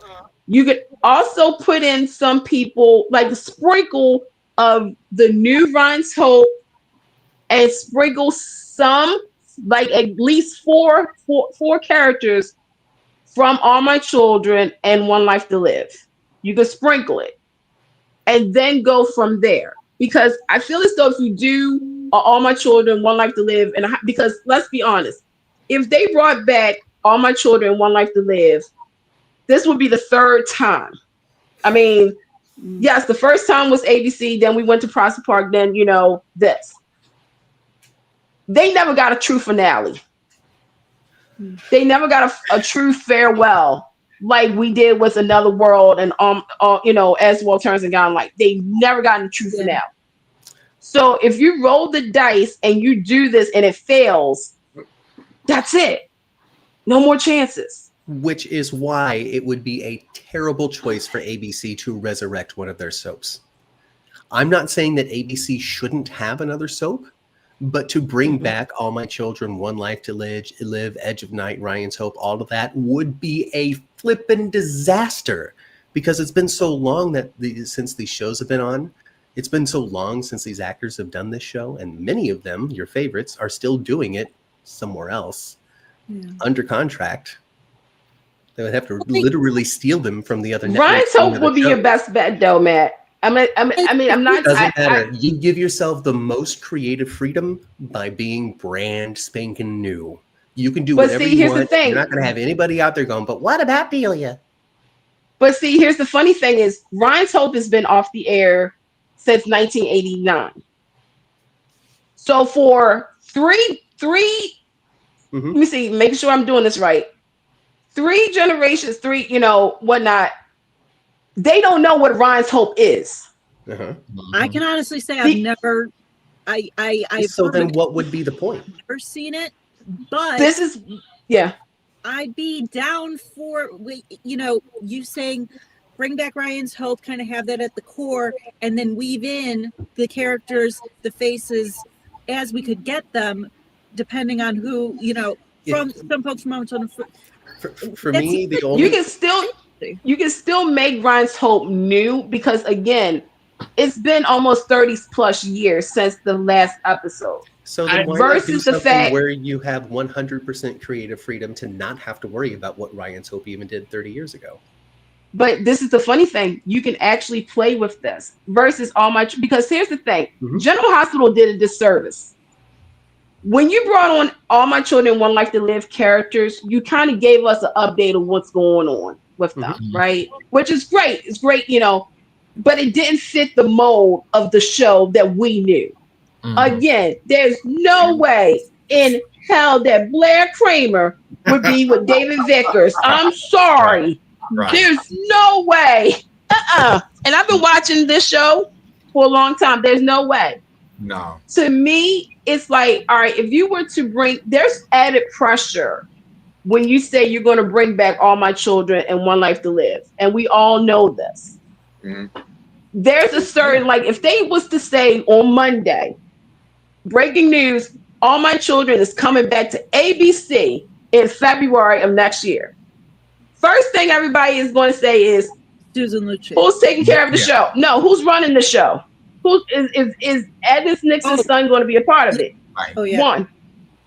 2, what happened with Kelly and Mark? Are they going to be a part of it? Then it's going to be, okay, who's writing the show? Because, you know, if they say, like, I'm just going to pull out Ron Carvati, okay? Oh, hell no. He ain't going to, no. Then when they start saying we're going to get Matt to play the new Ryan Lavery. Go ahead, Matt. Get that Ryan Lavery scene. All right, everybody, let's gather together. I don't know. Was Ryan the happy guy? I am that. Yeah, I mean, he was something, all right. Cameron That was Cameron's character. You know, you're raising a great point, is because the identity of these shows really was in the characters and the cast that played them. If you can't get Tad Martin and Erica Kane back, I said Susan because it's like you can't separate one. You tried with Prospect Park. You didn't have Tad. You didn't have Erica. But in a way, it worked though. Hold on. I love Cameron Matheson as Drew. I love him as Drew. I am in the minority. If they were to say that they were rebooting All My Children and they were to say that Cameron Matheson was going back to play Ryan Lavery, they would have the love and devotion of many, many General Hospital fans. Oh, yeah. Because they hate that's true. It was a little bit of favor to me. If that Ryan alone would make them go, make him the star. But this is going to be. But this is where General Hospital would have to be the hardball, because if they was to say that ABC was bringing back All My Children, let's take a look. They would be losing if Cameron decides. Cameron would be leaving. Michael E. Knight would be leaving, right? So if I'm General Hospital, they get rid of Cameron. I love Cameron Matheson as Drew, but they could at any second have somebody kill him. But what I'm saying is that if General Hospital forever. But see, General Hospital on GH, or is he more kind of recurring, kind of here and there? Is he like a feature? Cameron Matheson is a big part of it. Michael E. Knight is not. Yeah. Michael E. Knight. Oh, okay. But Cameron Matheson, but he's connected. Is like hated by everybody in the universe. He's a bad guy. All right. So, do you think it'd be wise to do another type of spin-off of General Hospital? If you're going to go ahead and do another show, if you're going to play inside the established soapland, I would rather see a 100% completely new cast of characters in Pine Valley or in Landview or something like that. Which that would gives be you dangerous. They'd be better off doing a completely new. I would rather them do a completely new. I'm with Candace with the Ryan. Bring back the novelty of like Orion's Hope. That could draw. If my mother found out that Ryan's Hope was coming back and there was going to be some kind of crossover with All My Children with One Life to Live, she'd be all over that. That's what they did. Because that's what I'm going to use. Loving, for instance, when Loving was on before the murders and everything, which is by far my favorite storyline of all time. they used to, like, ABC was known for the crossovers. Like, Yeah. you would have Ted come over to Loving, or da da da da da. But if we're going to talk about now, okay, let's be honest. When they crossed, Todd, Blair, Star, Michael, Sonny, and Carly over, I always say this: ABC soap fans are different from CBS soap fans, because when All My Children, One Life to Live ended, by loyalty of the network, they went over to General Hospital, because not everybody was watching All My Children, One Life to Live, General Hospital the way we watch Young and Restless, Into Bold, Into As the World Turns, Into God and Light. Mhm. You literally had the different fandoms. It was the GH crew. When that crossover happened, when they all, not everybody was happy about that. And to this day, when you hear that All My Children, One Life to Live people are popping up on General Hospital fans only, let me say that, only don't like that anymore, because it takes away from their characters. They That's get a why little. everybody was kind of like prepared for like whatever was going to happen with Erica Slazak, because it was like, well, we got Jeannie Francis here. Use Jeannie Francis. Why you gotta bring on Erica Slazak? Stuff like that. If you were to take that away and kind of going back to it, is then okay, ABC would have to pick between All My Children, One Life to Live. And even if they did a hybrid, again, they would have to really be careful of who to pick, and also who is available. Well, And that's the thing. because everybody's from some of these shows are already booked and busy. Yeah. So again, with One Life to Live, your tops are Roger, Cassie DePaiva, Robin Strasser, Erica Slazak, Bobby Woods, Hillary B. Smith, let's see, Kristen Alderson, Trevor St. John, for crying out loud, I'm putting him out there, and some other people. I think When they did this with Prospect Park, the same thing happened. All My Children was actually okay. It was decent. They went back to what the original concept was.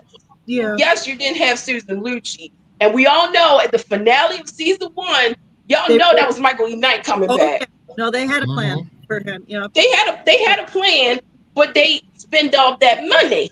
Yeah. With One Life to Live was actually solid. It's just they ran out of money. Yeah. One Life to Live had their cast set. They had the right fit.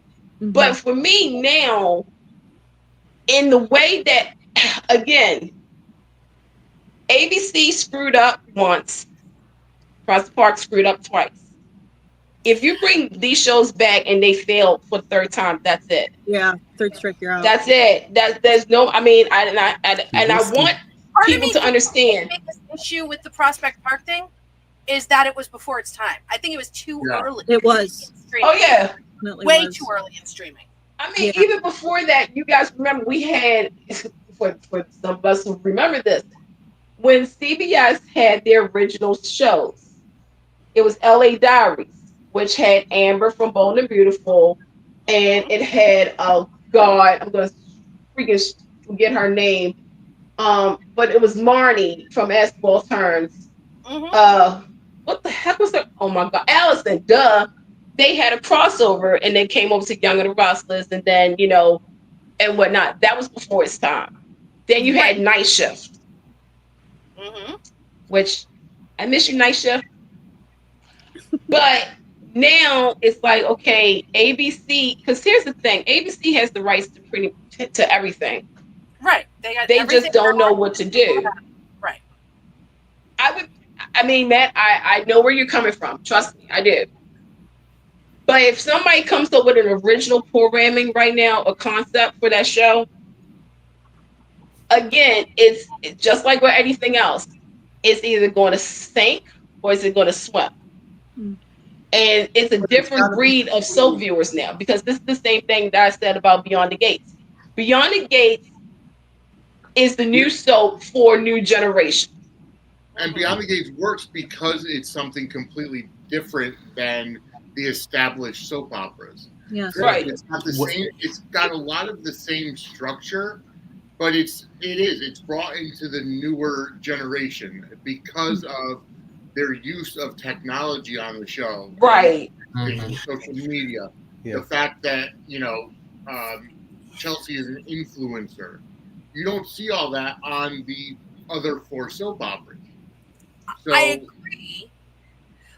But the problem for ABC, I think ABC has a bigger fan problem that over choosing to start a brand new show in a brand new universe than CBS does, because CBS still had their anchors.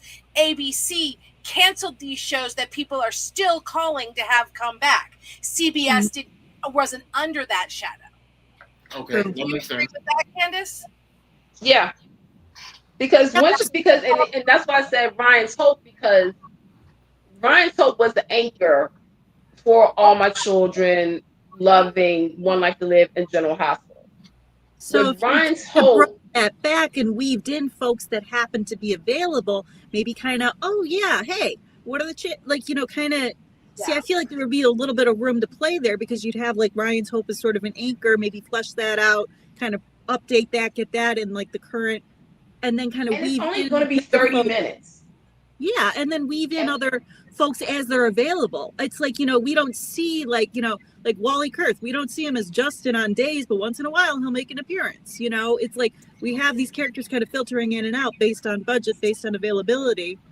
Yeah, but part of me thinks that if ABC is going to do this, they can't dip their toe in. They got to take a big swing. Oh. I really think. But see, if you take a big swing I again, don't think Ryan's Hope was incredibly popular and everything, but when people are calling for an ABC soap to be brought back, there are 2 names you hear continually. I understand it, but also at the same time, those are the 2 soaps that and it's probably because of the fact that, in all honesty, they never got a true finale. Yeah. They never got a true finale. We got the JR, you know, cliffhanger end. Right. Because I wouldn't necessarily say that One Life to Live and All My Children failed.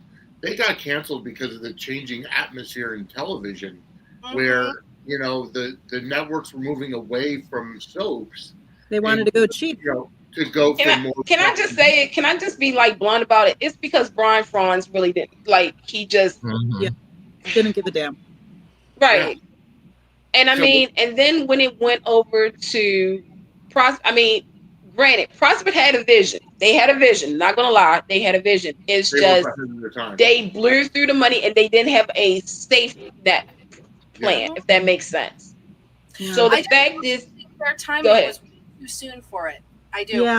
But there was a lot of potential there. I mean, they did create, and they did get back a lot of core. I mean, just seeing even like Jesse and Angie, I remember in like, the opening, it's like, okay, we're back. We got Opal here. We got Petey. The identity of these shows are these characters we can't have anymore. You can. Yes, we can. We can absolutely get Todd, Blair, and Star back to anchor a show with their original faces. Roger Howarth is not long term on Young and the Restless. That'll work for One Life to Live. That would totally work for One Life to Live. They could anchor a show with those 3. Great. I see what you're saying, Matt. It's like you need a strong anchor that's familiar. How much of the identity of a soap opera is in its cast versus its storytelling, and that's what we're coming down to. If we were to resurrect one of these shows, you would only get a handful of 3-4 characters from yesteryear, and the rest of it would have to be brand new. So what still makes it All My Children and One Life to Live at that point? And I know I sound like I'm challenging you, but it's a genuine question. I see what you're creation. saying, and that's what I'm saying. For me, to answer that question, is there's a lot riding on the fact of All My Children and One Life to Live.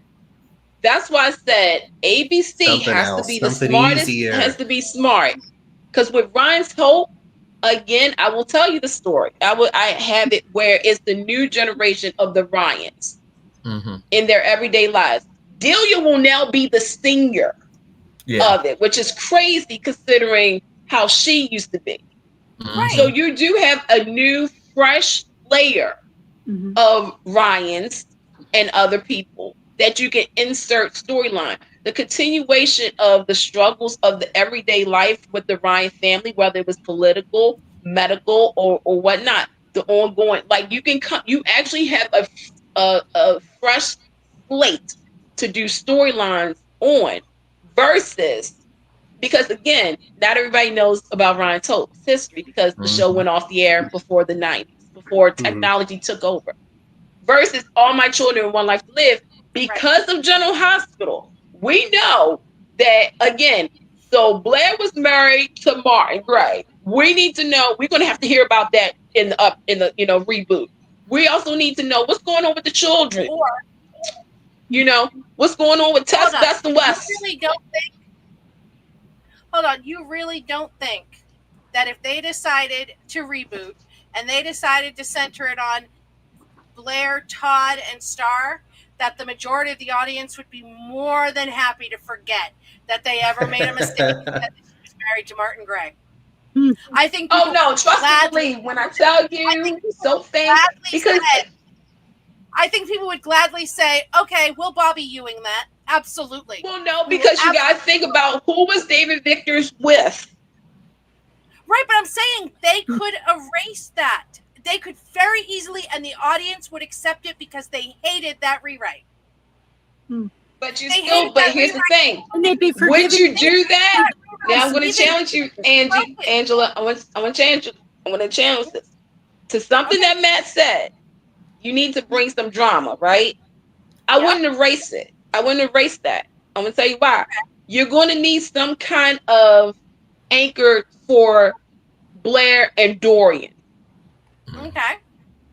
So that is something that even though I couldn't stand them doing, whoever decided to do that, I feel like slapping them.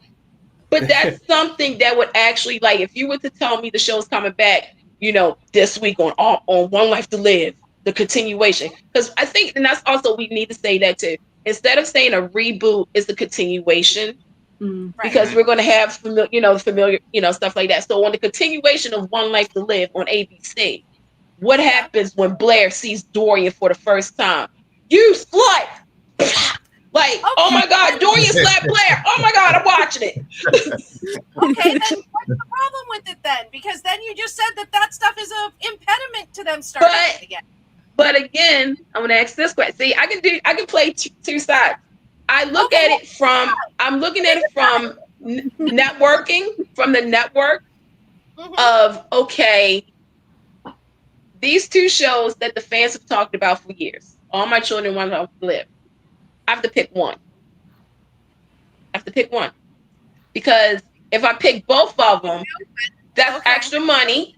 That's money that might not get back. Because let's be honest, we the Soap fans, us on here right now, we lived in a time where we had patience.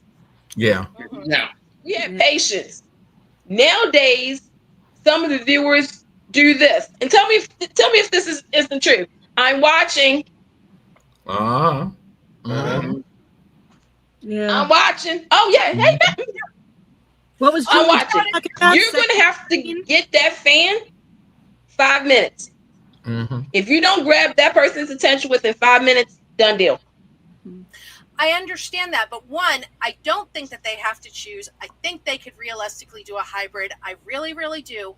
And I think that a hybrid of One Life to Live and All My Children in some way would be their absolute best shot. You would definitely learn two sets of audiences.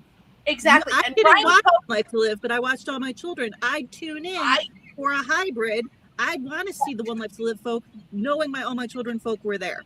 And I loved Ryan's Hope. I mean, I was younger and I barely remember it, but I do. I remember things from it and I love it.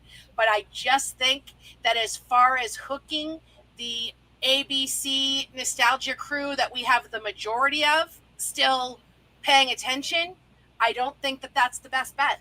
I don't think that there's enough of that crowd left. So do you think though, like if you did Ryan's Hope but also merged in All My Children, One Life to Live with the actors that were available, do you think that could have the potential to be successful? based on like I mean, some nostalgia factor, but also the fact that you're bringing in the two biggies. now I don't even remember though. In a certain Would they capacity. exist in the same universe, Candace? Because Yeah, they all did. Yeah. Delia Ryan is Ava Jerome's mom. I'm all for a hybrid of all of it. They could throw in Loving and bring Tracy over for something. Just the ABC soap. What town? You know? What town would this be set in? That would be the big question. Because if they set Ryan it in Soap Pine is set in Valley, New York. Point between Pine It could Valley be- and Landview. because if It they could choose be- either one of those, then it becomes one of those shows. New Pineville. New Or, Pineville. New- what was Girl, the- nobody got time. No. What was it? Center I mean, but I'm gonna say this. Okay, they do a hybrid. Okay, they do Pigeonhole. a hybrid. We announcing it now, like on coming soon to ABC in February. March is the return of your favorites from Landview and Pine Valley. Check out whatever we're gonna call it. Okay, Landview. that's fine. We got a hybrid. Who you picking? I would honestly, as far as I would anchor it with Todd, Blair, and Star. Not necessarily that even you have Todd and Blair start off still together, and you bring in Dorian. And I think that they could probably get Dorian more regularly than they could get Erica Slazak, but I think Erica would help out. I think Susan Lucci would show up. I'm saying that I think that the anchors would be Todd, Blair, and Star. Is Todd a non-starter for ABC? No, not. I don't think on One Life to Live he would be. I don't think on a reboot like that he would be. Okay. On the All My Children side, I wonder though, because you've got the different, you got the Canes, you got the Martins, you got the the Chandlers, you got the Cortlands, you got all these families, you got the Hubbards, you got all these faces that we love. I'm trying to think of you would pick 3 from All My Children. I don't know who I'd pick. All My Children was so old when it ended. It's really challenging. I know, but I mean, I'd bring Michael E. Knight over as Tad. Oh, I mean, Well, you can't do All My Children without Tad, of Well, course. bring But again, he's over. But this is how I'm saying. Oh, he would leave Martin Gray in a heartbeat for Tad. Come on. Very easily lifts out of General Hospital, and they don't even have to write a new setup. They have a setup right now for him to leave Port Charles. And This is never assuming return 3 years of development have already been put into this new soap or eventually. Right. Right? You don't understand what's going on with Martin right now. You telling me he doesn't lift out of that soap? Just like Cameron Matheson would very easily lift out of General Hospital. Both Yeah, of those but characters. You know what? would have to offer the I would Lazy actually. Necessary. I'm gonna say this. I don't think, and this is why I said like we have to take a look at the canvas of the current stars that are from All My Children, One Life to Live, right? Would I they can't leave? stay up too late, you guys. I do have to get out of here. As fun as okay. this debate is, I do gotta bow Isn't it out like because I do have to 1 wake a.m.? up in the morning. Yeah, I gotta It's get ready almost too, one. like in the future, but I'm still gonna continue this one. You, Woods. yeah, I'm too invested. It's 2:14 for me. Right. It's a good night for you. Matt, can you stay on for 5 minutes? I'll stay on for 5 more minutes. Yay! Because here's the deal. I'll stay for 5 more minutes to hear you guys yell at each other, and I don't get a word in edgewise. We're talking. We're not yelling. Nobody's They're yelling. not yelling. Trust me, I work with kids, so you know how it is. But no, because here's the thing. Let's talk. Okay, let's start. We get the hybrid. Okay. First question: is Frank Valentini going to leave General Hospital? No, No. No. Okay. they wouldn't let him. So we're We going gotta to have keep to that have show a new safe. executive producers. Check mark. Okay. Then we're going to have to go to the writers and stuff like that. Okay, that's something different. I'm going to be one of the writers. Thank you. Of course. Now It we would be go written to by us. something because Matt, I saw your face when Angela was saying who, she feels as though is the anchor. And I was taking a look at Donald's face too, because everybody is probably going to have a different answer as to who should anchor the show. Mhm. Because you have to have that mix of Landview and Pine Valley Mhm. to do it. And you have to have certain characters that you have to ease in, because with I'll just say this, like with a Todd Blair and all that, yes, granted, they are the couple from One Life to Live. However, you're going to have to also keep this in mind. You're going to have to merge the stuff that happened on Prosper Park with what's happening with this show Mhm. and with General Hospital. So Okay, much of it. hold on. First, that First was so long ago. No, you don't. This is a soap opera, and they commonly will change something that happened a month ago. And honestly, I understand so that, those but you're still going to have to do How? some explanations. Like to me, I'm going to say this with all my I children. don't think they I'm have going to to help really you out. necessarily- Because the funny thing is, I think this is for me.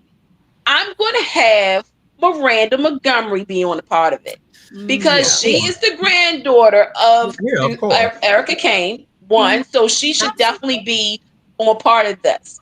Absolutely. Two, I think you should have. At this time, she probably gave birth to another child. I don't know, but you know, you do have to kind of look at the next generation under. I would have Frankie Hubbard. Yep. There we go. Okay. You know, I would have, let's see, Star's baby should be old enough now. Isn't This Star's baby might dead? be a shot in the dark. Star's kid died. Her Sky and her husband. Star's guy and her husband died. You know darn well they ain't dead. You know where Mitch Lawrence got that child somewhere. I was trying to think of just like, like representation from the cores, and bringing in, because I mean, I'd love to see like, Michael Knight just immediately like, yep, I'm Tad again. That's it. No more Martin Gray. But, Because Jessica's running the newspaper. The three All My Children, because I gotta go. I gotta say this, Angela. I'm sorry, I gotta interrupt you because I gotta go. So I gotta say this. The clear leads are Jamie Martin's kid, who didn't exist at the end of the show, Miranda Montgomery, and Adam Chandler III. Yeah. Sure. Little A. Yeah. Who we All got? grown up. Claire and Miranda be running enchantment against deception. Oh, girl, Well, I mean- Enchantment went under. They went under because of fraud. Yes. So if we we're found out that Miranda's boyfriend, Curtis, he was taking over. If we are using the Todd, Blair, and Star, if we're using those three, Brought it back and brought And it back Erica's- to its former glory. Sleazak, and all of them. If we're using the One Life to Live for the In established, general hospital, they have said older- that enchantment is a rival. all right. Good night, everybody. Good night, Matt. Oh man, I want to hear your idea. Using One Life to Live for the established characters like Todd, Star, and all of them, then on the All My Children side, you have yourself a Tad and an Opal, and that's about it. And then you bring in the younger generation. Really, what it comes down to is what town do you set this in? Because if you put it in Pine Valley, it's an All My Children show. You put it in Landview, it's a One Life to Live show. So you got to put it somewhere else. Center City. That was Center City. There we go. Oh yeah. But just do New York like they did with the city. And Ryan's Hope. Ryan's Hope and the city was both Well, in there New you York go. City. New York is general. I think that ABC prefers fictional cities, though. It seems like they choose fictional cities over real ones. I mean, Pine Valley, Landview is in PA, so Put it in Corinth then. yeah, Corinth, Well, Pennsylvania. they use some real life Why not? cities. They could set it in Nixon Falls. We already have that Well, Well, universe. there you that's go. true. Pigeon Hollow, Nixon Falls. Oh, Something Pigeon like Hollow. There we go. That. Yeah, there you go. There you go. No comment about That was it. That was Nixon a good time, folks. Thanks for having me, Vinny. Thanks for inviting me to Thank you, man. Podcast-a-thon. Everybody, remember, I hope you're donating to Samantha's Friends, and you had the entire time. If you want All My Children to come back, donate to Samantha's Friends. If you want One Life to Live to come back, donate to Samantha's Friends. If you want a merged show, donate to that. Ah, golly, if you want Ryan's Hope, donate to Samantha's Friends. It won't do anything to bring those shows back, but the animals are going to be real happy. The doggos will be pleased. Well, you can follow me on Twitter if you want, 10th Floor GH. Give us a subscribe at 10th Floor Podcast over on YouTube, and I'll see you tomorrow morning. All right, Matt, thank you so much for coming on. No problem. We'll reach out, Ken, Good night, just for Matt. your guest appearance. On the We'll 10th reach floor. out. We will. Very well. All right. Good night, everybody. Thanks for having me again. It was a good debate there at the end. Angela won, by the way. We're going to have the hybrid show starring Todd. You think that we're done with Ryan's Hope one. Oh no, We're no. gonna yelling at each other for another 3 hours? I'm gonna rewind the thing and tune in to what it is that was talking about here on hour 9, 10, 12. Is this hour 12? We've been at this for 12 and a half hours. We're over halfway through. And folks, the Venmo QR code is still up. Go ahead and donate. If you need the PayPal QR code, just put it in the chat and I'll put it up for you. But Matt, thank you so much for coming You're on. welcome. You got to get to bed to prepare for My own podcasts in the your morning. own podcast tomorrow. Since you guys all do the Sundays, Suds does Mondays for the Absolutely. most part. All right. Well, good luck, everybody else. We'll see if I can't sleep. Yes. And then you might see me again later. All All right. Take care, y'all. right, have a good night. Bye. Good night, Matt. Good night. And I'm gonna get ready to go myself because I have to get up in a few hours to be on JLJ Media Yeah, you're on the and East some other Coast, things. so But yeah, thank you it's guys for having me. you're Thanks. very Always a welcome. pleasure. Chat with you, and you've informed me so much. I've learned, the more you know. I know. I feel like that should be the thing. Like, like Yes. And now you know, and knowing is half the battle. G.I. Joe. American hero. This is what happens when now it's like past my bedtime. But no, real quick, you guys, thank you so much for having me. I hope I can actually come back on before you guys wrap up and whatnot. To the soap genre, we're still kicking ass and taking names. So, that's that. And also, guys, please, please, please make sure you donate to Samantha's friends. They're great people, do amazing things, and every little penny helps. If you can't give a large amount, give something because again, everything it's all going to love. That's the big thing. And this is the month of giving and being thankful. So please, if you can, please donate. Tell a friend, tell your neighbor, tell your spouse, tell your ex-spouse, and whatnot. There's the Venmo, PayPal, Xfinity, and hang out with these amazing people as they continue to raise money for a good cause. And they got some great guests coming up too. And they're gonna y'all message me when Adam and Jordy come on, okay? And so, but you guys have a great morning. It's now morning in the East Coast, so Yeah. Yes. Yep. Yeah. love you guys. Love Take you. care. Have a good night, Dennis. Hey. Bye-bye. All right. So it's back to 4. Yeah, we've been at this for 12 and a half hours at this point now, and we're over the hump, so to speak. There's still 88 people currently watching live. Thank you so much for tuning in. Very cool. And Venmo $1, Venmo $2, Venmo $5. Just please give. If everybody chipped in just a little bit, $1. That's $80 we'd raise right now. I think that would be wonderful. yes, exactly. Great cause. I'm about to guilt trip my children and siblings and family. We have a family book club, and I'm going to put the Venmo in all of those links, in all those chats. Very nice, very nice.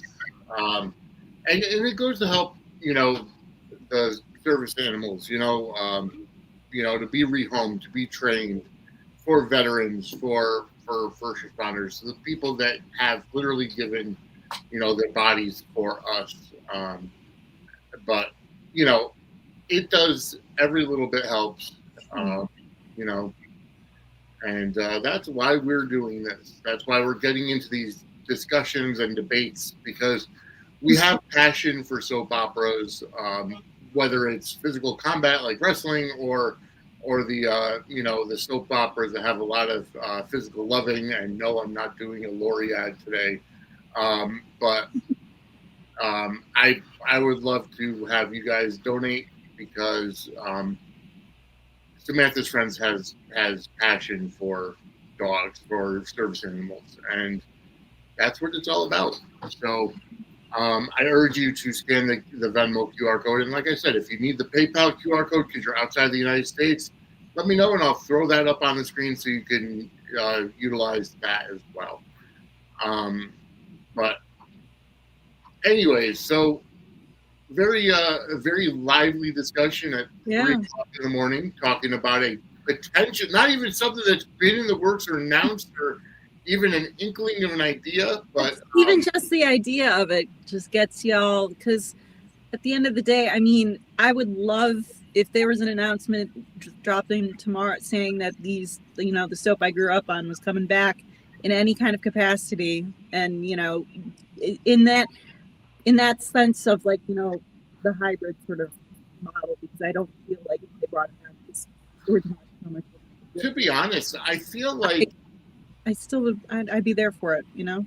to be honest, I feel like when it comes to a potential new soap opera, you know, you have to look at history of reboots.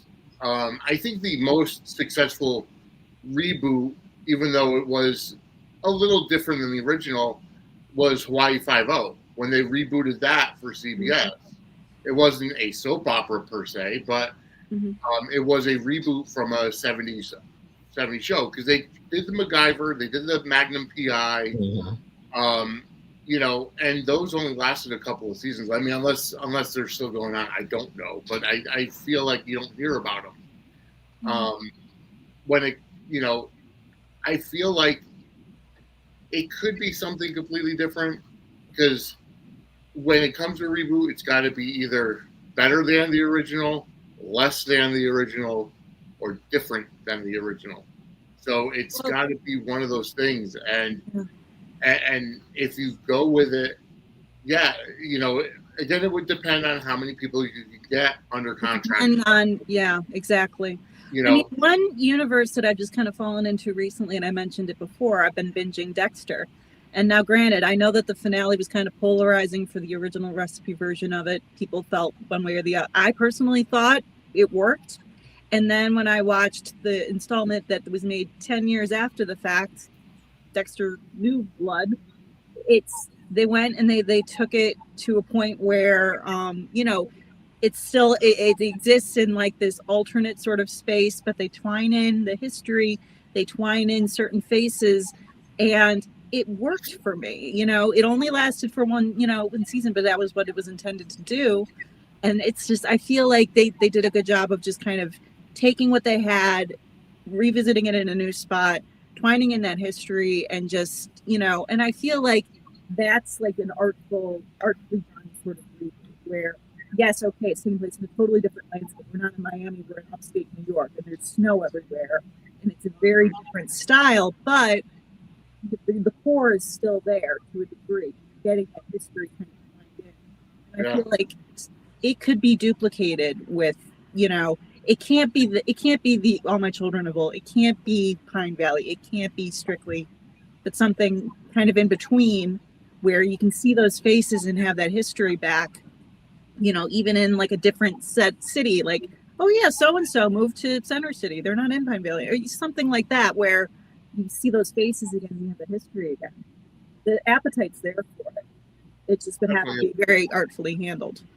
Yeah, no, you're exactly right. I agree.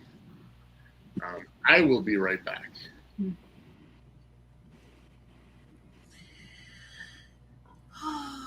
I think a hybrid could work. I'm just remembering when ABC, and I'm sure the other stations used to do for Saturday morning, they would have the Bugs Bunny and Tweety hour. You know, 1 hour was dedicated to Bugs Bunny and his antics, and the other hour was devoted to Tweety. Just as an example, Hanna-Barbera, they did that a lot during the 70s and the 80s, just in that hour. So it could work with the soaps. I was thinking about Ryan's Hope because Casey Hutchinson of the chat. I think he's working on something with Ryan's Hope or something. I don't know. I don't know if he wants to try to do it as an audio. Yeah, I mean, Ryan's Hope was a great show. It really was. Yeah. I just think it's a little bit too outside the window of capturing a big current audience. Yeah, you hear people clamoring for One Life to Live. You hear people clamoring for All My Children. Yeah. Ryan's Hope hasn't entered that chat. You know what I mean? Unless they use it's like a vehicle to bring in All My Children and bring in One Life to Live folk. I don't really know that would be even. I don't even know that would be really even conducive. Just because I just don't think that it has an oomph with the audience that's crying for a reboot of an ABC soap. Is the thing, gotcha. You know, except for the true like the Candaces, and that's not the majority. Right. Yeah. I mean, I know my mom used to watch Brian Hope too back in the day. Right. But I know that, like, you know, if she found out that was coming back, I don't know if she'd necessarily be like all over it, but if she knew that Right. like it was blended in, maybe. But you know, at the end of the day, it's like it's All My Children, it's One Life to Live. Those are the ones that the folks are still have the most appetite for sure. Because we were deprived of those finales. We didn't get that, you know, sort of. They left us hanging, and you know, but it would be a matter of just trying to figure out those. Right. And you've got that for One Life to Live, but with All My Children, it's a bit of a trickier beast, just because, you know, you've got the familiar faces who we love, but they're tied into other things. You can't have, so rotating folks in and out, I feel like would be like a good, you know, who's available, who's not, see who so-and-so's up to, you know, kind of make it a little bit rotating cast. Seriously, as far though as Cameron and Michael E. Knight, I really do not see the problem with lifting them out of General Hospital. No. I mean, especially if Michael E. Knight, I didn't know how prominent Martin Gray's character was on that show, but I didn't feel like it was that. He disappears for months at a time because Michael E. Knight goes back east to take care of his family. One point he had a hip replacement. He's a recurring character at best. And right now, he's the one who changed the will on that Monica's will because he was pissed at Tracy. Right. You can't get rid of. He can't leave town. He's Laura's brother, and what happened between his last scenes were her telling him, "I'm not cutting ties with you, but you can't live with me and Kevin anymore. You have to get your own place." So then there is definitely an out for him, and oh man. And everybody's clamoring for them to kill off Drew. I like Drew, but if you go on CH Soap Twitter, everybody's like, kill him with fire. Yeah. You know, and everybody in town wants to kill him. I can say, U.S. Senate or elected U.S. House of Representatives. They could have him just move to Washington because everybody hates him. Right. I can honestly say, though, if I had to pick characters who I wanted to see kind of carry over into an All My Children hybrid legacy type thing, the Lavery family would not be high on my list. I know. I'm just saying that. Yeah.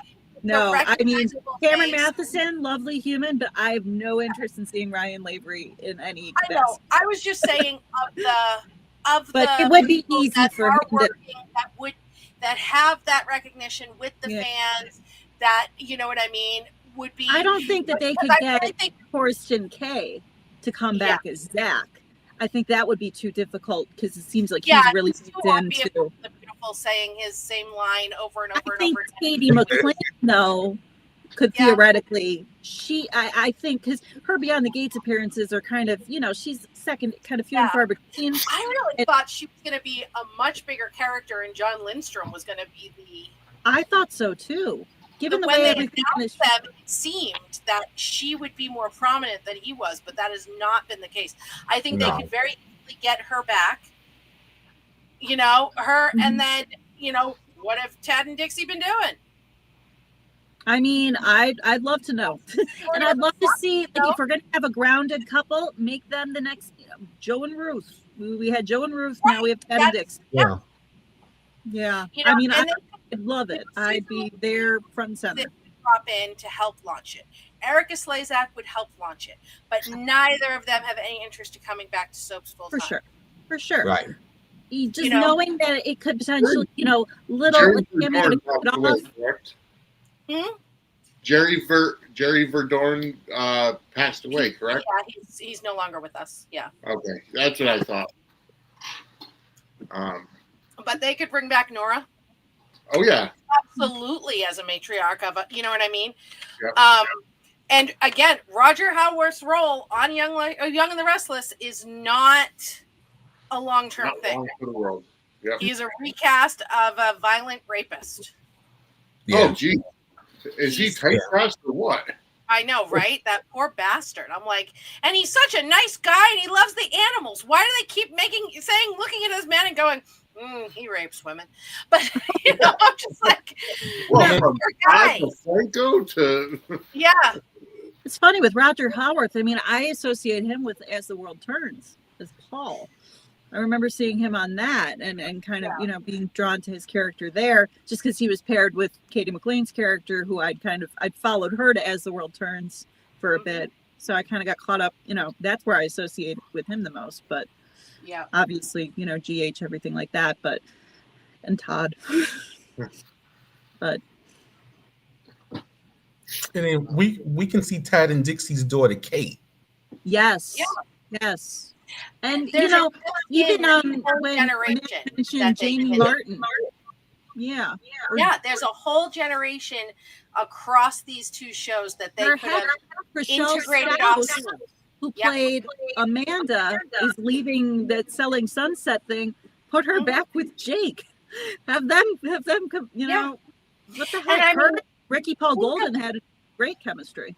Think of all of the soap actors who are out there that want to come back to their shows, that their shows don't have a spot for them. Think of, Jacob Young would probably come on a show. Hopefully his hair situation would improve a little bit. Last time I saw him, JR's hair towards the end of Jacob Young's, his hair was a little messed up. And he's such a good-looking gentleman. It's fix that situation. I think Justin Torkelson and fix the fact that JR was homophobe. Let's erase that. We don't need to see that carry over. But I'm saying, there's a lot of them. They could even make new characters. Justin Torkelson would gladly come back onto a soap. I just recently interviewed Robert Palmer Watkins. He is very interested in coming back onto a soap. There's tons. There's absolutely tons. I think Brian Craig. They could bring Maria back. What? All My Children. They could bring Maria back.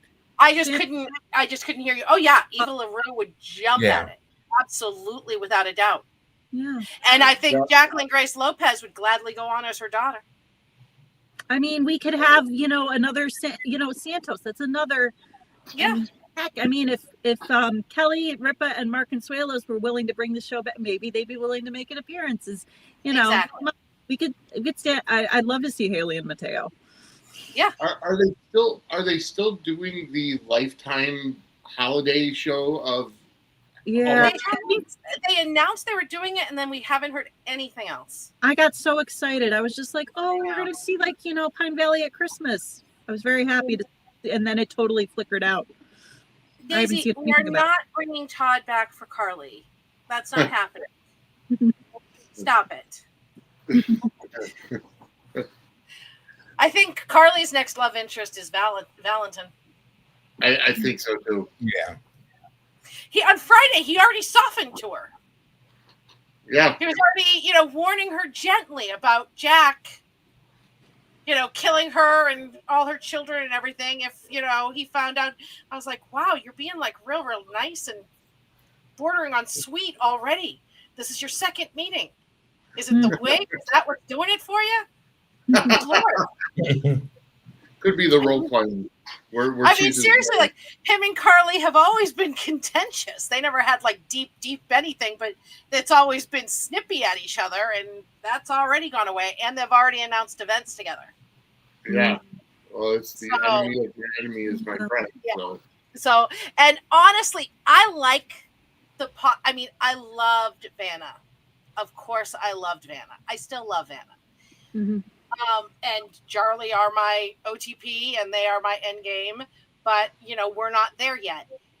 The idea of a Spencer and a Cassadine like that. Oh yeah. The legacy of that. It was really funny. One of the things I did, I don't use ChatGPT for writing, but I fed the two names into ChatGPT and told it to give me something, and I'm going to pull it up. I posted on my Twitter. It was very, very dramatic. I'll put dramatic reading because that's what you do at 3:40 in the morning on a 24-hour podcast-a-thon is a dramatic reading, right? So give me a moment to find it.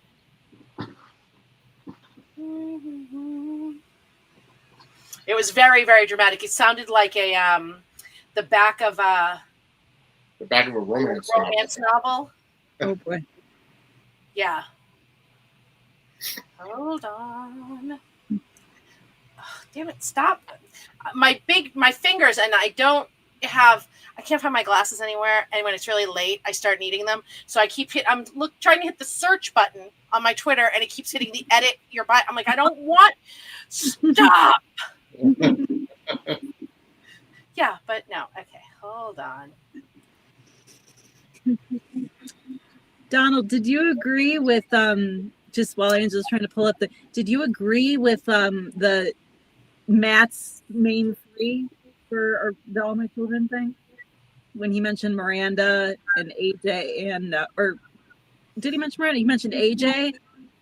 I remember, or I'm trying to. Yeah, Miranda and yeah. a child for Jamie.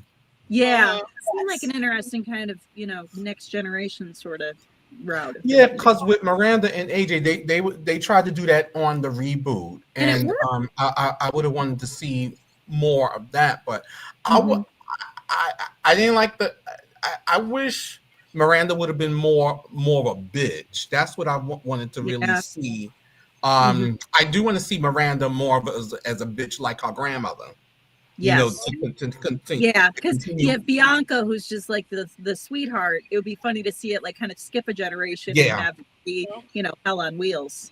That would be, I'd be there for that. Okay. I found. All right. Before you say that, I know you guys were talking about verticals. Are you just literally talking about the mode of the phone, the mode of the. I don't get what verticals are.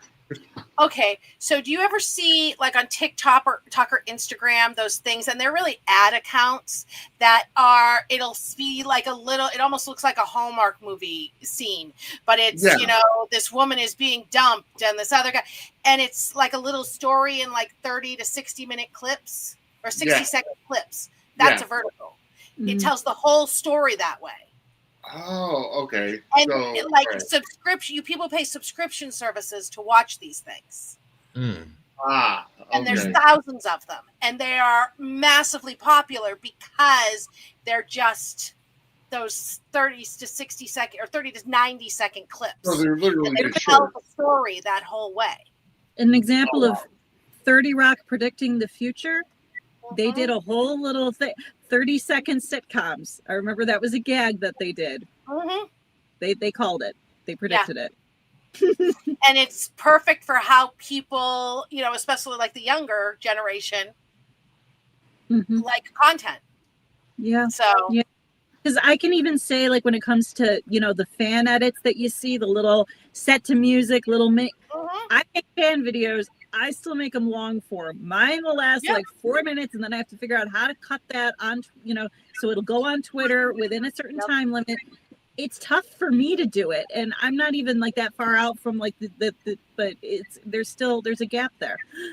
One of my Jarleys is brilliant at fan video edits. She actually made one about 6 months ago that all of us were like, oh my God. She managed to use clips from every Carly that didn't show the face of the first two.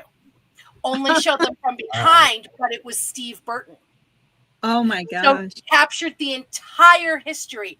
It was brilliant. I will message it to you guys. Even if you're not a Jarley fan, the brilliance of how she put it together was mind-boggling. We were just like, the amount of time it must have taken. Do you know what I mean? Yeah. Because it had the song, I think she even had like audio from the scenes in it, but the song she picked, and it was seamless. And if somebody didn't know that Laura Wright had not played those two previous versions, because the only Carly's face you ever saw was Laura Wright's. It was brilliant. Now, when you're digging in and you find like a song and edit something works, you get really precise and wanting that just to be perfect. When you get that idea in your head. So I can totally relate. That's so cool. Yeah, it's not I don't have that skill. It is not in my wheelhouse. I enjoy them. I would kill to have that skill. It's just not in my wheelhouse. And I think it was some of these fan videos are works of art. They truly are. I started making them for Tad and Dixie when I was 14 years old. Mhm. 15 years old. I was using Windows Movie Maker. It was, I've written some. I write fanfic. I've written fanfic for GH for Here. 25 years. I mean, coming up on over that. Oh, I've got some Patch and Kayla fan fiction that is sitting untouched. I haven't had a chance to go back in and make any, but gosh, it's really funny. I'm finished and it's haunting me. my writing partner and I, because we've written fanfic together since the mid 90s, like late mid, like probably 98, 97, 98. We actually, and she's a Jarly as well.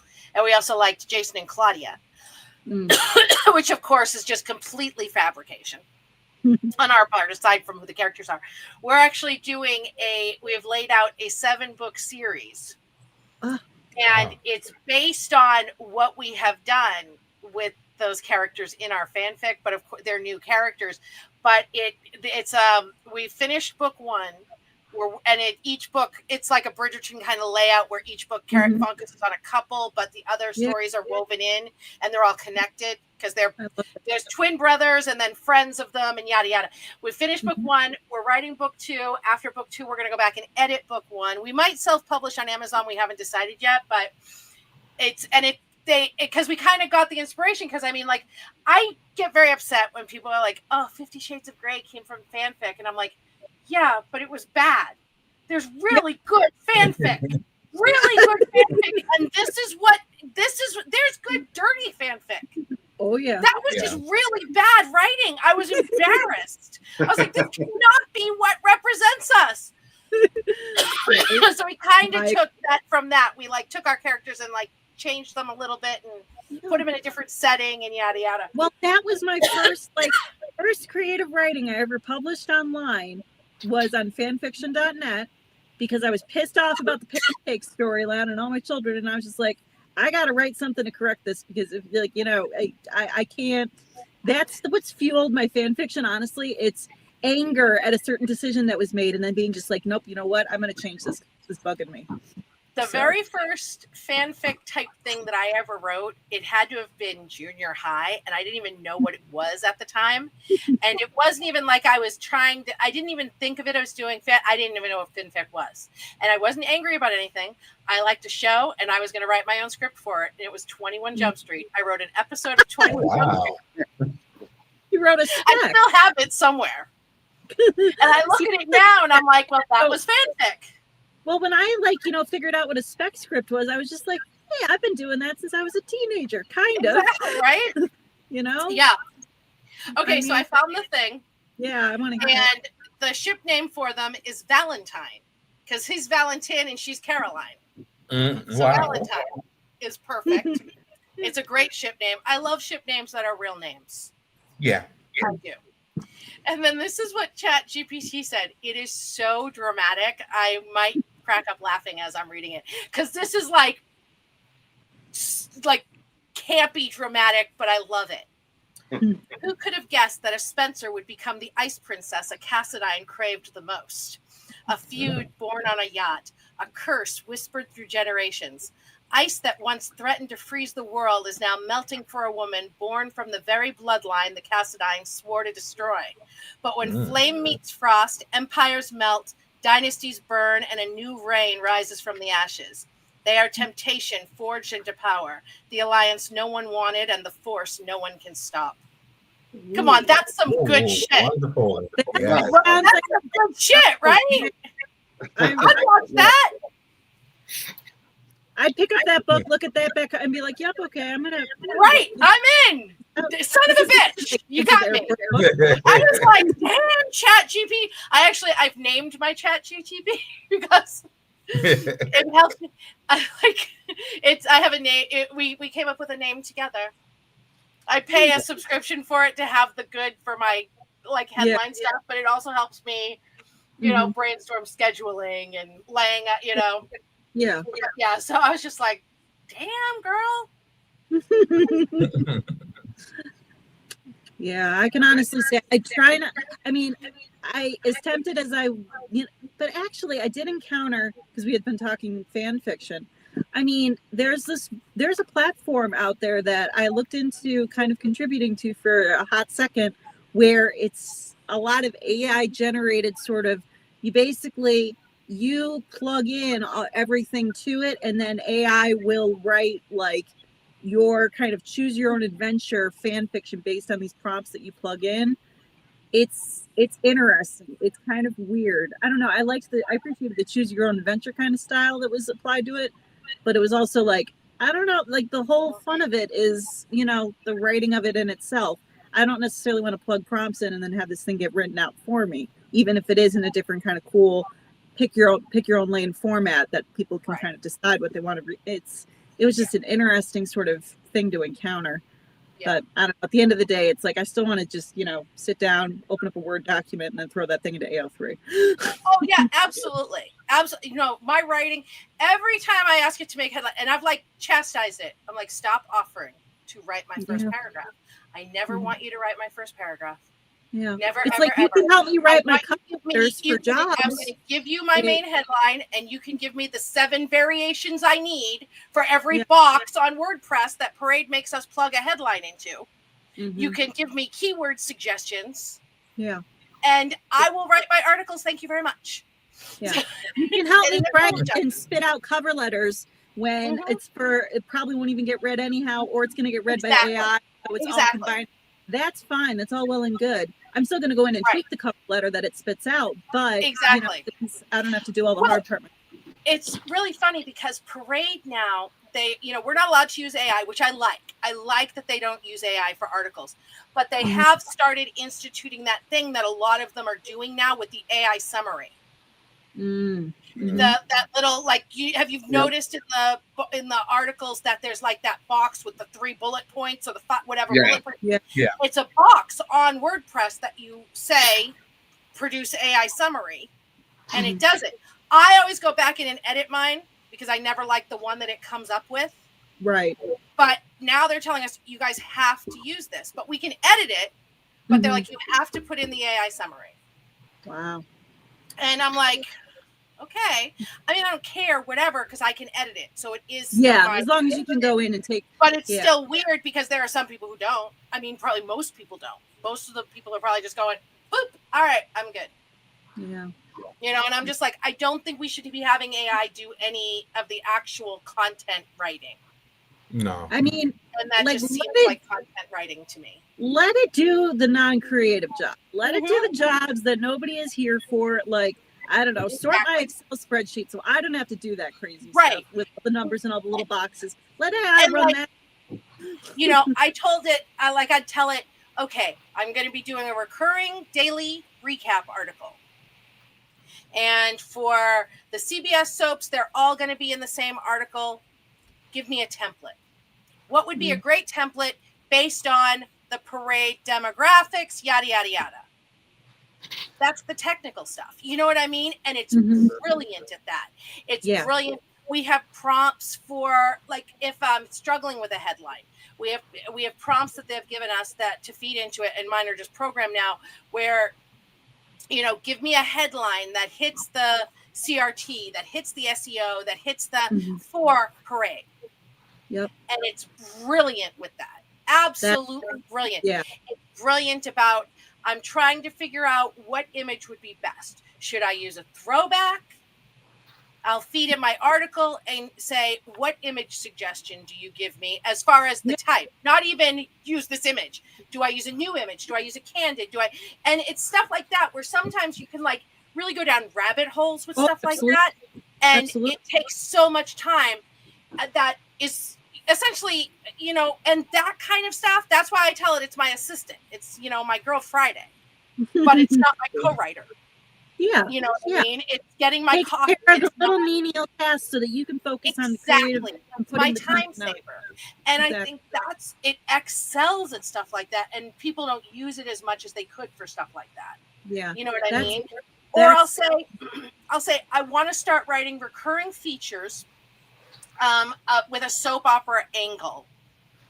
Give me some ideas. And it'll give me 20 or 30. And in there's 1 or 2 really good. I'm, you know, and it saves me so much time. It really does, you know, and I'm very careful to not cross over into any.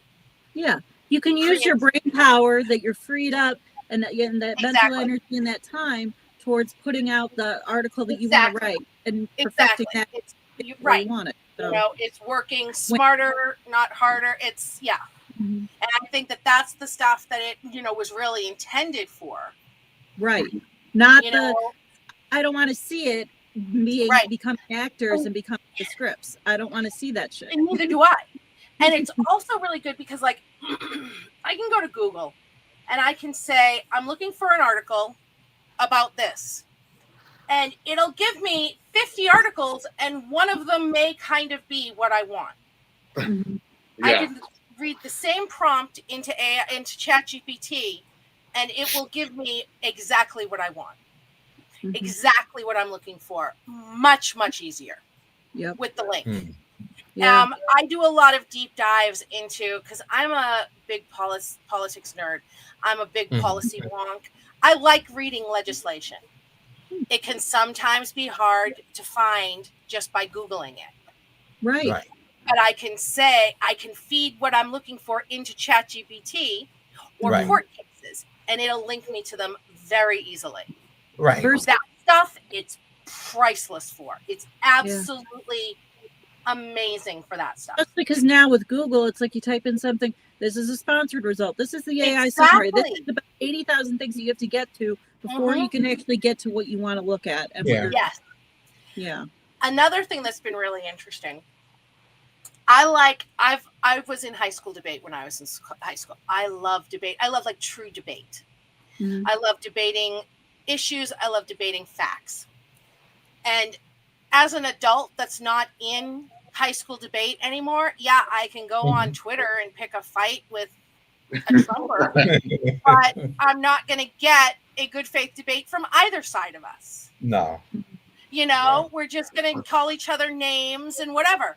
But I can tell ChatGPT I want to debate, and this is our topic, and it'll debate me. Now, here's something that's really interesting. So everybody knows that Elon Musk is fucking with Grok on Twitter. And if you ask it it has been giving, he came out and said that he's programming it to be anti-woke. And that's fine, great, and whatever. But the result has been every answer it gives you is a very conservative spin to it, which is what he wanted. And it's sad because that's not what AI is supposed to be. Right. No. You know what I mean? It should be fact-based. And but there is also a Grok website, which it's the same program. However, it runs on 2 different platforms. He only fucked with the Twitter one.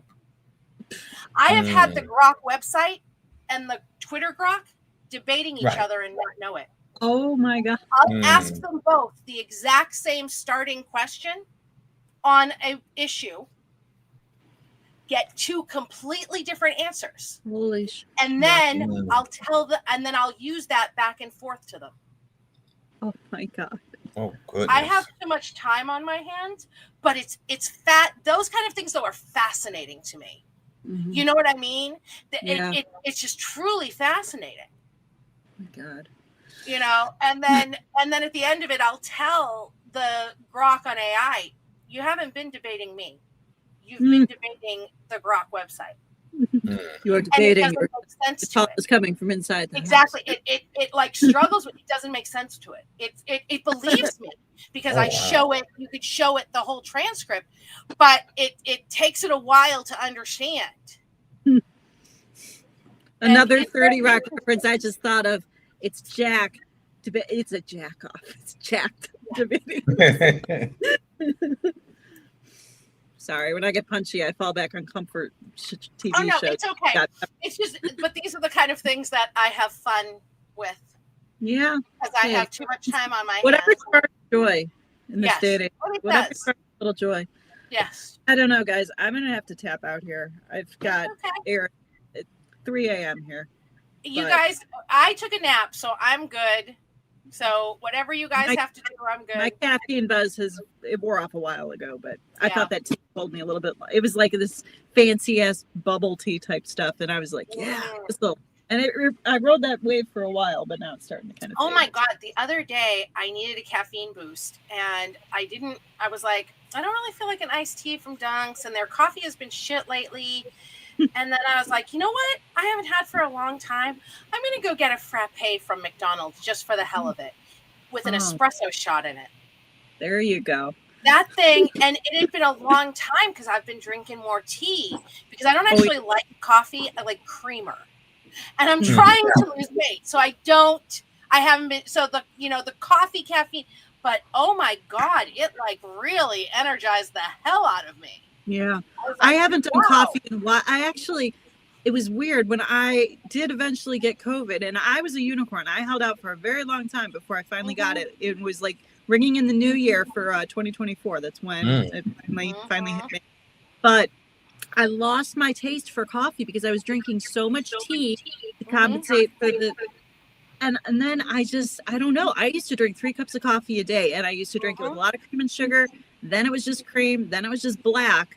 But then I just switched over to exclusively tea.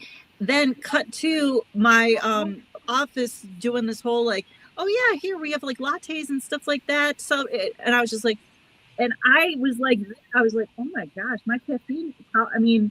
I don't know, like, it's not like tea doesn't have any caffeine in it, but compared to the latte that I had, well, it's a different, the caffeine comes from a different, source kind of, so you build up the tolerance for it. Yeah, but I just had it. It was like almost like when I would drink like a cold brew or something like that, like intro kind of, where you just get that extra like, ooh. And I was like, I'm not used to this stuff anymore. Yeah. But yeah. This has been so much fun though.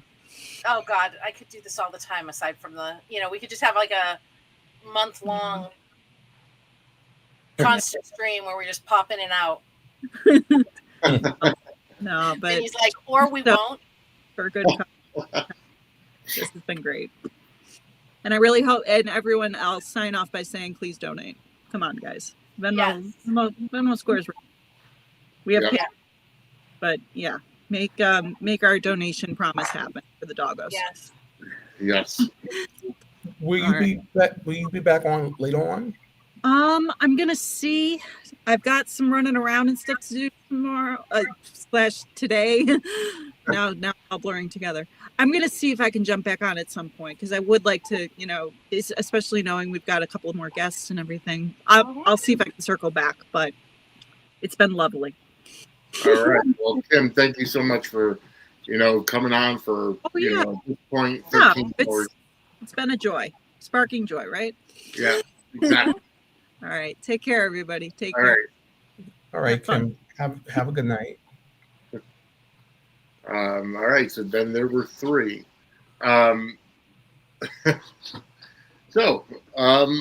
Let's see. We've been at this for 13 hours now.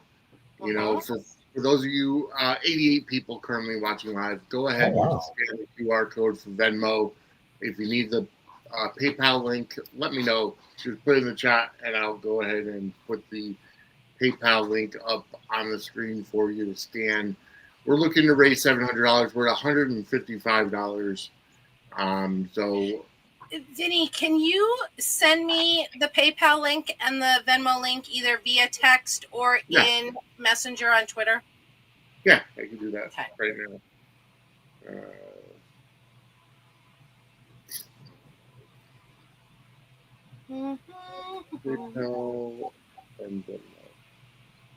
I just texted them to you. Beautiful. Thank you. Mm-hmm. So those are our two links. All right. A lot of good discussions regarding, soaps, potential new soaps, potential hybrids of soaps, and it's been a great time, obviously, thus far, with some really good viewpoints from the different soap fans and soap podcasters. Absolutely. I'm just watching my dog sleep under my feet. He's, Mm. he's happy. I was gonna say Liam's in my bed, so the dogs are very happy over there. They're not bothering me because they got a warm body on the bed to go. It's not what they're like. We love it when the kids are here. Yeah, I feel bad because his schedule has been all verklempt over the past day. Because originally I fed him and I took him out at 4:00 yesterday morning, thinking, okay, well if I do that at 4, he'll let me sleep till like 12. That clearly did not happen because I was up at 8:30. So, I went to Walmart, stocked up on some drinks and snacks and other stuff. But yeah, that's the hardest part when your body gets into a rhythm of waking up early. Is trying to sleep later. It just does not work. Yeah. I have actually come up with the perfect sleep pattern for myself, and I stumbled upon it accidentally. And it's hard because I can't do it on Monday nights because of our podcast, and obviously Yep. I can't do it right now. But I cannot sleep through the night, no matter how tired I am. I go to bed, I'm going to be waking up. One, I've always been too much of a night owl, but I don't want to sleep all day. You know what I mean? I want to I don't want to be tired all day, and I don't want to, and I stumbled upon this accidentally. But what works the best for me is getting up between 7 and 8 a.m. The boys get here at 8:15, and they're here until a little before 9 in the morning when their bus comes. So between 7 and 8, get up between 7 and 8, and then sometimes I'll take like an hour, a half hour, an hour nap sometime in the afternoon before GH. Sometimes I won't. But then this is the key. Like, how around 6 o'clock you get that slump where you want to go to bed, but you push through and stay up? I don't. I go to bed. I go to bed between 6 and 7, and I sleep till about 11 o'clock. And then I wake up. I don't even have to set an alarm. I wake up naturally. And I stay up until I'm tired again around 3 a.m. And then I go back to bed.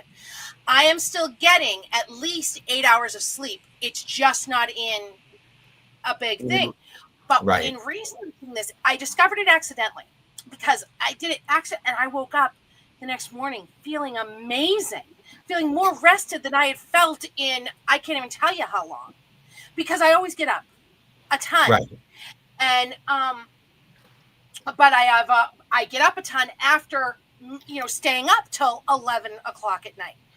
So with this, I was researching it, and apparently this is how people used to sleep before the Industrial Revolution. And how they figured it out is that they were looking at old police records in like England and stuff like that. And people would be talking about reporting crimes or things, accidents and stuff that happened. And they'd say things like first sleep, second sleep. We had just woken up from first sleep. We were in second sleep. And what it is that it's actually your body resting, naturally rising when the sun, the sun is fully up, and you going to bed when the sun is fully down. And even the kids used to get up at the 11, 12 o'clock in the middle of the night. And that's when they'd have their big dinner. That's when, they'd do whatever. They'd stay up for a few hours, and then everybody would go back to bed. And you wake up in the morning with the sun being fully and you're still getting the full 8 hours. So, you know what I mean? Because that was my thing too, is because like Alzheimer's and stuff runs in my family, and they say that proper sleep is very important to try to, not. So I'm really trying to make sure that I get my, at least my 8 hours, and it just wasn't working and I can't make myself go to bed at 9 o'clock at night or 10 o'clock at night. If I don't go to bed when I'm tired, like in that 6 to 7 o'clock hour, I can lay in my bed at 9 o'clock at night. I can lay in my bed at 10. I could lay in my bed at 11. I'm going to lay there going and thinking about all the things I could be up doing, because I just don't feel tired at that time. If I push through that early evening tiredness, that everybody gets at the end of the day, that's it. I'm up. You know, and I can't sleep in past 8 o'clock because I have to do the work with the kids. Right. And get on the bus. So, but this has worked out beautifully for me. And again, I can't do it Monday nights, but I can do it most nights. And some of my most productive writing time is that time after I get up at like 11, 12 o'clock until like 3 a.m. The phone's not going to be ringing. Yeah. I'm not distracted by, there's not even as much, you know, none of my friends are online at that point. So even though Twitter's always, something's always happening on Twitter, it's not like my friends. And, you know, there are fewer distractions for me. And I'm very, very fresh. There's actually something to that. And up until, I mean, when, for the longest time, I worked overnights at a hotel, and it was nice because, you know, I would be able to, you know, do my homework because, you know, I would be able to do my homework while I was at work, and you know, then I'd get off at 7 a.m. I'd do whatever I had to do for the day, or no, I would get off at 7, come home, go to sleep, get up around, you know, 3 or 4 or 5 or whatever time, you know, do some errands, do some stuff, do whatever I was doing, watch whatever I had to watch, go to work for 11, and then it was fine. When I obviously stopped the hotel, or should I say switch my schedule, and I was doing more second shift or first shift or whatever, that's what kind of screwed me up, because during the middle of the night, there's nobody bothering you. There's nobody, you know, you get, you know, working in a hotel, you get some people that call down or check in or whatever, which is whatever. But it's still not because the time the world is asleep. Right. So I was more productive for, you know, for my homework, and then, you know, when I had to start doing it during normal hours, that's when it started suffering, because I felt like I had so much other stuff that I had to do that I kept putting off my projects and my papers and stuff until Sunday, and then it's like I'm scrambling to get it done, and, you know, but so there's definitely something to that. Absolutely. Yes, it really is. And it's just, I also, my favorite part about it is because, again, I've always been a night owl, but like when I, you know, an advantage I have, and I don't mean it like this because I miss him desperately, but I'm a widow. You know what I mean? And my kids are all grown and gone. So I don't have to be up at that evening time to make dinner for anybody, to hang out with somebody while they're watching a movie or TV or the news. You know what I mean? My time is entirely my own. So I can sleep during that time, which is wonderful, because then I have the benefits of having that middle of the night owl time that is like my real sweet spot for writing no matter what.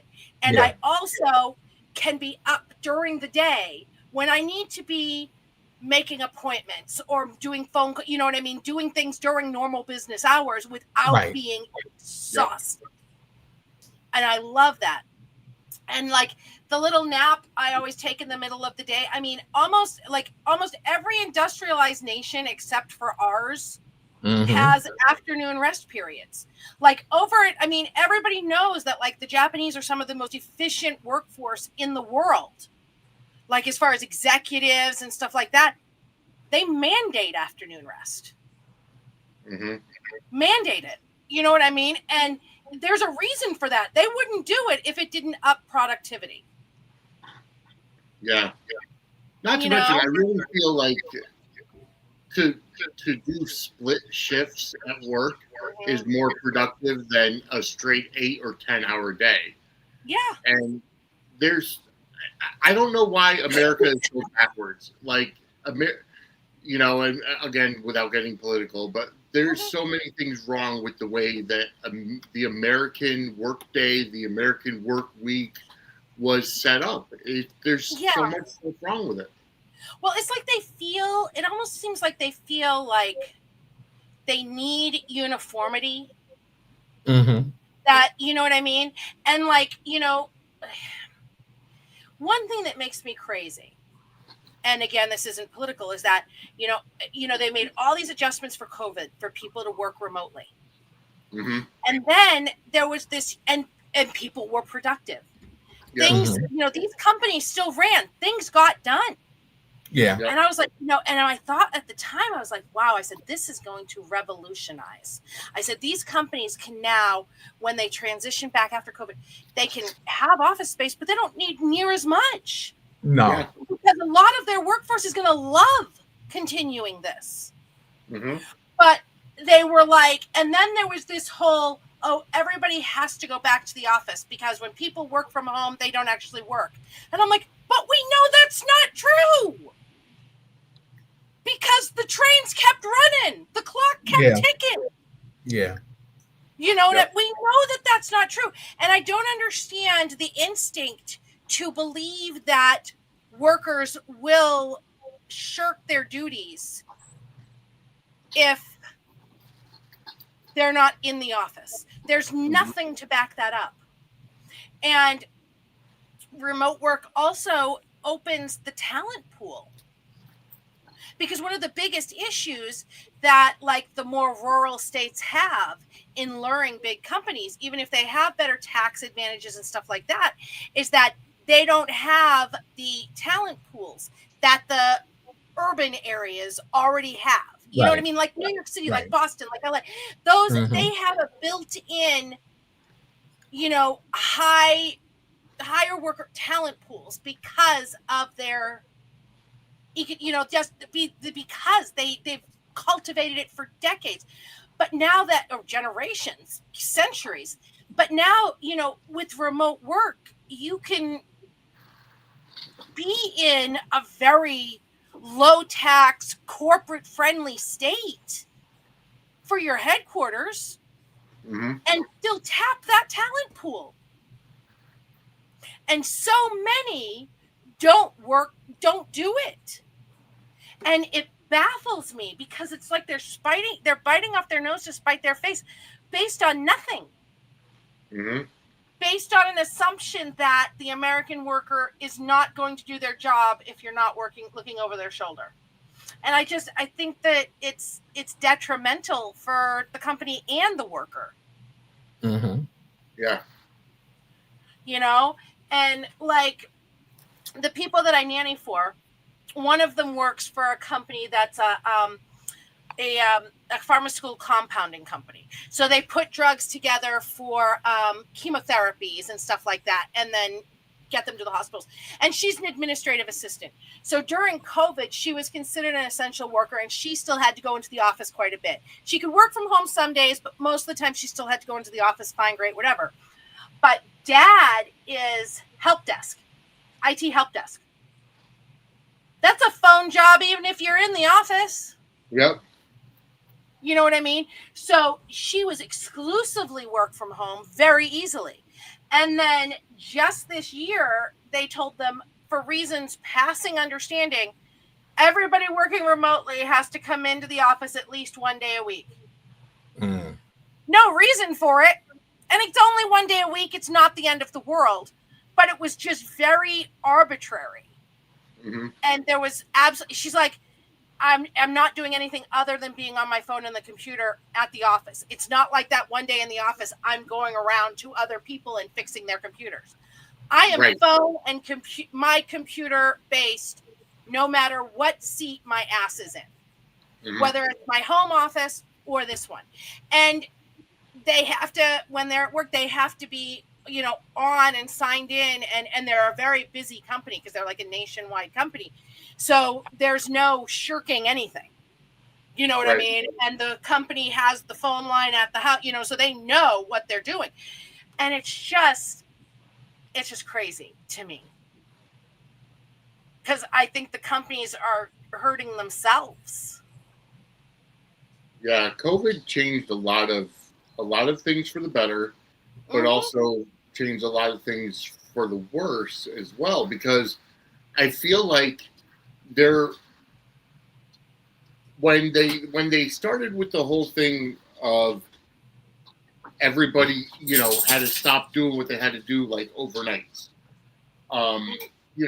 like there's no more 24-hour grocery stores, no more 24-hour Walmarts, and it's like for somebody that was that had a schedule where they worked overnight, and their body's not on the natural rhythm of getting up during the day or whatever. On my nights off prior to COVID, I would go do my grocery shopping in the middle of the night because nobody's there. It was easier for me. I loved it. Yeah. Here, though, I mean, here we used to have a bunch of 24-hour Walmarts, and I mean, almost all of the Walmarts were 24 hours here, probably like 10 years ago. But even before COVID, they all went away from the 24-hour model. Even the ones in Boston, like in town, that would have been busy, would have had customers all the time. They all stopped doing it way before COVID, and then nowadays they stopped doing it before COVID and only did it like at Christmas season. Now they're not even doing it at Christmas season, which is bizarre to me. Yeah. I was so mad when they stopped doing it because I used to like doing that grocery shopping in the middle of the night too. Yeah. I mean, we only had a handful of Walmarts that were 24 hours because we only had a handful of super centers in Connecticut. Right. And, the grocery stores were all 24 hours, like Price Chopper and Big Y. They were all 24 hours. And then all of a sudden COVID hits, and then, it's more contagious at night or some garbage reason or whatever. And they all stopped, And it's funny because my wife was telling me that in Ohio, like IHOPs and stuff like that are all 24 hours. Here you're lucky if they're open till 8 o'clock. Oh yeah, no, we still have like the Denny's and stuff like that we have a lot of like diner places like that are 24 hours, and the IHOPs and stuff like that are all still 24 hours here. Oh, see, our IHOPs were never 24 hours. Yeah. I mean, though, we're a massively urban center. Well, that's true. You know what I mean? It's like a New York, a city that never sleeps. I mean, LA and Boston, Chicago. All of those cities run actively 24 hours a day. Yeah. That's true. Yeah. I mean, New York City, the city that never sleeps. But all of the big urban centers are all like that. Yeah. So, yeah. Yeah. My friend Eric, for them to bring a Waffle House to Connecticut. I would be. I mean, I want a Waffle House up the street from me. But I would go to Connecticut for a Waffle House. Be happy if it was in Connecticut. Yeah. I love the Waffle House. I do too. It makes me very sad that there's not. Let me tell you, I live down in Fort Walton Beach on the Panhandle in Florida, and we spent many a night after clubbing, and then you'd take home an order of their smothered and covered hash browns because it was the first perfect thing when you woke up the next morning. Yeah. You put it on your bedside table with the Gatorade and the aspirin. You're good to go. That greasy food, the hydration, and you're right as rain, baby. Although my ex-husband was in the Air Force, and what they would do if they went to work hungover, because he was a crew chief, they worked on the fighter jets. They would go into the cockpit of the fighter jets and use the oxygen. Oh, wow. The oxygen fix you right the fuck up right away. Yes. Yeah. Good to go. I'm just like, national security. Hey, great. Yeah. My friend Eric works remotely from home, and he is so happy about it. I would love to work remotely if I could. I went through something this week with a colleague. She's helping out at my branch, and just the office politics. And I'm 48 years young, and you get to a point which you just get tired of the office politics. It's like I just want to come to work, get my experience, get my money, and go on home.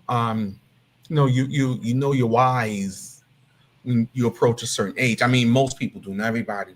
I just want to go to work. So, like, working remote. I mean, he tells me, because he's on a hotline, He does that in the evening, and he from about 5:30 till about maybe 12:30. And he goes to bed after that. But he does that. Let me see. Oh, he does it five nights a week, and he's off Thursday and Fridays. And he's happy because I asked him, does he miss working in the office? He says no. Yeah. Oh yeah. Oh, The boy's dad that I nanny for, no, and even mom would prefer a lot of the times to stay home too. My father is a nurse, and he works for the Red Sox, but that's just during baseball season because he's on the first aid staff. But his full-time job is he runs a weight loss clinic for one of the largest hospitals in in town, and he's the nurse administrator. So his job is largely administrative, and during COVID, it was remote because it was not something that they had to be. That wasn't a medical field they had to be in the office for. That everybody had to be in the office for. Mm-hmm. He's still running it remotely. They're like, this is perfect. We can use your office space at the hospital for something totally different. We're good. You stay at home if you're happy to be at home. And he loves it. My stepmother would prefer he go back into the office because since COVID, he has repainted the interior of the house 3 times. Oh my God. Because he's just sitting at home and going, yeah, I really don't like this color as much as I thought.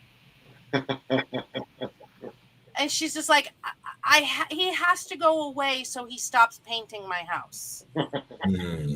But they'll probably never move that job back internal. And my thing too, and that's my thing too, is I'm just like, offices could all of this office space, they wouldn't need it. You know what I mean? And a lot of them don't own their office space, they lease it. So how is that not a money saver to them? Exactly. I don't understand.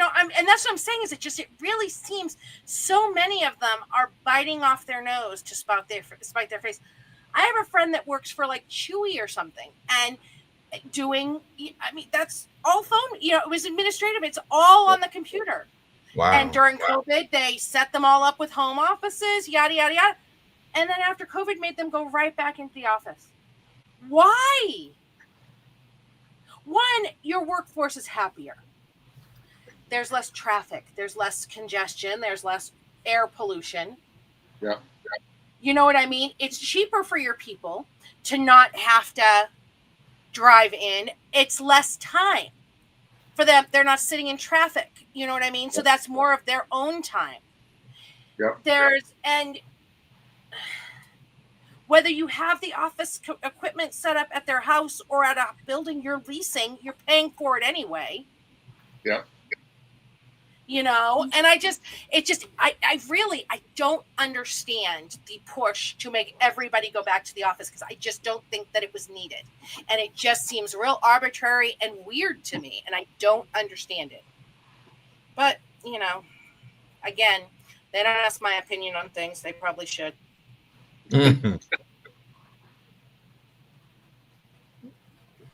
And to go back to what you were saying, Angela, I do agree with you about being able to write during the overnight because it's the best time because I'm a night owl too. Well, I've been a night owl since I was little. I used to always want to stay up late, and I was able to from when I was 12. During the summers. I didn't run around the house, watching TV. I had a TV in my own room, just watching TV till about maybe 4 or 5 during the summers. I didn't have to go to school. Right. I wasn't bothering anybody. But I've been a night owl ever since, and then I remember just going to college and grad school. Look, I will be up now 4:30 till about 6, 7 o'clock, working on my turntable, just playing my music. So this is the best time. Always. Yeah, Some of my earliest, I've been a night owl my whole life too. Some of my earliest memories was my mother and my father split up when I was very young. And I was, it was just me and her. for a long time. And she would come. I remember her coming on Saturday nights and waking me up. I was like 3-4 years old. Angela, you want to come watch Saturday Night Live with me? Mm. And then after her and my stepfather got married, we moved to England. And my mother was a nurse, and she worked second shift. So she'd get home like around 11. And, you know, it was the day of, they would show those really great old movies in the middle of the night on TV. Oh, yeah. Yeah. She'd wake me up. It'd be like midnight, even on a school night. She'd wake me up. She'd be like, Angela, Elizabeth Taylor and Cleopatra is on. You have to come watch this movie with me. And I would get up and do it, and would play backgammon, and we'd just, you know, and this was, and I mean, you're a kid, so I had no problem getting up for school the next morning because they're endless bound of energy. And then when my kids were little, I would stay up because it was the only quiet time I had. And I'd be exhausted all the next day, but they'd keep me awake. You know what I mean? Because they were little and they'd keep me on my toes. You know, but now, you know, I really need to get, I spent the majority of my life operating on less than 4 hours of sleep. And I can do it. I prefer not to do it. And I don't want to, you know, end up with Alzheimer's. So I make a point not to now. But I still love having that middle of the nighttime, which is why this sleep schedule has been a game changer for me, an absolute game changer. It really has. Because, like, again, I have the boys I nanny for that 45 minutes in the morning. And then they get out of school. The bus comes at about 3:45. And Monday through Thursday, only one of them is on it because they do after school program. One of them does Monday and Wednesdays. One of them does Tuesday and Thursdays. And the one who comes in has to do their homework. They sit, do their homework, have a snack, eat, or do their reading. And then it's time to go home for 5 o'clock. Right. You know what I mean? And that's my, you know, it was the trade-off. I, you know, because I had given them really, you know, full-time childcare when the kids were younger, and my rates were very reasonable and stuff like that. And the trade-off now is that, you know, and they bought the multifamily, and I have my own apartment. I don't pay rent. And the trade-off was eventually they're going to go to school. And you're going to keep the same rate of pay, the same benefits, the same apartment for free, yada, yada. But you're going to have a whole lot more time on your hands. And that was our deal. And now we're in that golden time. And like, they're here tonight for a sleepover. Because I said, yeah, the boys can come sleep over. Right. Because they like to. But they're 8 and 12. It's not like I have to be entertaining them. Right. You know what I mean? One's on the Kindle, one's watching a movie. They're old enough. I don't have to change diapers. You know, and they like to hang out here. They like me. That's always a good thing too. Yeah. Well, I mean, they're pretty much like family because I've had them both since they were 6 years old. Right. Wow. You know what I mean? They've spent more time with me in their life awake than they've spent with their parents. Yeah. Because that's just the nature of the beast. And like their one surviving grandmother lives in Washington State, so they only see her a few times a year. I'm kind of much more in that role with them. And it was really funny because originally our deal was that I would stay until the end of summer after the youngest one turned 10, which would have been September of 2027. And the boys heard me talking about it one day, about a year ago. I was on the phone because my friend was like, so how long are you going to be their nanny? They're getting older. And so the boys overheard me saying it, and they were horrified. They're just like, what are you talking about? I was like, well, how long do you think I'm going to stay? And the older one was like, until Lucas goes to college, his little brother. And and it's really funny. Like this summer, I took them up to Lake Winnipesaukee, which is like a 2-hour drive or whatever. And when we were going back, I was so tired. And the little one said to me, goes, just think, in a couple years, Liam will be able to drive us, and me and you will be able to take a nap in the back seat. And I'm like, you think I'm still going to be your nanny when your brother is 16 and old enough to drive? Okay. And he's like, yeah, you are. And the parents have already asked me to stay longer because they're just like, yeah, they're not going to be ready. These two boys, you know, they're just getting crazier and crazier because they're boys. we need you to stay longer. And I'm like, you know what? I have free rent and I can write all day. I'm in. I hear you. That's it sounds like you're living your best life. Oh my God. Like an absolute dream. It really is. I love the parade job. I absolutely love the parade job. And I love the family I nanny for. And like they have the big multifamily and I have my apartment. They have their apartment. My sister, one of my sisters, because I was one of 8, rents the in-law that they have. And then they have another 4-bedroom apartment that my daughter and a bunch of her college friends rent. So the whole thing, you know, we just have a big family house. Right. But we all have our own spaces too, although the boys consider this my house, their house as well. So I'm always like, you don't live here. So I can't tell you how many times I've gotten a call from their mother. Is Liam at your house by any chance? And I'm like, I don't think so. And I'll call his name and he'll be like, yeah, from the living room. And I'm like, yes, he is. She's like, yeah, I guess he needed a break from his brother. So he decided to go to your house and didn't tell anybody. I'm like, he didn't say anything to me when he walked in here. So I didn't even hear him. And the dogs won't bark because they know them. So the dogs are just like, oh, the boys are here. Great. You know, so we have a really good setup. I mean, during COVID, we were great because we have our own family unit. We have a nice yard and yeah, we were good to go. We're just like, yep, yeah. And I'm a homebody, so yeah. So it's definitely living my best life. I wish every day I could I wish every day that the library was able to have some of us work remote. I know the big ups do. Some of them are still working from home. Yeah. HR, the big ups, and yeah. I love what I do. Don't get me wrong, Angela, but it's like there's the librarian working with the public. It's like the public is not really the thing. It's the thing. Sometimes the staff. Most of the times it's the staff. Because it's like, I mean, I have a different work ethic in I've been working since I was 15.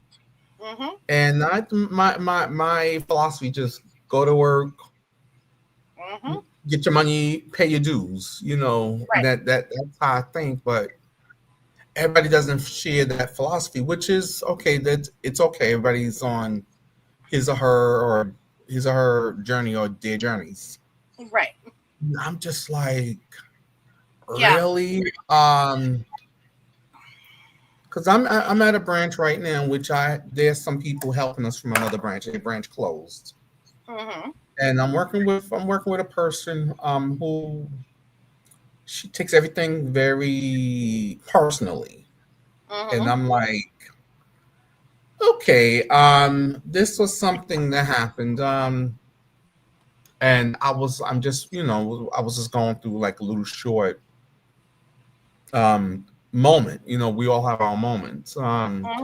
She's asking. She was, I think, throwing a cup out. One of those cardboard cups. And she's asking, "Oh, does this go in the recyclable bin? Or does it just go in the regular garbage can?" And I'm sitting on my desk, ready to go home. I had maybe 5 minutes to punch out. And I'm just minding my business. So she's asking my supervisor about it. And I'm like, what? Just throw it wherever. Yeah, right. It's a cup. Yeah, thank you. It's a cup. And then my supervisor's telling her, I don't know, because she punched out. She's trying to go home. Right. And then get this, Angela, they were 3 other garbage cans in our room. So she's walking around, and I'm like, she could have just threw the cup wherever. So she comes to ask me, "Oh, do you mind if I throw my cup away in your garbage can?" Okay, so this is what happened. So I answered, I just work here. Right. Well, I just work here. Okay, Mhm. no biggie. So she's like, so she goes, reaches, oh, so are you saying that you have a problem with me throwing my cup in your garbage can? You're just I'm just sitting there, you're Angela, like, and I'm just like, yeah, what? I'm like, yeah. where did she get that from? So I had to take a 5 second pause, just looking, and I'm like saying to myself, I know she didn't just ask me that. Mhm. But So she did. and so my two other colleagues, my supervisor had already left. So the two other Mhm. colleagues are just sitting looking. And I said to her, I know I'm only saying it's only a garbage can. It's just a garbage Right. can. First of all, it doesn't belong to me. I Right. work I at the didn't bring it from library. home. Right. I didn't bring it from home. I didn't go to the discount store in the neighborhood Yeah. to buy It's it. not a family heirloom passed Right. down through the Right. generations. Right. You, And it's I'm garbage. just sitting and I'm just like, what the hell is going on? So I was pissed. So my branch manager, we were leaving at the same time. So I told her, look, there's something I got to talk to you about when we leave here. I didn't want to say it inside. So I'm Mhm. told her what happened. She said the same thing, like, because I asked her, what did I say that was wrong? She told me you didn't say anything wrong at No. all. That's a common expression. I just work here. Right. Exactly. I didn't say I have a problem with Yeah. you throwing a cup. I mean, come on. Right. But I mean, she could have Like just you were threw like, bitch, get away from my trash can. right. She could at least. I don't. I mean, it was a cup. First, it was a cup, and then it was a garbage can. Right. Um, Exactly. I mean, the blue recyclable bin. Uh, it's what it is. I'm just like, oh my god. But she had Yeah. that cup like the whole day. And I'm just saying to myself, it's like she wants to start something. And I just said to myself, you know what? I'm not going here. So I was talking to my one of my uncles about it. He's like, oh, I think she's harmless. I'm like, no, but she's not harmless. Right. Because she's trying to start something. Mm-hmm. And I'm just saying because it was something last week. Um a patron tried to tell on me to her, thinking that she was my supervisor, but she was not my supervisor. So I Right. said I corrected the patron. Excuse me, but she's not my supervisor. Who you talking to? But if you have a Right. problem with how I'm doing my work, you can come back tomorrow and you can speak to my supervisor. Since you Right. have it, you are at the desk talking to her as if the patron, I was just telling the patron something like you got to advocate for yourself. And Right. she was trying to charge her computer at a charging station. The charging station wasn't working, so there were other charging stations she could have just went to. Mm-hmm. Anyway, make a long story short, she didn't want me to help her. Okay, fine. So Mm. this woman, so this my colleague, she took it a certain way because she's asking me, oh, so we at the desk talking, the patron venting to her. Right. So after the patron left, we go up maybe like an hour later, upstairs back in the workroom. So Mm-hmm. she's like, I would like to know if we can have a debriefing because we do that at my branch. I told her no, there's nothing more to say. Yeah. Um, Whatever the patron wants to say to my supervisor, that's between them. Right. But there's nothing else to discuss. I had already moved on. The patron left. Patron said she Mm-hmm. don't come back. That's between them. There's nothing to Mm-hmm. discuss. It's Right. whatever was said was said. Right. Oh, because I just want to make sure we okay because I feel a certain way. And I'm like, there's nothing to there's You're like, that's between you and you. I ain't got nothing to do with how yeah you feel. yeah. And I'm like, I'm letting you know there's nothing there are no issues here. Mm-hmm. because everything was said already from the patron. Right. And she sat there entertaining her instead of telling her, okay, you got to come back to speak to his supervisor. Right. She's sitting down there entertaining her, listening to all of that. She could have Right. she could have nipped all of that in the bud. Okay, Mm-hmm. please come Right. back tomorrow. I hear what you're saying, but I'm not the one you need to Exactly. speak I'm to. not who can help you with this. So. Right. So you will have to speak to Mhm. the supervisor. So she's sitting there. So when the circulation manager came upstairs, I let her know what was going on because she Mhm. was the manager in charge. So not my supervisor, but a manager. Right. I'm letting her know. Okay, I pulled her to the side. This is what's going on. The patron, Angela, have you? She leaves all of a sudden. She had all of that mouth. So if she wanted to really Well, say they always something, do, right? she could address that to her.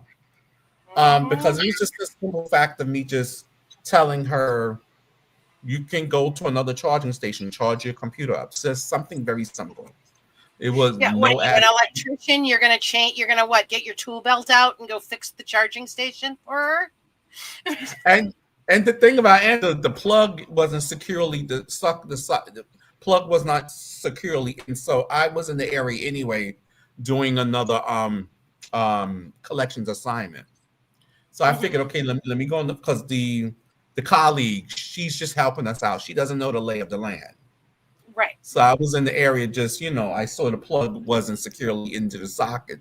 So I just said, okay, let me see, does it work? It worked, but you got to play Mhm. around with that socket. So I let the technology person know what's going on. It worked Right. because other patrons have been using it with no problem. Right. So you just got to play around with the plug. But Yeah. the colleague is like, oh, I feel a certain way. So I spoke to the circle manager and I told her she feels a certain way. I'm like, she even asked, why is she feeling a certain way? Mhm. Because I mean, it wasn't like me and her were going back and forth. The Right. patron Exactly. was It had venting to nothing to her. do with her. Right. Right. Thank you. Okay, so I'm glad I'm not the only one who's going nuts. Oh God, no, no. She was just. Some people seek drama out. Some people need it like air. And if they don't have their own, they're going to either create it or try to get in to make drama with somebody else. Or some people are just. I'm tired. I don't seek out. I mean, I'll seek out drama on Twitter if I see somebody post something stupid about Yeah. politics. I'm gonna push back on but I'm not. Especially in my real life. Oh God, no. Couldn't pay No. me to get into that sort of I'm No. way too grown for that shit. Yeah, I used to be like that. I mean, I'm learning now. Mhm. Yeah, I'm learning now. Okay, I'm learning like Donald. You're 48 years Mhm. young. Just learn some things are just not as important Mhm. to get dragged in. My mouth was vicious. Exactly. My Mhm. mouth. People wouldn't think so, but my mouth is very vicious. And I tell people, don't look at this. Don't let this fool you. But I have a mouth, but my whole thing is like I'm learning now, Donald. Okay, you've been a librarian for almost 10 years. Next year will be 10 years. And I had a lot of lessons I had to learn, sometimes the hard way. Mhm. Hard way, getting caught up in the office politics. I'm like, okay. And then my Mhm. mouth, it's because we gotta always think about the part that we play. So I just Mhm. like, okay. And then I'm doing therapy by weekly. So doing the Mhm. work, I've been doing the work for the last 5 years on Zoom. I have a fantastic therapist. And and I'm just learning, okay, 48, mm, I'm falling back. So I realized that this is what the Right. colleague wants to do. Something happened to her, I think, at her other branch, and so she's walking around with a whole bunch of persecution stuff. Right. Yeah, she walking around with all of that, and there's something going on upstairs. Mhm. And I'm cordial, I'm professional, but my whole thing, because she watches everything I do, Angela. Yeah. She watches everything I do. She makes little snide, microaggressive comments, and I'm just like, really? What? It's like Mhm. I'm asking, why you watching me? Right. What is it about me? And I told the branch manager something about me triggers her Yeah. because I come to work, I do my work, and because a lot of times on Thursday, Angela, we get a lot of holds. We get a lot of materials coming from other branches Right. or from acquisition. So we got to check those bins. Sometimes we get maybe up to 6 or 7 bins. Mhm. Because the patrons are placing materials on hold all the time. We're in a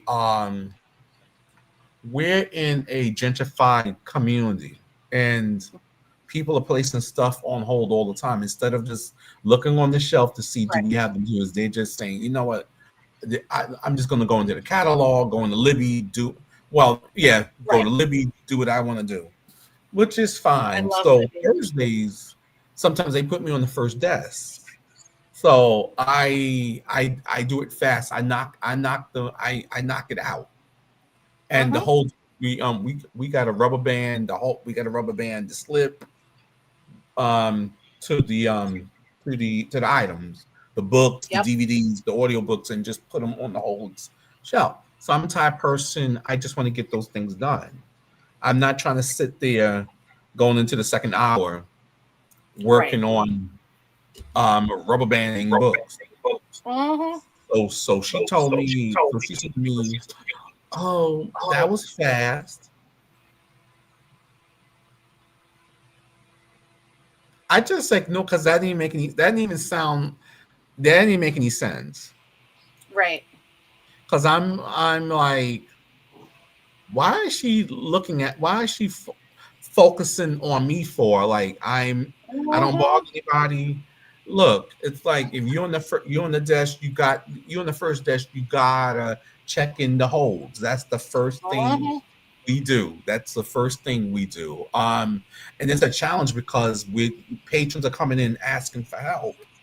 Yeah. Because my branch, a lot of my patrons are very needy. So Mhm. we have to multitask. So Yep. when I do the holds, I'm scanning the items.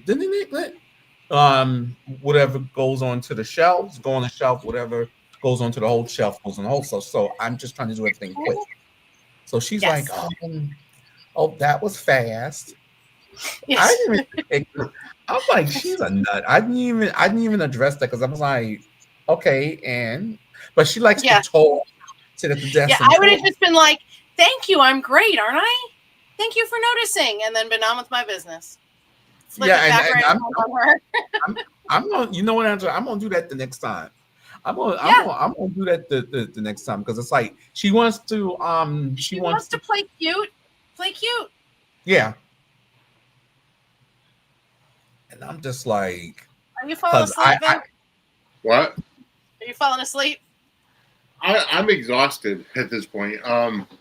I just had to take the dog out, give him his breakfast, and Wow.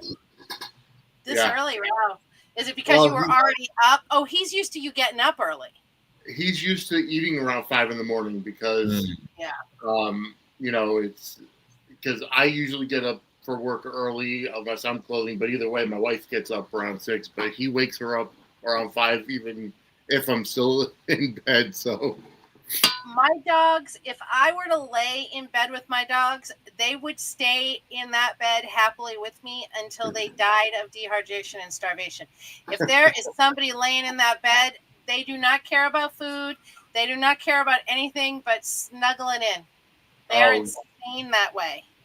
oh no, he's like he will literally stare at you until you wake up to bring him out and then feed him, and like he or his other thing is like if we're both sleeping in, like if it's a Saturday or Sunday and I don't have to be until later, he will literally climb over you and lay on you to wake you up. Yeah. And I love him. Yeah, no. Mine are not like that. I'm always like, and like there'll be times I'll get up early Uh-huh. And I'll be like, let's go. We're going to go do this. We're going to go take the WALK. I'm not going to say it because they'll go nuts right now. We're going to go do this. And they're like, yeah, we're not ready to get up. We're good. And I'm like, listen, this is not all on your schedule, boys. I'm a factor in this too. And they're like, are you though? I love these animals, though. I swear to God, I don't know what I would do without them. They are my absolute joy and loves, but it's like toddlers. Oh, my God. Oh, yeah. Dogs are perpetual toddlers. Yeah, they are. And I know because I had toddler. I got 5 damn kids. Oh, my God, it was so funny. Somebody the other day online was just kept coming, and I was like, I had stopped the conversation because I was just like, this is not going to be productive, and they just kept coming, and I was ignoring them. And somebody said, so one of my friends was just like, I'm like, I know, they're obsessed with me. I'm like, they remind me of my kids when they were little, and I would go to the bathroom and they'd stick their fingers under the door to let me know they were there, and hello, where are you? My children would do this. Yeah. Funny story. My son once, he was in, I think, 4th grade. I'm going to set the stage. It's a Friday night. Yep. Friday night. I am in the shower. That boy walks into the bathroom, which fine, I don't care. Taps on the shower curtain to let me know he's there and says, Mom, we got a permission slip today for our field trip. It's due on Monday. Can you sign it? I said, boy, I'm in the shower. And he says to me, oh, do you need a pen?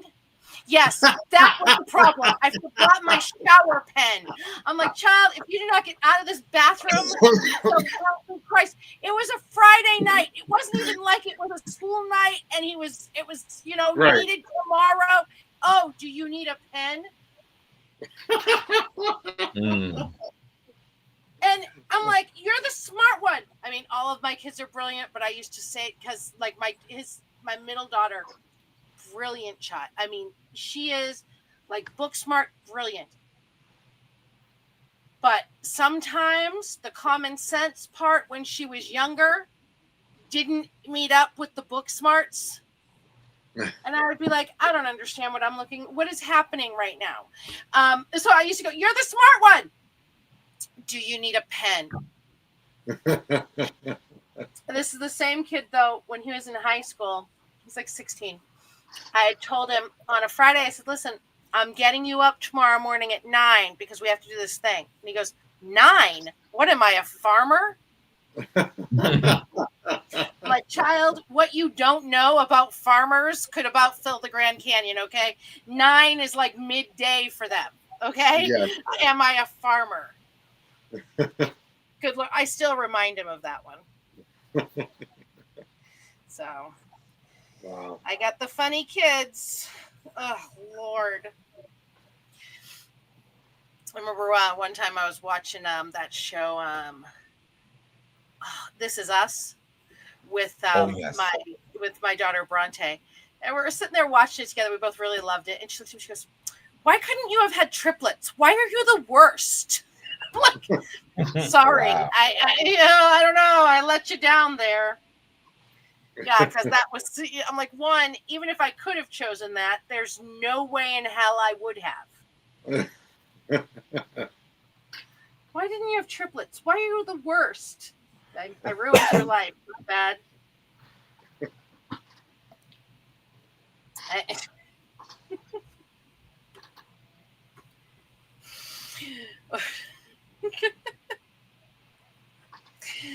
Ay. But they're what makes the world go round, right? Oh, of course. Yeah. They're trying to. During baseball season, after the Red Sox were eliminated. Donald, you're a Yankees fan? Or do you not care about sports?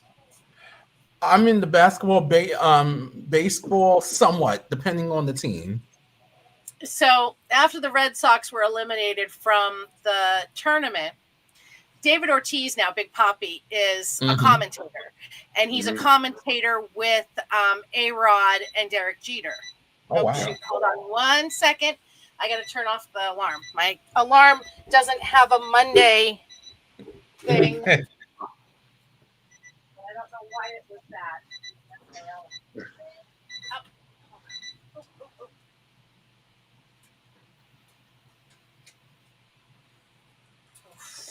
I have my alarm clock is really awesome. There is no setting on my phone that will wake me up. Absolutely none. So I got one of those alarm clocks that has the attachment that you put under the mattress or the pillow and it shakes it. Mhm. Oh wow. Wonderful. It's amazing. So anyway, after the Red Sox were eliminated, the Yankees moved on to the next round. And during that, A-Rod and Jeter gave Poppy a lot of shit, whatever. And he's good, it's all good natured. But the Yankees were doing real bad. And so they're like doing the commentating, and Jeter's like, well, they could do this, they could put this person in, they could. And he's like, don't you think, Poppy? And Poppy goes, you could put Jesus in. It's over. You're done. The Yankees lose. And that's the thing. That's his big thing. And every time they lost, he'd be like, the Yankees lose. And after the Yankees were eliminated, they talked to like the MVP on the team that eliminated them in the locker room right after. And they're doing the champagne and stuff. And the guy is also Dominican. And he says to Poppy, he goes, you know what I want to say to you? And Poppy's like, what? And he goes, the Yankees lose. And Poppy starts cracking up laughing. And Jeter and A-Rod are laughing. And Poppy keeps making the guy say it over and over again. And Jeter's starting to get annoyed. So my son and I, through this for a while, would just be like to each other, the Yankees lose. Because we were like texting back and forth to each other during all the baseball stuff, because he's in Chicago and we're both very big baseball fans, but he's living in Chicago now. But of course, he's still a Red Sox fan. He works from home and he had a dedicated monitor because he has like a 3-monitor setup, and he added a 4th to play the MLB network while he was Wow. So yeah, he said that he had to get another TV because he was working from home, and I had told him, because he's like me and he does IT, but he's like me with the work. I'm like, you should really get a 2-bedroom to have an office. I said, because when you work from home, it's very hard to walk away from work at the end of the day, especially when you have a job that there's always work to do. And he's like, all right, well, I think I'll be fine. And he's not married, doesn't have any kids. And, I don't even think he has a serious girlfriend right now, but he, after a few months, he was like, yeah, I definitely have to. He goes, because I'll work until like 10 o'clock, 11 o'clock at night, just because that's me. He goes, and then I'll sit on the couch to watch a movie or a game, and my computer's just standing there looking at me. Yep. And I'm thinking about how much work I could do. So he ended up getting a 2-bedroom, but before that, he has 2 cats, and they adore him. And he was working from home, and they were thrilled. But they didn't want to let him work. So he had found, these cats are like his children. He found a TV program or something, or something you could pay for on your TV that keeps cats occupied. It's like cat television. Yeah. Really well. But then the problem was, when his workday was over and he wanted to watch something, he would sit down and want to put his thing on, and they'd be like, no, let's watch our show. He's like, I'm raising iPad kids here. He had to get a second TV for the cats. He's like, I'm not really sure my wife great as I hope. Yeah. It's so funny to me. Him with those cats are like, oh God, he's insane. But yeah, he works remote. His company is based in Dallas. He's in Chicago, and he wasn't sure he wanted to go back to working remote because he had a lot of issues readjusting back after COVID. But they just kept offering him more and more and more and more money. Yeah. And he did not want to relocate to Dallas, but they finally told him, look, and they the money was insane. And they told him, if working from home doesn't work out for you, we will rent an office space in Chicago just for you. Mm. I want you. But he was able to make it work out. But like 1 week a month, he has to go to Dallas. Yeah. It's really funny too, because he had told me like a few weeks ago, he's like, yeah, I'm getting ready to do my week in Dallas. He goes, and there's the Dallas Fair or something is this weekend, and my boss says that we all have to go to it for like a team building thing. And he doesn't like hot weather at all. His dream place to move was actually Seattle. He likes rain. He likes cold. That's his jam. His father lives in Puerto Rico. He could go there for free anytime he wants. He's like, I don't want to. If he lived somewhere not hot, I'd be all over it, but he doesn't. So Dallas is a nightmare for this kid. He's also not like big outdoorsy. He is an indoor kind of person. Like, he played baseball as a kid. He can't anymore because he had hurt he has an injury that would require surgery that he doesn't want to do because he's afraid that it would, mess up his ability to write or whatever. But he he is a computer person. He likes, indoor things. He still plays Yu-Gi-Oh! And Magic and stuff like that. And he was just like, it's too outside and too hot for me. And I told him, I said, but listen, the Dallas Fair is going to have food that makes outside and hot worth it. Oh, yeah.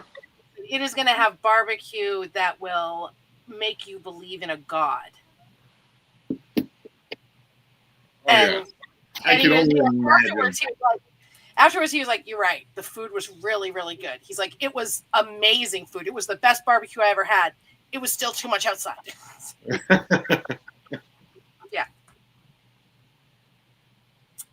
Yeah. So that's how that goes with the kids. But yeah, although he was really excited because my son's name is Liam, which now is a very, very popular name. But he was born in 1996. And it was not a big name in 1996 in the United States. Mm-hmm. Never find anything with his name on it. Like the little license plates for your bicycle and all that, signs for your door. None of it. Well, even Vinny, I was never able to find my name on those kinds of things. And then my sister went and named my niece Lucia, and you never find that. Well, I had Liam, and then Katie. Katie was everywhere. Mm-hmm. And then Bronte's nowhere, and Bronte's still nowhere. Yeah. But Liam, he sent me a picture of a tour sign for a kid. It had like the Cars characters on it. Yeah. And the name was Liam on it.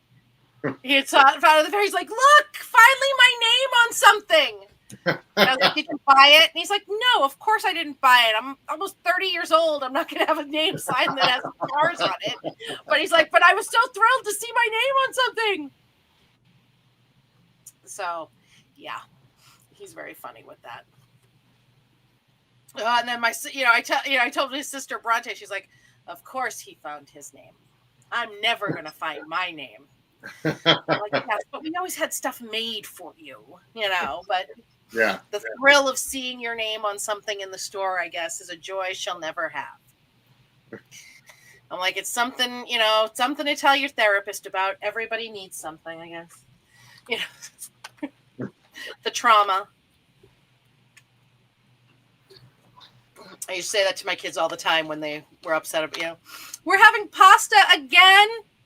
Well, you're going to have to tell your therapist something. Going to need something to tell the therapist. And they're like, oh, we're good on that, Mom. Don't you worry. Oh, God. So, anyway, what else are we going to talk about? My son actually, they unveiled some kind of a concept apartment building in New Haven where they took old shipping containers and they converted them into apartments. So that's what he lives in now. He and his roommate up on the 3rd or 4th floor or whatever. And when we had our whole debacle with our previous landlords and had to, move out and everything, our cat. We brought our cat to stay with him, Mm-hmm.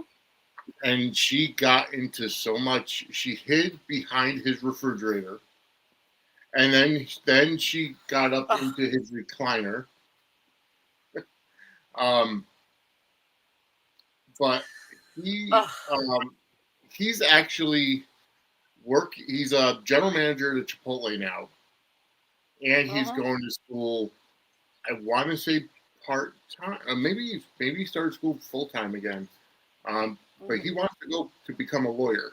So even though he doesn't like going to the classes, I said do online, but I guess online classes aren't going to work for him. He said, but yeah. I'm going back to school in the fall. I can't wait. I absolutely can't wait. Yeah. Okay. And I'm excited to do it. And I mean, I could do it in January, but I really want to wait until I have some projects that I'm working on. And I'm like, I want to have them finished, and they'll be finished well before, by then. Yeah. It gives me a real big window for it. And then I can really, do my writing and still go to school. Yeah. So that's good. Well, Massachusetts has a new program. So I have 7 associate's degrees, but I've never gotten my bachelor's. And I don't really care about my bachelor's. Yeah. But Massachusetts has a program now, statewide, free community college for anybody without a bachelor's. And not just tuition. They pay your books, supplies, and a stipend. Oh, that's awesome. Any state resident without a bachelor's degree. Wow, that's awesome. Free community college, which is, I think, phenomenal. Yeah, I know my mother. Connecticut does something similar, but it's only for people over a certain age. So, like my mother. Yeah, they did a couple years of a pilot program where you have to be over a certain age for it. But then after 2 years, they extended it to absolutely everybody. And their plan is the next step is they're going to make the state university, UMass, all of the UMasses free for in-state residents. California used to do that with their public their public universities. My mother grew up in California. She was born in Connecticut. Then her parents, they moved to California, and they were there for 9 years. And they came back and had my aunt, and ended up staying in Connecticut. But UCLA, all the California public colleges were free for in-state. Massachusetts was for a long time too, and then they had switched to but now they think that it's I think money on education's never wasted, in my opinion. It's not, but we it's all also benefit. You're right, but it's also, I think, more. See, one of the biggest problems is that, and I see it, is that college isn't for everybody, and trade schools are not pushed enough. Like, there needs to be people. Like I told my son all the time. I said, because at one point he said he thought he might want to be a tattoo artist or whatever. I said, well, if you find an art school, go to it. But whatever you want to do, I have no problem. I'm not the kind of person where I'm like, you have to go to college. You have to go to college. Right. My mother's like that. I'm not. I said, as long as you find something that you enjoy and you're happy doing and you're going to stick with, that's the most important thing. Yeah. And well, the thing about the trade schools too is that they also want to extend it to trade schools. And a lot of our state community colleges have trade programs in them. So the free community college would apply for that, which I think is wonderful. I think trade schools are very important. We need electricians, we need plumbers, we need HVAC, we need these things. We need mechanics, we need these things. We're always going to need these things, at least for the very far future.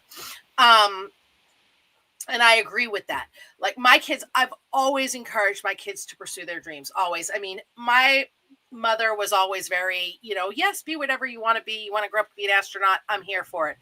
My father was, because I've always wanted to be a writer. Mm-hmm. And he's like, yeah, but what do you plan on doing to make money? It was always that you're never going to get paid to be a writer, which I really love throwing in his face now. I do it all the time.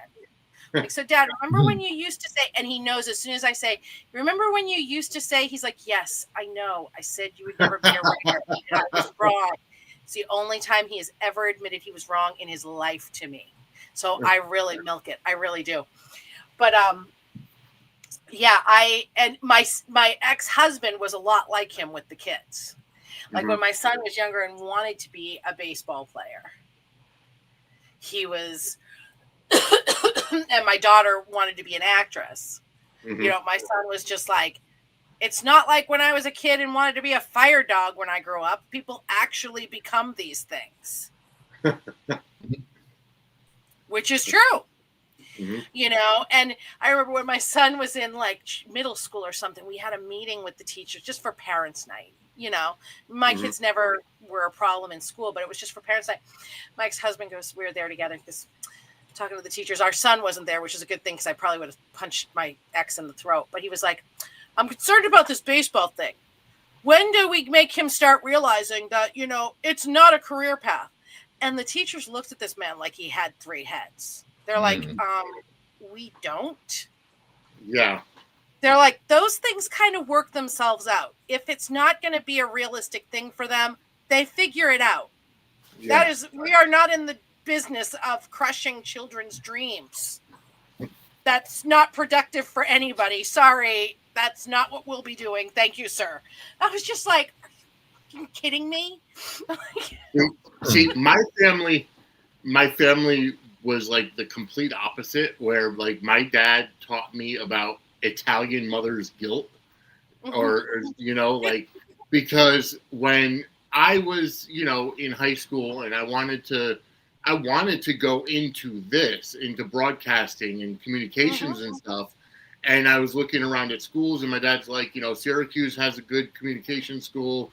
I also was looking at the University of Michigan and other stuff, and the Italian mother's guilt, you know, my mother, you know, where, well, you know, you and your sister all, you know, are the only people that you have, and you guys you should stay close, and, you know, you should, you know, stay close to home, and this and that and the other thing. And it's like, and because of how my brain is wired, because I swear that I'm undiagnosed autistic in some aspect, whether it's high functioning, you know, Asperger's or whatever it used to be called. Anytime that I learned something or something was taught to me, I thought that was the way it had to be done. So by my mother saying you should stay close to home, it's like that dashed my dreams of going and having that college experience, living on campus, go and do what I wanted to do. Oh, yeah, no. And then it's like, because my dad, and it's funny because his ashes are right back there on my refrigerator. My mother always told me that he started saying stuff like that because his parents, my dad had the opportunity to have a fully paid 4-year scholarship to the University of Hawaii to play football. And his parents made him give it up because they wanted him to work in the family, you know, in the family business at home. And so he had a lot of regrets and stuff. And that's why he taught me about the Italian mother's guilt and all that. And it's like, you know, and now I see it as an adult. And that's why it's like with my son, I'm like, you do what you want to do, you know, as long as it's something that you feel that you can stick with. That's the most important thing. When my son graduated, he had said, I mean, I'd always encouraged college because my kids were very, you know, studious. That was, you know, that was all of them. Even with my daughters that are actors, they wanted to study it. You know what I mean? And that's how I am. I'm great, wonderful. And my son was like, I'm going to go to college, but his thing is, he goes, I'm going to start a community college, get my basics out of the way, cheaper. And then I'm going to go move to a 4-year college. And he did start at the community college, but his, you know, the stuff that he was doing at work enabled him to start advancing without his degree. And he really wasn't enjoying college. So he's like, you know what, and he left school. He never looked back. The man makes pretty high six figures. Wow. He's 29, has no college degree. Mm. And, because he's great at computer networking. Right. And that worked for him. Fine, great, whatever. My daughter, the middle one, the older one went to Muhlenberg. She went to Muhlenberg. The middle one, when it was time for college, she knew she wanted to pursue theater. And you have to audition. So we are outside of Boston. And Emerson College in Boston is a premier journalism and theater school, like worldwide. So she's like, I know I have no chance in hell of getting into Emerson, but they're so close to us that I'm going to set them up as my first audition. Right. Because it'll give me the experience of auditioning before I go for the auditions. It'll give me a what to expect. It'll get those first nerves out before I go to the the auditions at Point Park and in New York and in this place and in that place. Great. So she goes to the audition at Emerson. It was her first one. Went fine. Made her feel better. And then we traveled around. A bunch of colleges in New York, some in, further up in New England, all the way down to Point Park in Pennsylvania. And then it was like, okay, now we wait. And the colleges pretty much announced, because now they do them online, the admissions. And it's pretty much over like a couple days span. So first day, she's glued to the computer. Her first one that came in was Point Park, and they gave her enough money to go. And she was thrilled because that was like, she said that was her top choice. Emerson was always her top choice, but she really was like, I have no chance at Emerson. So whatever. But so Point Park was her realistic choice. And she's like, that's it. I'm going to Point Park. I got in. Great. Fine. Whatever. But I said, well, let's just hold off. Do not accept it yet, because it's just a couple days. Right. See what else comes in. Let's look. Don't jump on this. Let's just see. She's like, okay, but they're my top. But okay, I'll listen. And she was very did not want to, but okay. The very next one that comes in is Emerson. She got in. And they gave her, and they're $80,000 a year. It's very expensive. And they didn't give her the full ride that Point Park did, but we were able to work it out with federal student loans and yada, yada, yada. And she was just like, I really want to do this. She's like, I know it'll be more work because I have to, come up with more money, but I got into Emerson. I never in a million years thought I could do that. And I encouraged her, and I took out a Parent Plus loan, and I did everything I could to, and she worked her ass off. Even though we weren't that far away. We were like an hour away from, at that time, because we were living in Nashua, a border town of Massachusetts and New Hampshire. But it was like an hour commute. She didn't drive, but she could have done the train or the bus, because we have all of that there. But she was like, I really, really want to live in the dorms. I'd love that experience for, a year. So, and that's why I took the Parent Plus loan out, because that gave, and that was $35,000 for the year, for the gap in what she needed for her tuition and for her to live. And her dorm was above one of the theaters in downtown Boston that the Broadway national tours go to. You know what I mean? It was perfect. And she loved it, had a great experience. And then after that, she got roommates, and they got apartments around Boston. It was great. A lot of the time she worked 2-3 jobs, went to school full time, did shows, because you have to. And she loved it. And she thrived, and she graduated with honors. And she has a shitload of student loan debt now, but she's like, she doesn't regret it. But every once in a while, my father's like, do you regret letting her go to that big expensive school for theater? And I'm like, no, and I never will. Because one, there was no letting her. She was 18 years old. I helped her financially to do it, but there was no letting her. And if I hadn't been able to help her, that child would have. It was so funny. So Emerson is a private college. A lot of, like, Henry Winkler went there. A lot of really big names went there. And they give a lot of money. Alumni give a lot of money to that school. And most of it is for scholarships for disadvantaged kids. We were very, very poor when my kids were little.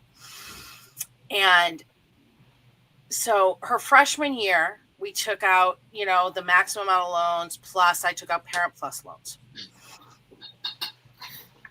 But the next year, with my income, I didn't qualify for the Parent Plus loans, which meant she could take out a little more federal student loan money herself, but there was still a little bit of a gap. And the student finance person said, listen, we've got a really big pot of money from alumni. We'll close the gap and offer you more aid. And she was like, okay, wonderful, great. And then she, talked to a few. She started, she became friends with a few people who had like recently graduated. They're like, oh yeah, they can do this, they can do that. Oh my God, the floodgates opened. So the first year she went, they paid probably about like a little tiny less than half. The school chipped in a little less than half of the 80 grand. We came up with the rest of it in loans and whatnot. Just federal. We didn't do any private student loans because that's a fucking nightmare. Yeah, I knew that going in. I told her, I'm like, I don't want anything to do with private student loans. If that's what you need to go somewhere and you're going to do it, one, I'm going to tell you it's stupid. And I'm going to tell you I told you so when it bites you in the ass if you do it anyway. And two, I will have nothing to do with it. That is one thing I will not do. Right. They're predatory. Period. End of story. So come her junior year, they had offered her the same aid package with a little bit more. But she's like, I'm asking them for more money. And she did. And she would park herself in the finance office. And they backed the money truck up. They did. She was persistent. They helped her pay for her meal plan. They gave her tea passes. They, paid more of her tuition. And the thing is that it wasn't like she was, and this child was still working 2 to 3 jobs, going to school full time and doing shows. You know what I mean? So it wasn't like she wasn't working. Right. Like, they have this money and they have to spend it for this. They have to. And they have to spend so much of it a year. And if they don't, at the end of the year, they'll, do something stupid with it because they have to spend it. She goes, so I'm going to push. And she helped a lot of friends do it too. And she's right, because that money was there. And the alumni want them to spend it on stuff like that, not on sponsoring a highway cleanup because they have to spend the money. They want it to go towards the students of the school. So, and I mean, and yeah, oh my God. She was like, sometimes my student aid lady hates to see me coming because she knows I'm going to just push. She's like, but I don't care because I know that money's there. It's not like I'm asking that woman for her credit card. You know what I mean? It's money that's there for students to use. And she was right. And it was amazing. That child, the things she got them to pay for, I was astounded. I'm like, you should write a blog to help other students. Yeah, seriously. Wildly successful. And it's funny now because every once in a while she's like, I think about, because she's working on being an actor, she's auditioning and stuff, but she still has to work and support herself. She's like, sometimes I think about doing fundraising or grant writing for nonprofits. I think I'd be really good at it. I'm like, oh my God, you'd be great at it. You can annoy people into giving you money all the time. You are amazing at talking money out of people. You really are. So, yeah. Houston, we have a problem. My power just went out. Uh-oh. Literally, I mean, I'm on my laptop and it picked up my phone hotspot. Uh-oh. And yeah, I see cops down the street. It looks like there was an accident into a phone pole. Yeah. How charged are you? I mean, my battery is charged. I mean, my laptop battery is charged. My phone battery is not charged. Uh-oh. So, well, that puts a damper on things. Yeah. Well, it looks like I might have to cut this earlier than the 24 hours. Which sucks because I don't know how long we're going to be out. Uh-oh. Well, we will persist until we can no longer, right? Yeah, I'll stay on as much as possible. How much? I mean, can you plug your phone into your computer, into your laptop? Charge it? I can. I mean, I know that's hard. I mean, I'm just saying that, it doesn't matter to preserve your laptop battery if your phone will die. You know what I mean? Exactly. If that's the hotspot. Yeah, exactly. Yeah. So yeah, I'll try to stay on as much as possible. But the problem is that if my internet dies, I believe the entire stream dies because I'm the host. So yeah. Well, and who knows how long that's going to take. And I was going to say, I don't even know how to do it for me to log in to be the host. I don't know how to do any of it. No, I had to walk. I had to walk both Matt and James through it. Right. Last night Friday night. Wow. Okay. Well. Oh God. Of all nights too. Well, all nights.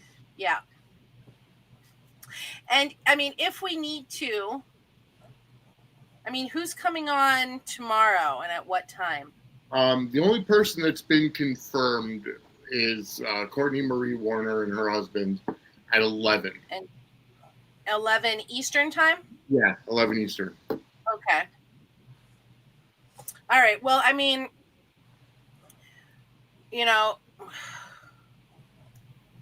we'll figure it out. Maybe they'll get it fixed. Maybe they'll get your stuff fixed before, it's a weekend, so they're not as busy doing other stuff. That's true. And the weather isn't so bad that the crews have been maxed out. Right. Exactly. So I'm looking for bright sides here. I'm looking for bright sides. I agree with you. I'm going to be optimistic. Yes. So.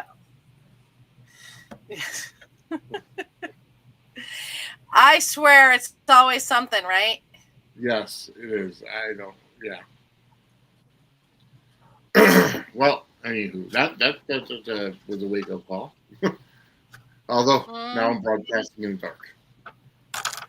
Yes. So funny.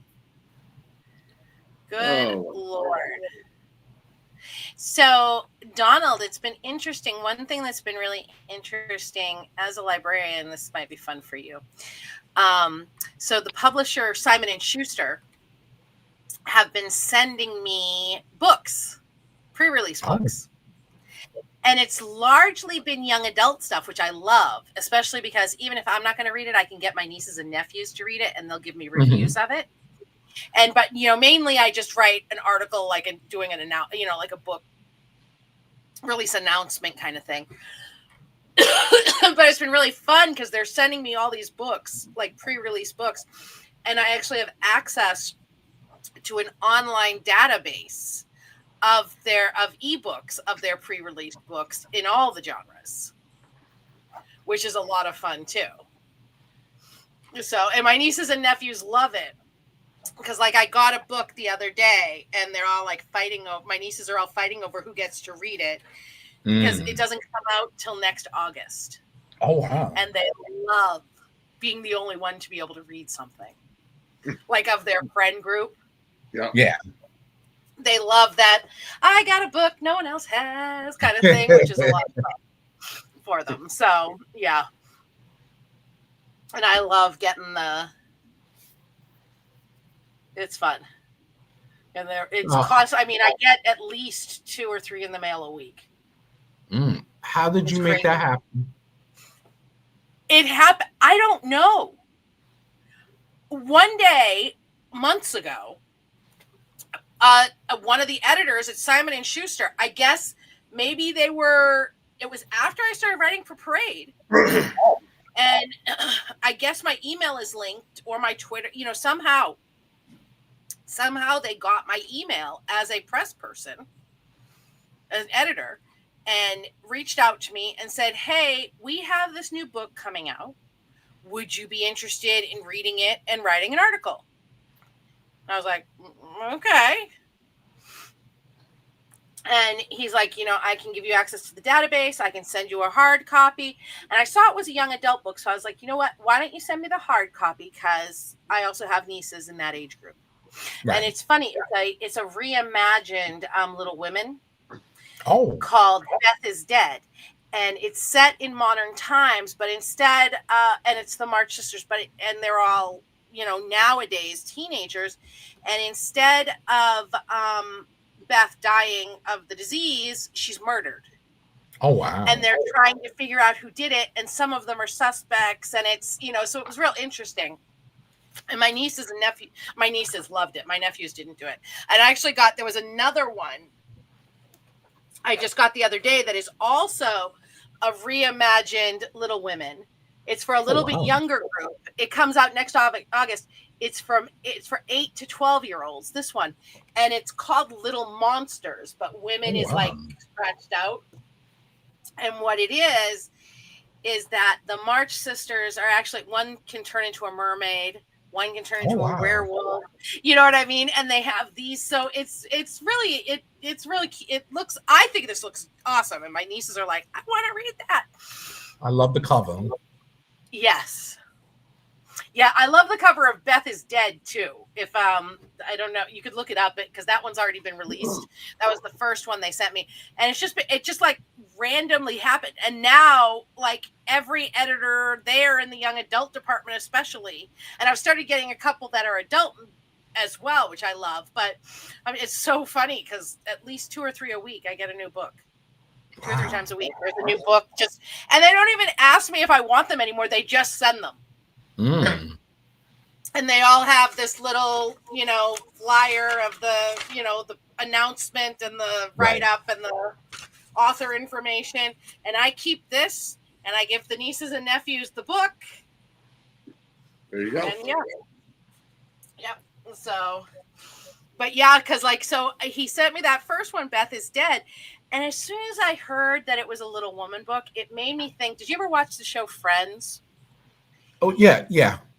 So in it, there was a little mini storyline arc once where Joey and Rachel read each other's favorite books. Oh, wow. She read Cujo by Stephen King. That was his favorite book. And he read Little Women. And Cujo scared her. So he told her, he was like, if you're scared, just if you're upset with it, just put it in the freezer because then it can't get you. It's in the freezer. It's locked in there. So when he comes to the part in Little Women where Beth dies, he's very upset. And he's like really distraught. And Rachel's like, do you want to put it in the freezer? He's like, yes. It just made me think of that. So the article I wrote around it kind of played on that. It was something like, Joey's definitely going to want to put this one in the freezer.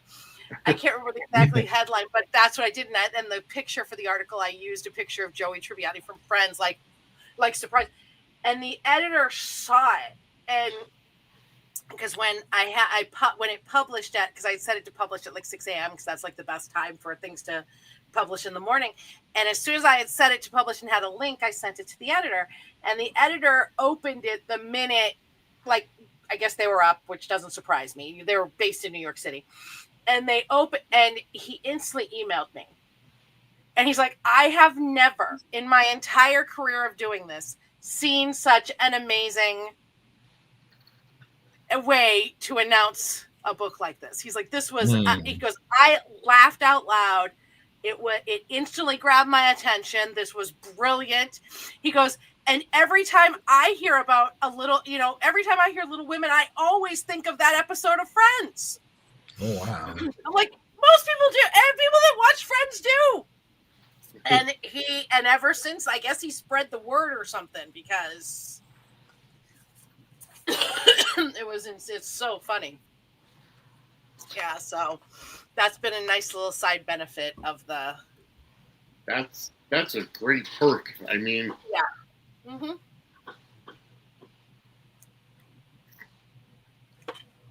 Yep.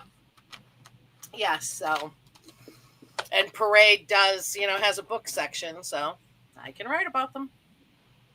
So yeah, it's been fun. Very interesting.